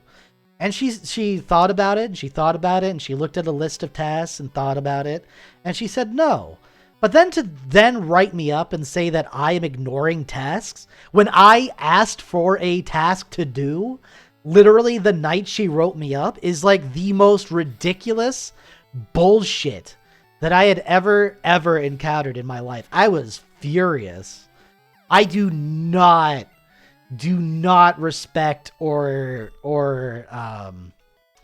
condone or anything a liar. A liar can fuck off and actually, I don't really care what happens to a liar, especially if they're lying about me. It's one thing to tell like a white lie or to bend the truth a little bit, you know, if you want to protect someone's feelings or, you know, something nice. Like, if someone asks you, hey, do you have any plans for my birthday? And but you have like a surprise birthday plan. You say, no, I don't, because it's a surprise. You're lying to them, but it's a white lie. It's a fine lie because you're trying to make the surprise birthday a surprise and it'll be more impactful and more enjoyable when it happens, right?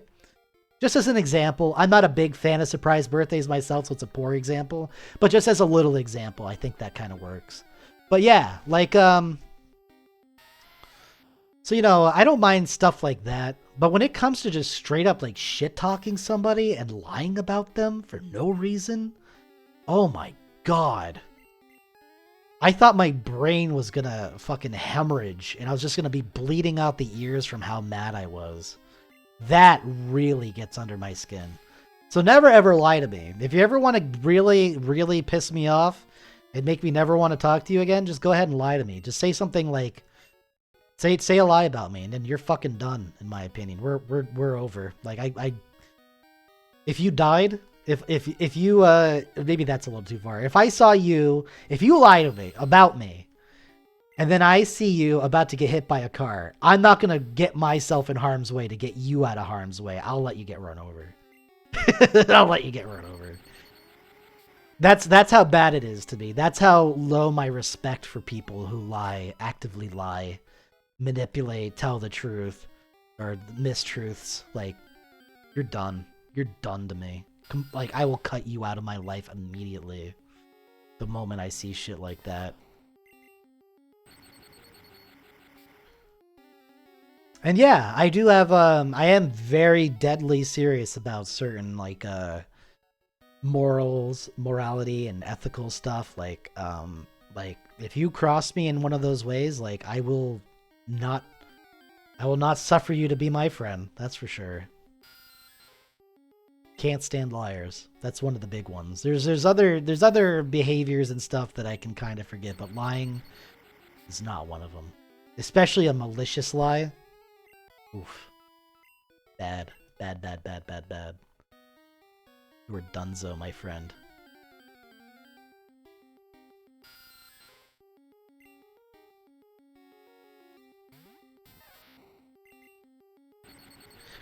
It's mostly like manipulative stuff that I really don't like. I grew up in an abusive household. I grew up being abused.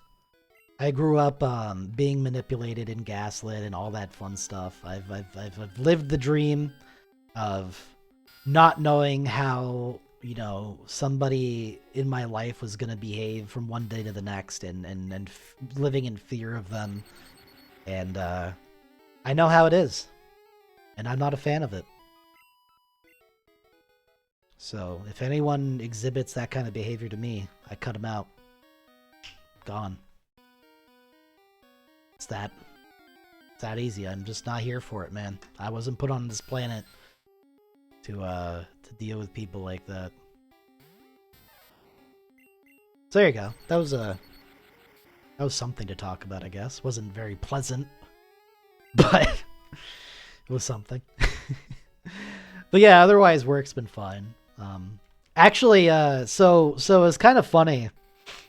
I don't know how much I can say about it because it might be like, you know, I don't know how much I talked to the owner of the restaurant about the issue I was having with that manager, and ever since then that manager has been going downhill real bad. Like, they've been threatened to be fired multiple times.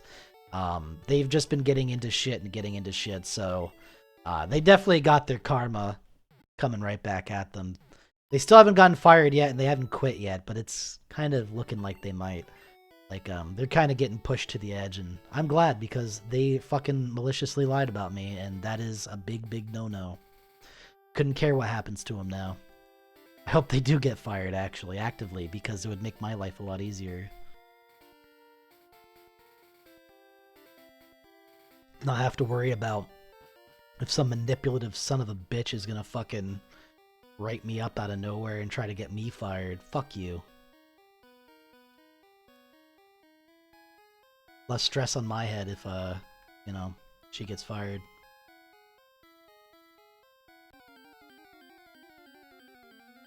So yeah, no mercy at all for her.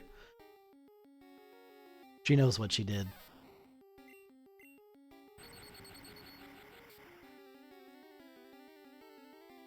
But yeah, there's some other things too that she's been doing and has done that have made her not a desirable employee, let's say. And the head managers in the Outer have taken notice of her misbehavior. So that's good.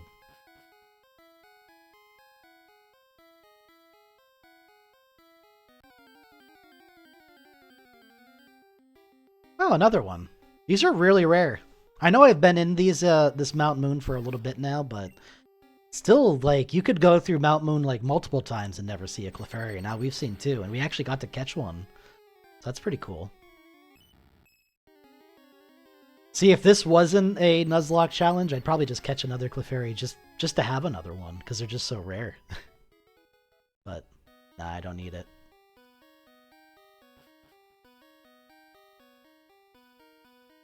We're almost out of Mount Moon, by the way, in case you've been getting a little antsy and impatient. We're actually on the last section here. There's a couple more trainers and then a kind of big trainer fight, and then we're out.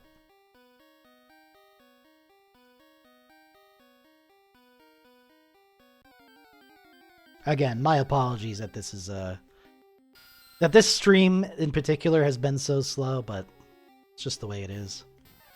It's a Nuzlocke challenge. I can't play this game the way I normally would. Which would be a lot faster.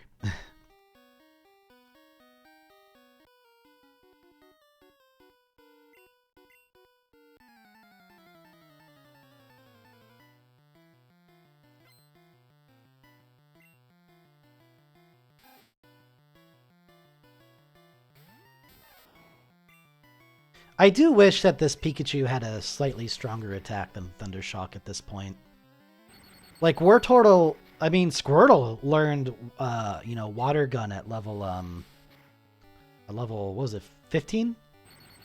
So, like, you think a Pikachu would have learned something, like, a little bit better than Thundershock for a lightning attack by now, but nope. Nope! It has not.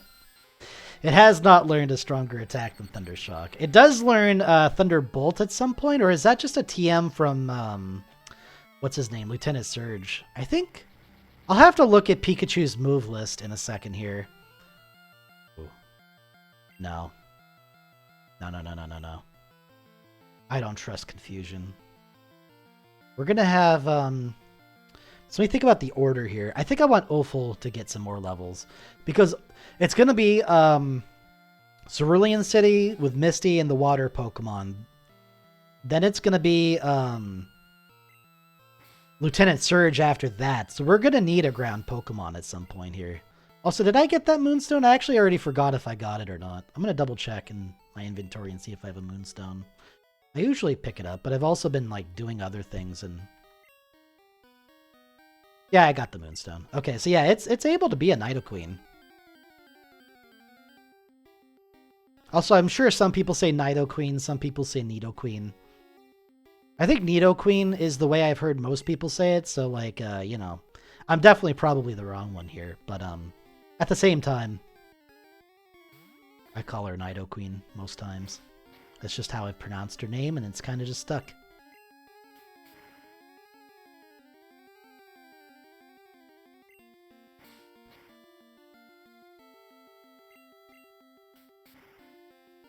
I'm still pretty surprised that we haven't gotten unlucky and just lost a Pokemon yet. I'm going to use one more potion on Dopplemon before we go into this next fight.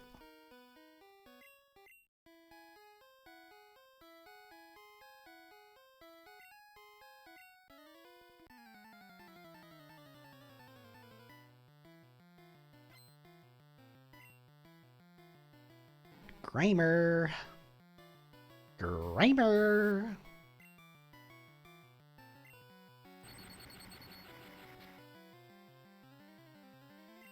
That's a good crit. Love to see that.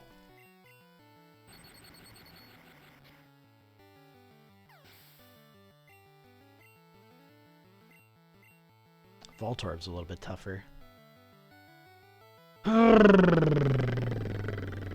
Actually, I don't really have like a great Pokemon to go up against Voltorb. I'll try Opal, but Voltorb might actually be pretty tough to kill.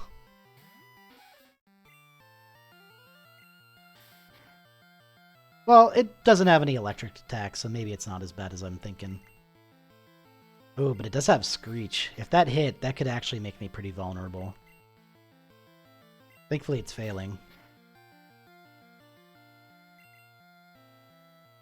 Yeah, this is actually going really well.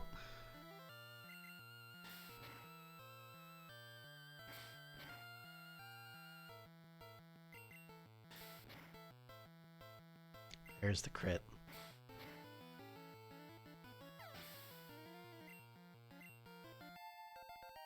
There you go, Opal. Gonna learn something new? No? Okay. Coughing. Dopplermon can handle a coughing. I'm gonna paralyze it too, just to be safe. I'm not gonna try to rely on Thundershock's paralyzation.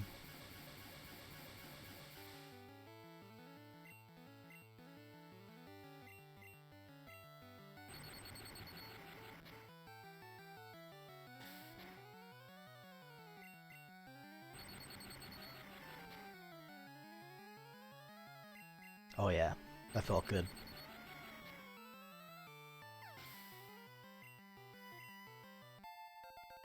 Alright, we're almost at level 20, which I think would be good to beat Misty later.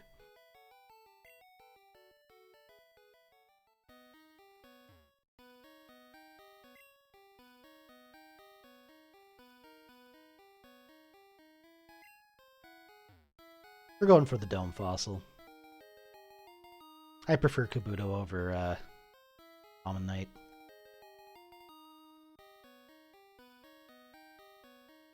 See, in Pokemon Yellow, you'd also have to fight Team Rocket, Jesse, and James there, too, as like a real final boss. It was always kind of annoying. It's annoying to get to the end of a cave and then... Just kidding! This isn't the final boss! Kind of a moment.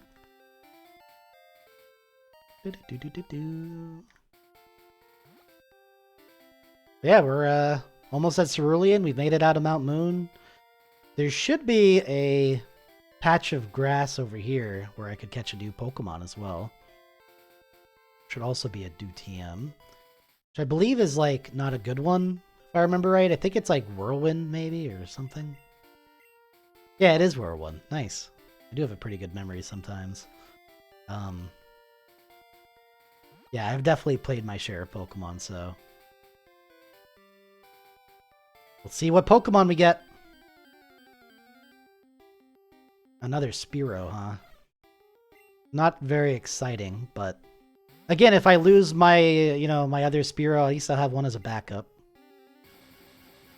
So, not the end of the world. I wonder if like a quick attack won't kill it. I'm gonna try it. I don't super care if this Spearow dies. Oh, I got a critical hit. If it wasn't a critical, I bet it would have been fine. Whatever. Just bad luck. I already got one. I just won't let my Spearow die, and then we'll be good. Alright, here we are. Beautiful Cerulean City. Couple more big fights on the way here, but...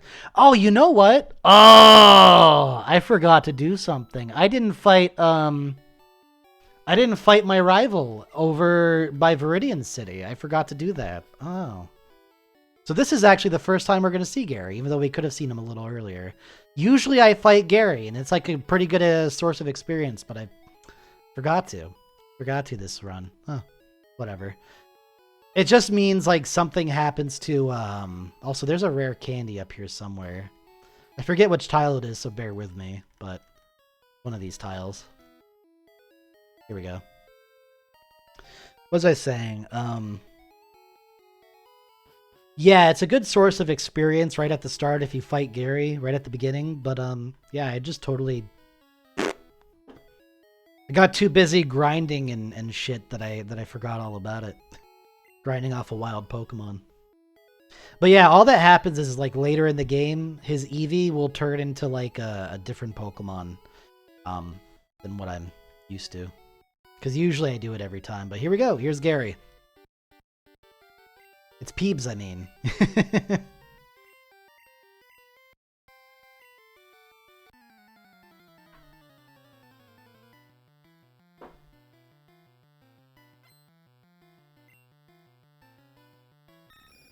Yeah, this is also why it's good to have a Pikachu at level 18 already.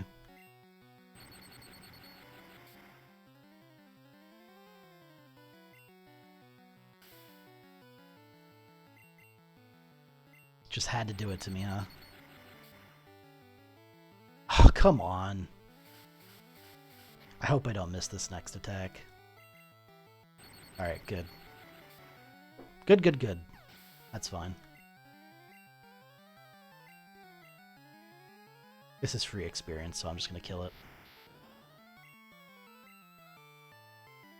Oh, but wait, I still have the sand attack on. So after this one, I should probably switch out Pikachu. But I get unlimited tries to kill this thing, so whatever.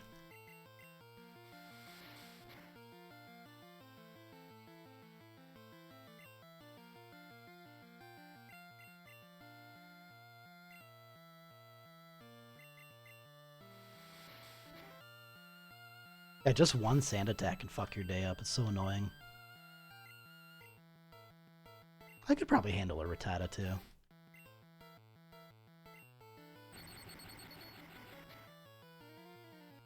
He probably does know Hyper Fang, which is always a little scary if it gets a crit. But... Wait, shit! I forgot I still had Sand Attack on me. I gotta release Pikachu. That's too bad. That was dumb. That was really dumb. But that's just how powerful Sand Attack is. It's one of the most annoying moves in the entire game, and that's why. There you go. There you go. Fuck, that sucks so bad. I feel so stupid. But it's you know, whatever. Hopefully this guy doesn't know Vine Whip too. He hasn't used Vine Whip yet, so I'm good so far, but if he uses Vine Whip I might die. I might lose Zippy Doo as well. I'd probably just end the stream if I lost Zippy Doo. Losing the Pikachu is bad enough. Losing Zippy Doo might be too much for my heart to take.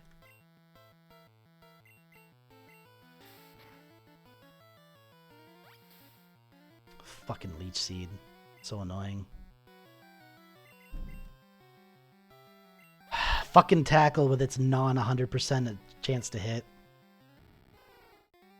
God, I'm in hell. Let's just switch to Spearow.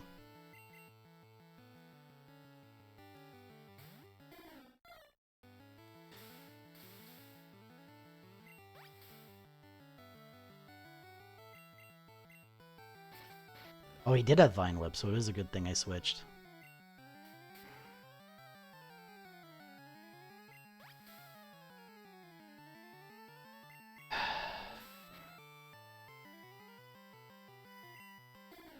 Fucking crits, man. Probably wouldn't have gotten me if it wasn't a critical hit. Alright, we lost Wingdings, too. That's so bad.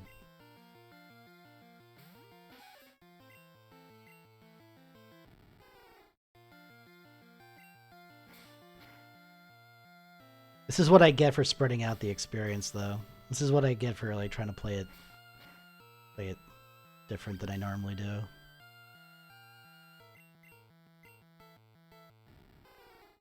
God, you're such a fucking piece of shit. Thank God it's dead. Fucking Beeves, man.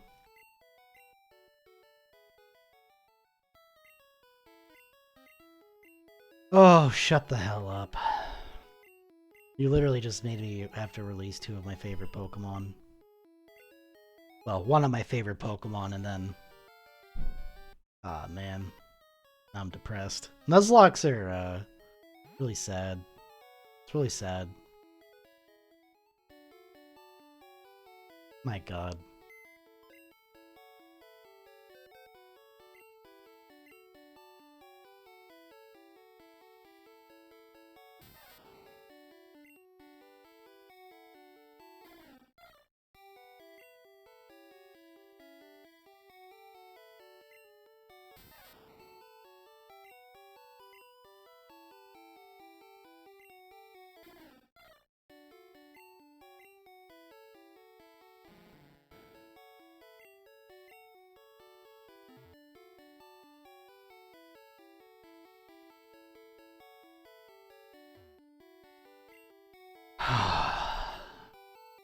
That hit hard, man.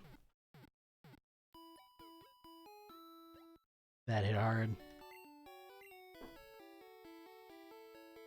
But yeah, it wouldn't be a challenge if that wasn't a thing that could happen. Hopefully now we get an oddish from here, and we're gonna have to do a lot of grinding, and it's gonna be really annoying. But I think that's what's gonna happen here.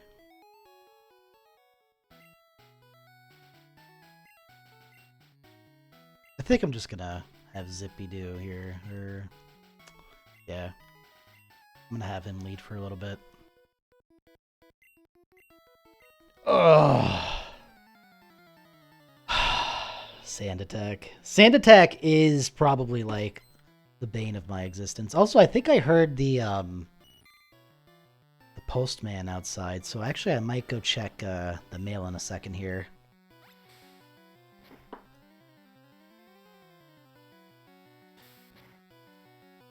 But yeah, we're gonna have to hope for an Oddish or a Bellsprout, but whichever one we get in this version, we're gonna have to hope for it here. But yeah, let me check outside really quick. I'm gonna see if I see the postman.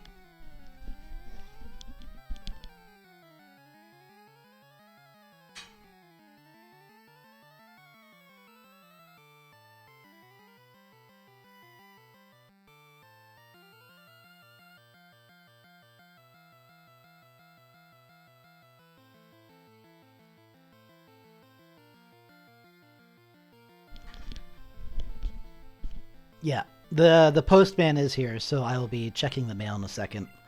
I should pick up my lift up my spirits a little bit after how badly that went.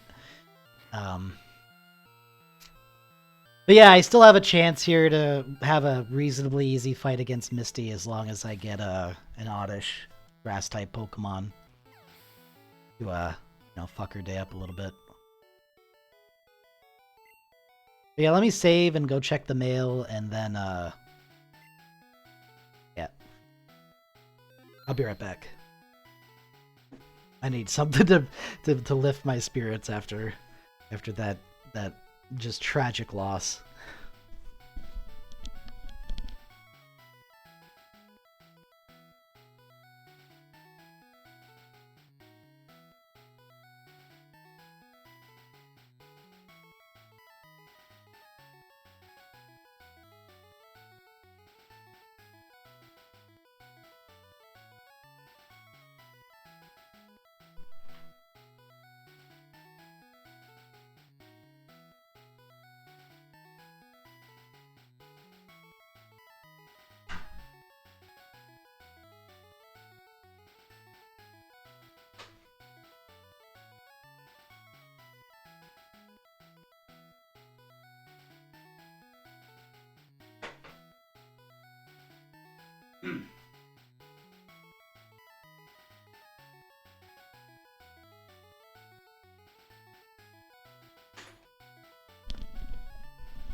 Okay, I'm back with the package.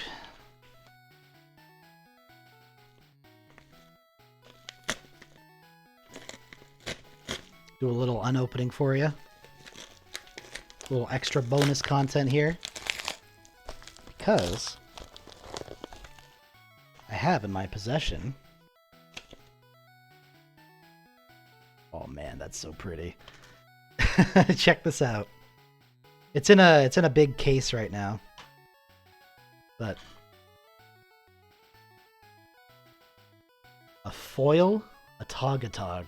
It's a little hard to see the name here, but I'm trying to get it as close. I think you can kind of see it, a Togatog. The foiling definitely makes it a little harder to see. But yeah, it's a Togatog. 5 mana. It's going to be my commander for a new deck. 5/5. So I'll read it. Sacrificing a Togatog gets +X/+X until end of turn, where X is the sacrifice to Tog's power. So essentially, this is going to be the feature of a new commander deck that I'm going to be playing at some point. And yeah, it's going to be super cool. Essentially what I'm going to be doing is, so Atogs are like, I'll move in and play the game as I'm talking about this. Atogs are like an old typal, as they say now, in Magic, where essentially they you sacrifice stuff to them because they're eating it essentially, and then they grow stronger as they eat stuff, right? So like there's a Tog who's like sacrificed an artifact. It gets +2/+2 until end of turn, right? Then there's like just as one more, for instance, there's what's it called there? Psychotog, who was called Dr. Teeth back in the day because he actually used to be a pretty competitive, viable card. He was used in the standard of the day. Psychotog's like discard a card from your hand, give it +1/+1, and then exile 2 cards from your graveyard to give it +1/+1. So, you know, you had some options, right? For Atogs. There's only like 12 of them in existence, I think. So they're kind of rare at this point. These fucking crits against me, I swear to God. Probably going to have to switch out, but I wanted to give Opal a little bit more, because Opal is who I'm going to be using after Misty, so I might as well get her up there. And apparently it looks like next level Opal is going to learn Poison Sting, which would be nice too. But anyway, so yeah, that's what the Atogs do, is they eat stuff and they get bigger, right? And then after your Atogs have eaten everything, your Atog eats your Atogs, and then he grows even bigger for having eaten your Atogs. So he just, you know, it's just like an eating engine where you just eat a bunch of stuff. And so yeah, I was just looking forward to making a new commander deck with it. And I wanted to get the most pimped out version of it, so I got a foil. It's way more expensive than the... 1 second. Let me just check my phone. I thought I felt it vibrating or something in my pocket, but it doesn't look like I have any alarms that I care about. But yeah, so yeah, just, yeah, Togatog. It's going to be a fun commander. Essentially, it's going to be more casual. It's not going to be an ultra competitive deck. Like, there are ways to make a 5-color commander competitive, because you can just use any color of a creature or spell in your deck, because you have all the colors available. Like, I'll show it off again really quick here. You can see that up in the top right here, it's one of every color. So you can use, this has the color identity of every color. So you can use any color card in a commander deck with this guy. So you can, like, just, if you wanted to, you could just buy the very best cards in the entire game and just stuff them all in that commander, and not even really use or care about the commander, and just make a 5-color good stuff deck is what they call it. A 5-color good stuff. You could do that. I opted not to do that, though. I think it's more fun and also a little bit less expensive to make a deck that's a little bit more on theme for a Togatog. So I'm still going with, like, all the Atogs. There's also some shapeshifters in there, some changelings, because they're one of every creature type, so they count as Atogs as well. And then I'm just going to be trying to make, a bunch of these Atogs, and there's a couple of different ways the deck can win. It could use, like, Coat of Arms to make all my Atogs huge.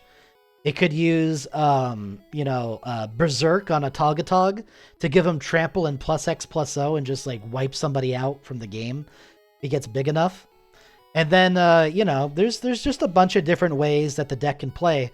But one of the secondary win conditions I thought was really clever and funny is it's a card that's not used very often called Barren Glory. It's very risky to use this card, but essentially what it is, it's like 2 white and 4 colorless for an enchantment that if you control no other permanents besides Barren Glory and you have no cards in your hand at the beginning of your upkeep, you win the game. You just win. If you have that one card, you win the game. You win. The game's over. You won. It doesn't matter how much life the other players are at. You win the game. Which is just such a funny, like, win condition, right? So, like, the idea here is that, like, the Atogs will eat everything. Like, Psych Atog, you can discard your hand.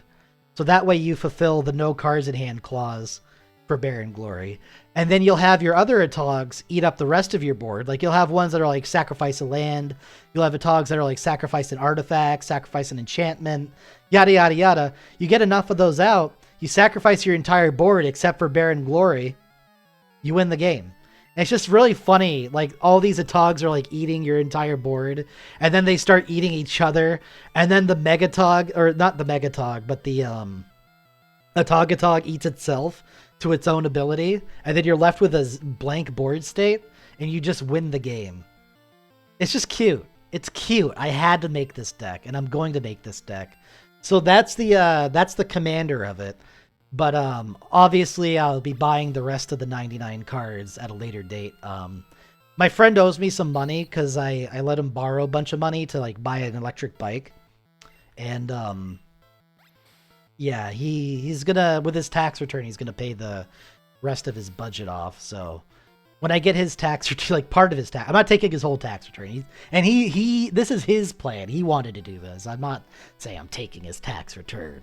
Come on, give you a little bit of credit here.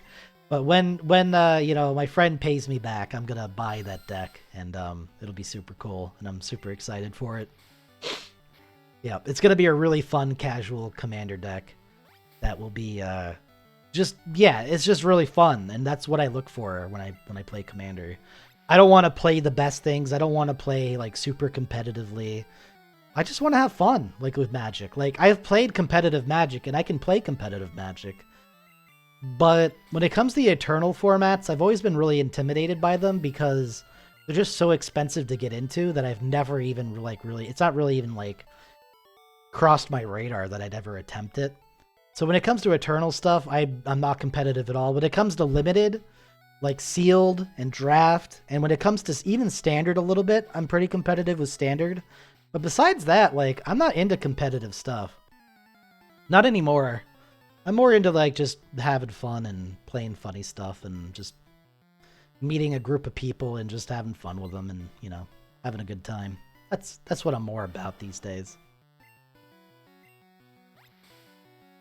Not really looking to win every game. It's not really my prerogative. But this deck promises to win every once in a while, which I like. Double Sand Attack, you motherfucker. Not good enough, though. I lucked out. Unlike my Pikachu. God, so sad. I can't think about that. I can't think about her. I'm just gonna get sad.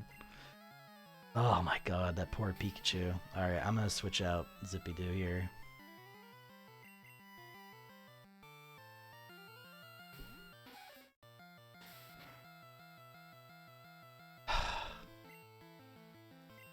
I feel like I've also been gotten hit by more crits than I've ever seen before. Like, it just feels like this is like a high crit run, where crits just seem to happen out of nowhere.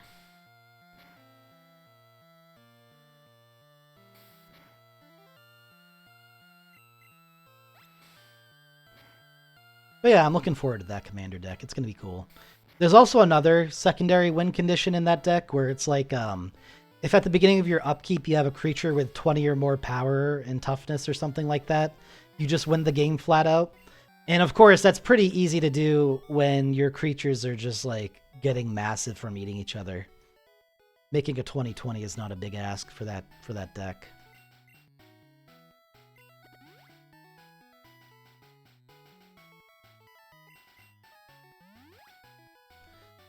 So yeah, pretty excited, pretty excited. Gotta say, I'm pretty excited.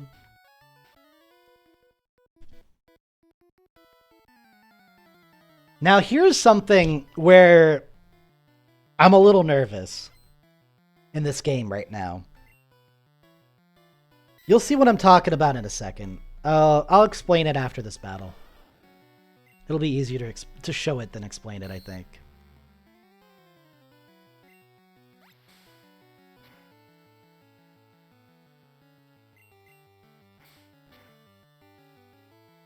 Because right now we're kind of locked into this screen and we can't see the outside world right now, but what I want to say is like in reference to like the outside world or whatever.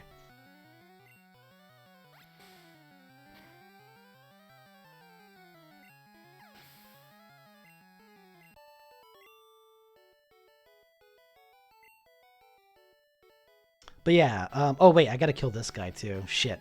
I guess after that battle. I'm gonna go back and heal really quick though. I'm also gonna buy some more potions because I ran out. Yeah, oh my god, I can't believe I lost my Pikachu like that in such a stupid way. On one hand, I could believe it, but I was just doing so good at strategizing, and I even told myself that I should switch out that Pikachu to get rid of the sand attack, and I didn't do it, and it was all my fault that I lost. I really have no one else to blame. It's all on me. It just feels so bad. It feels so bad, man. Oh, man. I regret that so much. It was so... If you're watching this VOD and you saw how, like, happy I got when I caught that, and I saw that Pikachu as the first Pokemon of the area, like, and you saw how happy I was, you must know how devastating it is to lose that Pikachu. Especially in such a dumb, easily preventable way. Oh my god. What a stupid fucking thing I did. I swear to god, man. So dumb. So fucking dumb.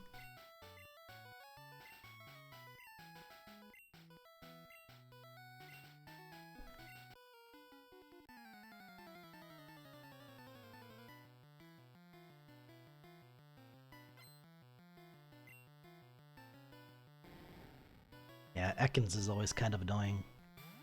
Rap is like... In Gen 1 and 2, Rap is like the most powerful... Especially in Gen 1, I think. Rap is like one of the most powerful attacks. So if Ekans used Rap right there, I would have been pretty annoyed. It's a snake, so it can wrap you up.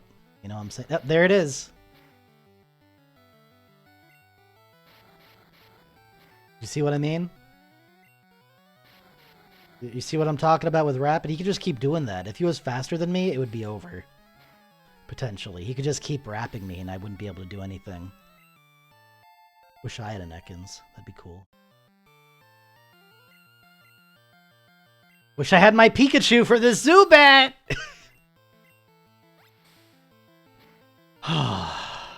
Just remember, you got a Tog today. Things are going good. Things are fine. You're doing fine in this game. You're gonna be okay.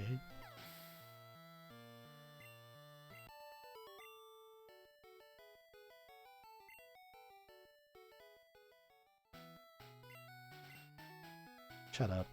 Alright, so here's where things get a little sketchy. And this is kind of what I wanted to talk about before, is... So in this bush here... Oh, okay.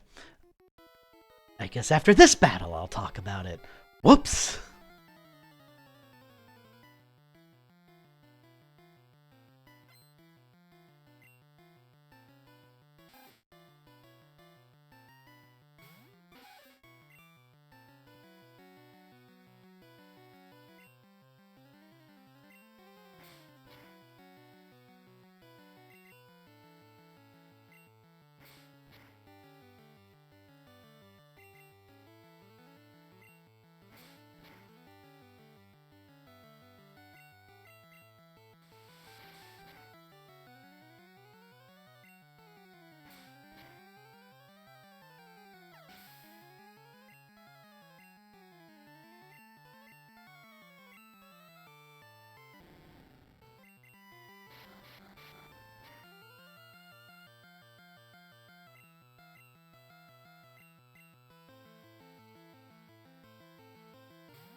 Yeah, getting poisoned and wrapped by a...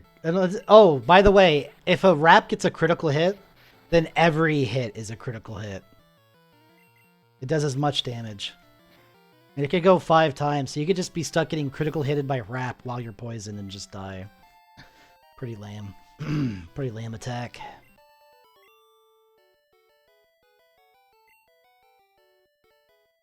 Okay. Alright, so here's what I've been trying to say. Is that in this brushery right here, in this shrubbery, there are wild Pokemon. And one of them is an Abra. And it's very rare to find the Abra. But I have hit Pikachu and I've hit Clefairy so far, which are 2 of the more rare Pokemons that you can find. I'm worried that I'm going to find Abra. Because if I see an Abra, I have 1 shot. I have 1 Great Ball that I could throw at that Abra. And if the Great Ball doesn't capture it, it'll teleport away, and then I won't be able to capture another Pokemon for this whole area, right? Let's do it. So that's where my trepidation is. So we'll see. We'll see what pops up here. Caterpie. Yeah, I was hoping for Oddish or something, but...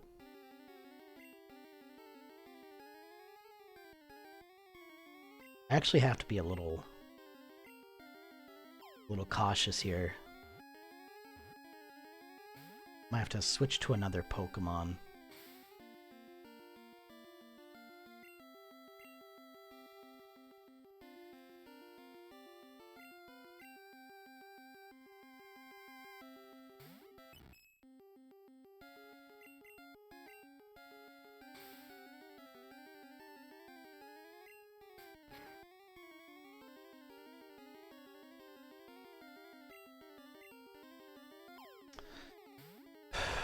I really want to have a full team.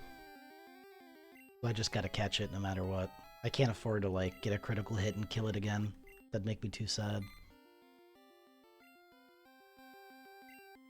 Alright, anyone watching the stream right now, you want to name this Caterpie? You get about 15 or so seconds to do it. While that happens, I'm gonna ogle my Atagatog. My god, that's so pretty. That looks so good. There's like no scratches on it, no crumpled corners. It's in near mint condition. I don't want to admit it.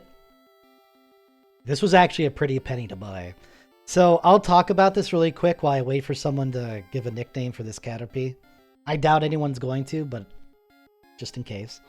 So this Atagatog in foil is actually like really rare. So back in the day, when foils in Magic the Gathering were first released, they were actually much rarer than they are now. Like, not every pack had a foil. There was only a 1 in 100 chance of getting a foil in your pack. And then, of course, there's the usual statistics of, like, how rare is it to get you know, the exact rare that you want in foil. And so getting, like, this is actually, like, multiple times harder than getting a rare foil, like, of a modern pack. So this, as a foil, is actually rarer than a foil of today. And so even though this, like, card outside of foil is like $1 rare, right? Like, normally this is just $1 in non-foil.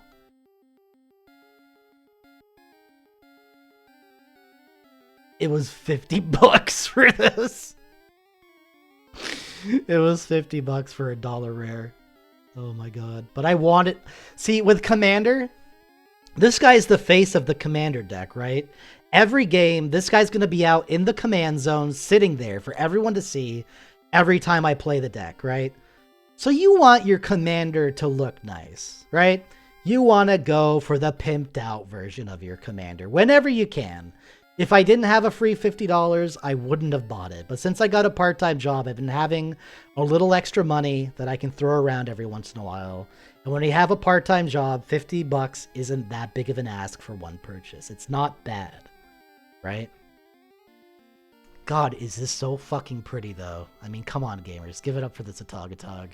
Give it up for Atagatog right now. Clap your hands. That is so beautiful. Okay? So that's all I really wanted to say, is that I had to spend the extra money on this. I just had to. It was worth it. It was so fucking worth it. Even though it's 50 times more expensive than the non-foil version, I had to go for the foil. There was no way around it. Alright, so what do I want to name this Caterpie?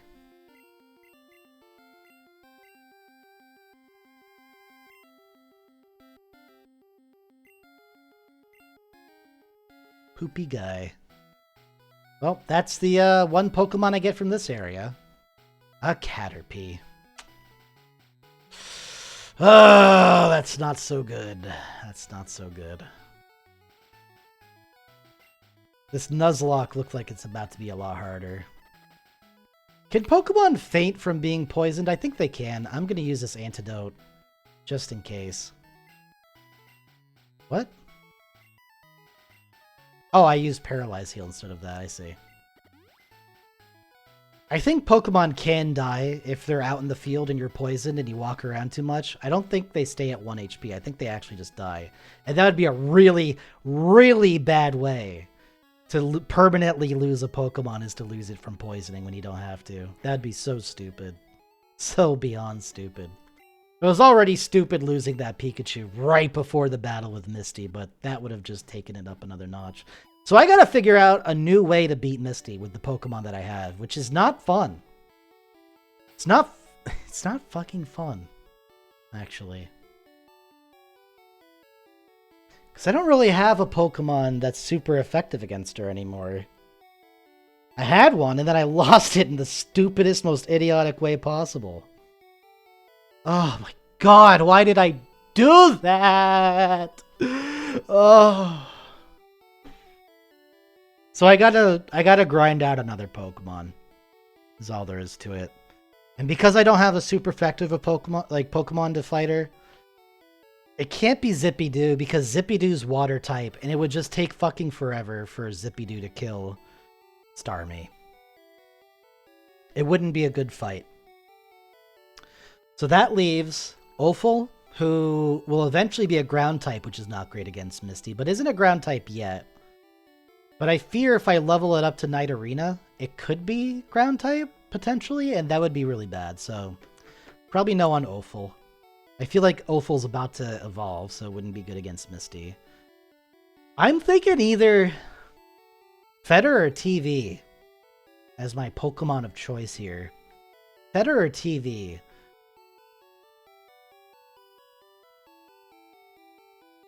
To fight Misty. Hyper Fang on Eradicate would be pretty good. What I would do is I would have Zippy-Doo. I would have Zippy-Doo use Tackle on the Staryu that Misty starts with and kill the Staryu. Then when the Starmie comes along, I put in a level 23, 24 Eradicate to take out the Starmie. I feel like that would be good. So I gotta level up this Eradicate. That's all there is to it. Eradicate with Hyper Fang, I think could go up against a Starmie. I'm pretty sure. It's not optimal. Pikachu would have been optimal. But a Eradicate, I don't fucking know. I'm sure it's fine. So I want to level up this Rattata, I think over here. Oh, I should also buy more potions and antidotes too. And well, maybe not Pokeballs for a little bit. I think I've caught enough Pokemon for a little while here. There's the mart. Man, losing that Pikachu was such a blow to my soul. I'm not going to get over that for a while, gamers. I'm probably at the end of the game, I'm still going to be regretting losing that Pikachu. What was the Pikachu's name again? I've already forgot it. That's sad.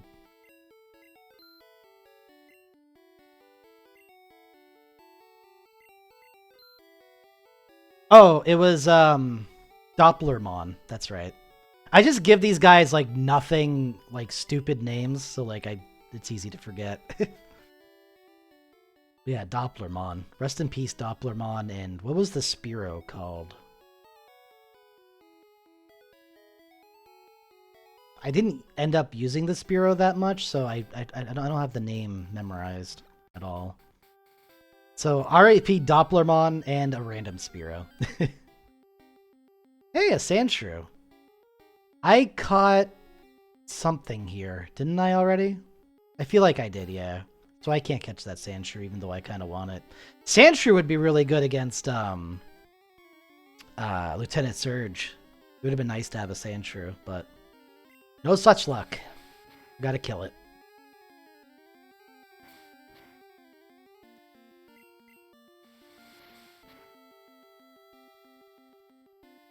But yeah, now we're back in grind mode, unfortunately, which is really boring, and I'm sorry, but it's what's gonna happen here for a little bit. I gotta get Fetter up to snuff to go against Misty, against her ultimate Pokemon, and that's gonna be a tough ask.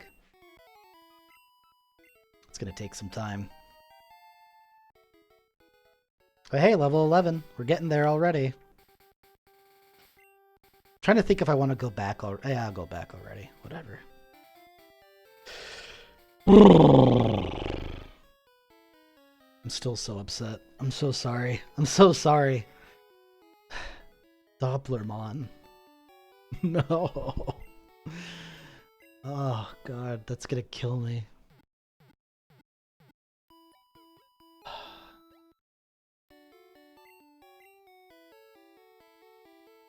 The next stream, I'll have like a little graphic and I'll put it in like the bottom, I guess, since my camera's not, the bottom left of the screen for you, I believe. I'm pointing to the right, weirdly. So yeah, bottom left. Over there, I'll put like a tribute to all the Pokemon that have died in this nuzlocke, and I'll put their names on it and on this like picture, and have it in the corner over there, so no Pokemon is forgotten. Because I already forgotten the Spearow's name, so I'm gonna have to watch the VOD later to see what the name of the Spearow was. But I will find it out, and I will honor it, even though I'm showing it a lot of dishonor right now by forgetting its name. I'll get the Spearow's name, and I'll get Dopplermon, and we'll put them over where they belong. Rest in peace. Sand attacking motherfucker. You just had to do it, didn't you, Sandshrew? You had to do it to me. You had to piss me off. Make me bring out the big guns. The big guns, which are apparently going to miss over and over and over again because you're using that. Okay, there we go. I'm out of, yeah, I am out of Squirt. There was a drop, though. But I was also smart this stream. Got my water, too.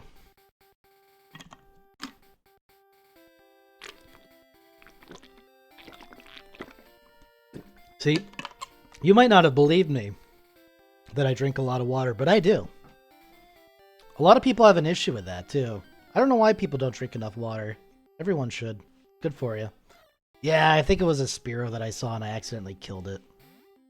I think that was what I saw in this in these bushes here. Or that was easy experience. But yeah, I have to get this Rattata to like level 15 maybe to be viable for this next area of trainers, to like level it up a little bit more. So yeah, we're kind of in the shit zone right now. Just gotta grind off of these lower level Pokemon.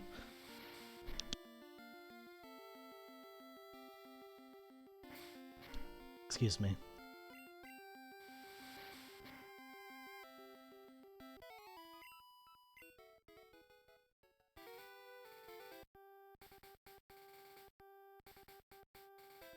It's annoying, but this is probably still faster than splitting the experience.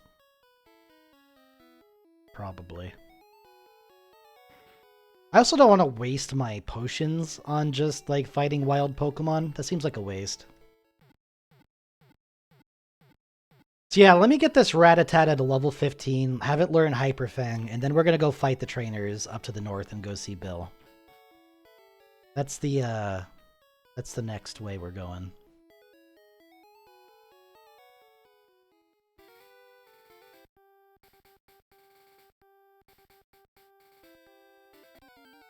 I wouldn't have had to do this. I didn't make that mistake.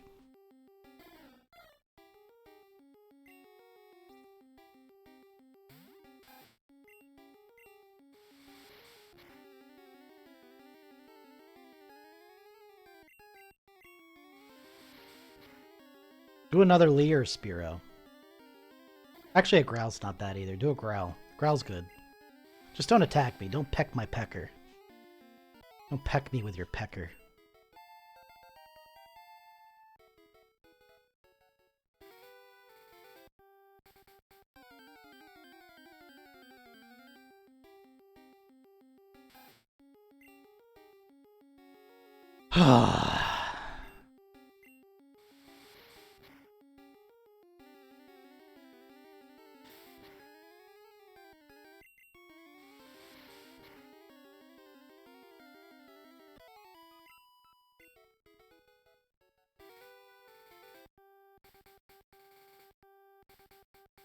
Hyper Fang is like a pretty strong attack, though, I gotta say. It does damage, man. You can really bite the shit out of Pokemon with a Hyper Fang. Wow, level 12 versus level 12.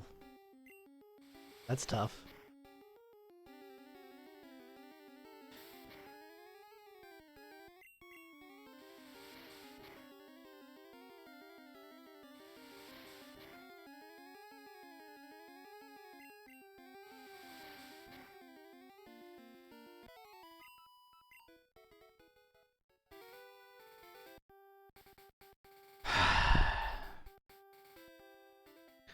So yeah, is there anything else I wanted to talk about with the Atog deck?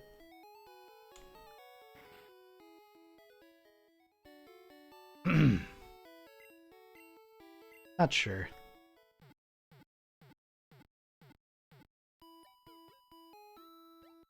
Just that I'm really excited for it. If you can't see, like I'm pretty happy with this purchase. Like I'm pretty excited, man. Like it's gonna be a cool deck, and it's gonna be a deck that I'm gonna play a lot, so I'll get my money's worth out of it, for sure.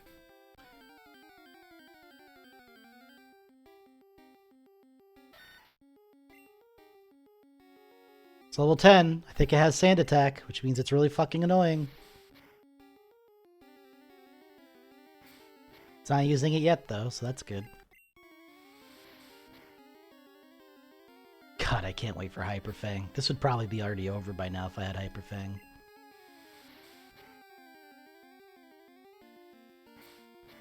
Man, he's going at me. He's not using anything besides his regular attack there, is he? Oh, his loss. Back over to the Pokemon. No. You know what? It's a little bit of a waste of money.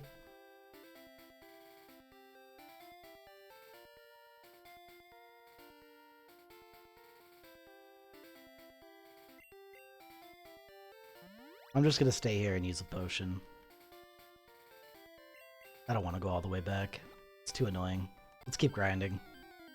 Once I get to level 14, I'm gonna use a rare candy to get him to 15 and get that Hyper Fang right off the bat there. I think that'll be cool.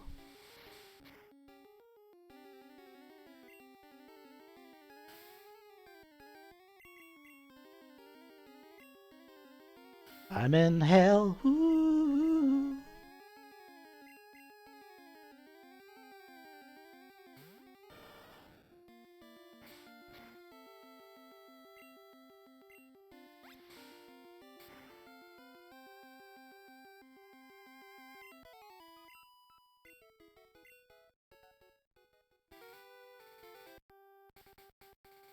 Yeah. The other option I have for killing Lieutenant Surge is there is the Diglett Cave. If I got a Diglett or even better, a Dugtrio, a Dugtrio would make short work of Lieutenant Surge, so I'm going to kind of hope for that. I'm not going to expect it, but I will hope for it. But I'm most likely going to get a Diglett from Diglett Cave. I mean, it's in the name. So, that's what I'm expecting. Alright, 13. Almost at 15. One more level and then I can use that rare candy. It's going to be sweet. Really sweet, sweet candy.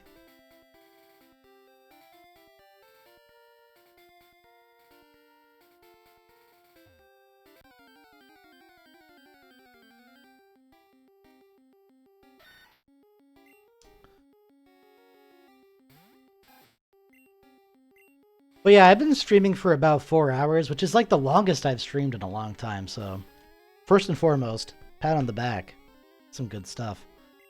Second, though... Yeah, I'm switching out. Second, though, I'm probably gonna be ending the stream somewhat soonish. I kind of want to just get the Rattata to level 15, get that Hyper Fang, and then probably call it good for today. I think that'd be a good ending point. So that's what I'm shooting for right now, just in case you were wondering.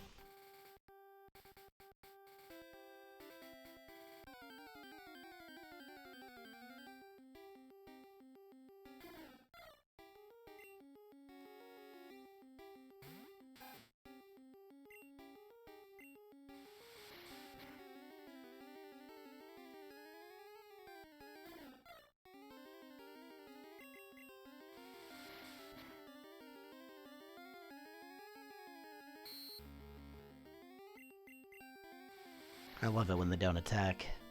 Makes my life a lot easier.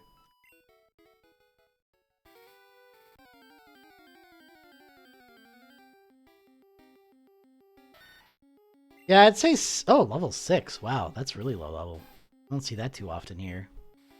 I thought like 8 was like the lowest it could get here, but apparently it can go as low as 6. But yeah, I'd say a level 10, 12 Sandshrew is probably the most annoying thing you can fight here. But at least it's a decent level, so I think it's better than fighting the stuff up there, which is like Oddish or Bellsprout or whatever. Yeah, just Whoops, I didn't mean to use Tackle, but that's fine. Just in case, I'm gonna go ahead and use a potion.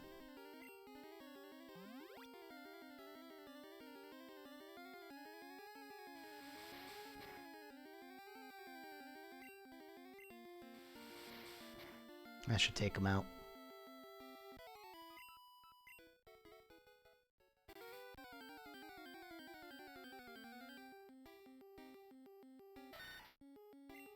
Level 6 again. Wow. The level 6 ones I don't mind, because I don't think they know Sand Attack.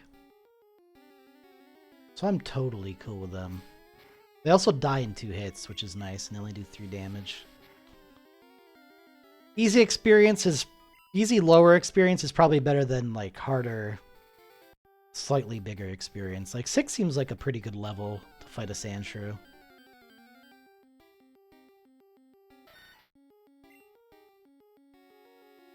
Okay.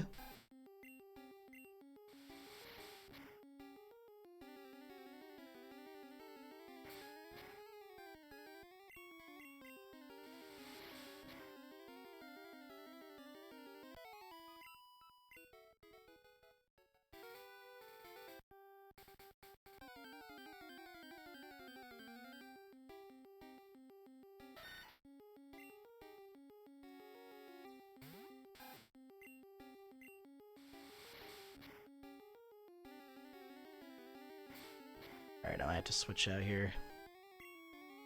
That's the other thing about fighting higher level Sandshrews. If they actually get a couple scratches on my guy, like, kind of just have to switch him out and be safe.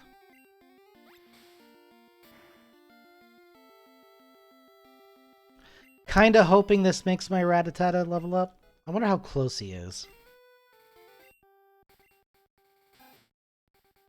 8. Of course, he's only 8 experience away. Fucking hell.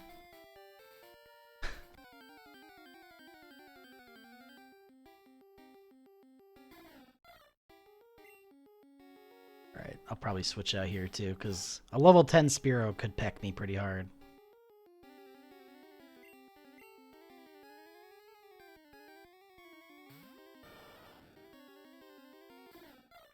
But this should actually get me to level 14, which means then with the rare candy, I'll get to level 15. I'll learn Hyper Fang, and then we can start leveling up Raticate to be Rattata to become a. Oh, he did learn Hyper Fang just now. We don't need to use the rare candy. I forget what level that Rattata becomes Raticate. It might be actually kind of high. But Hyper Fang's still good. If we got like a level 24 Rattata, I think we could still take down Misty with maybe not relative ease, but like a decent amount. Like Hyper Fang just does so much damage, and like Rattata has like a naturally high attack and speed. He's a glass cannon, but like I think as long as we just glass cannon the Starmie down, we'll be okay. I'll also, I mean, I don't really like looking up, like, guides and stuff, but when it comes to, like, Pokemon, like, I don't think I mind looking up, like, what level Rattata evolves at. So let me just do that really quick, and then we'll end the stream, I think.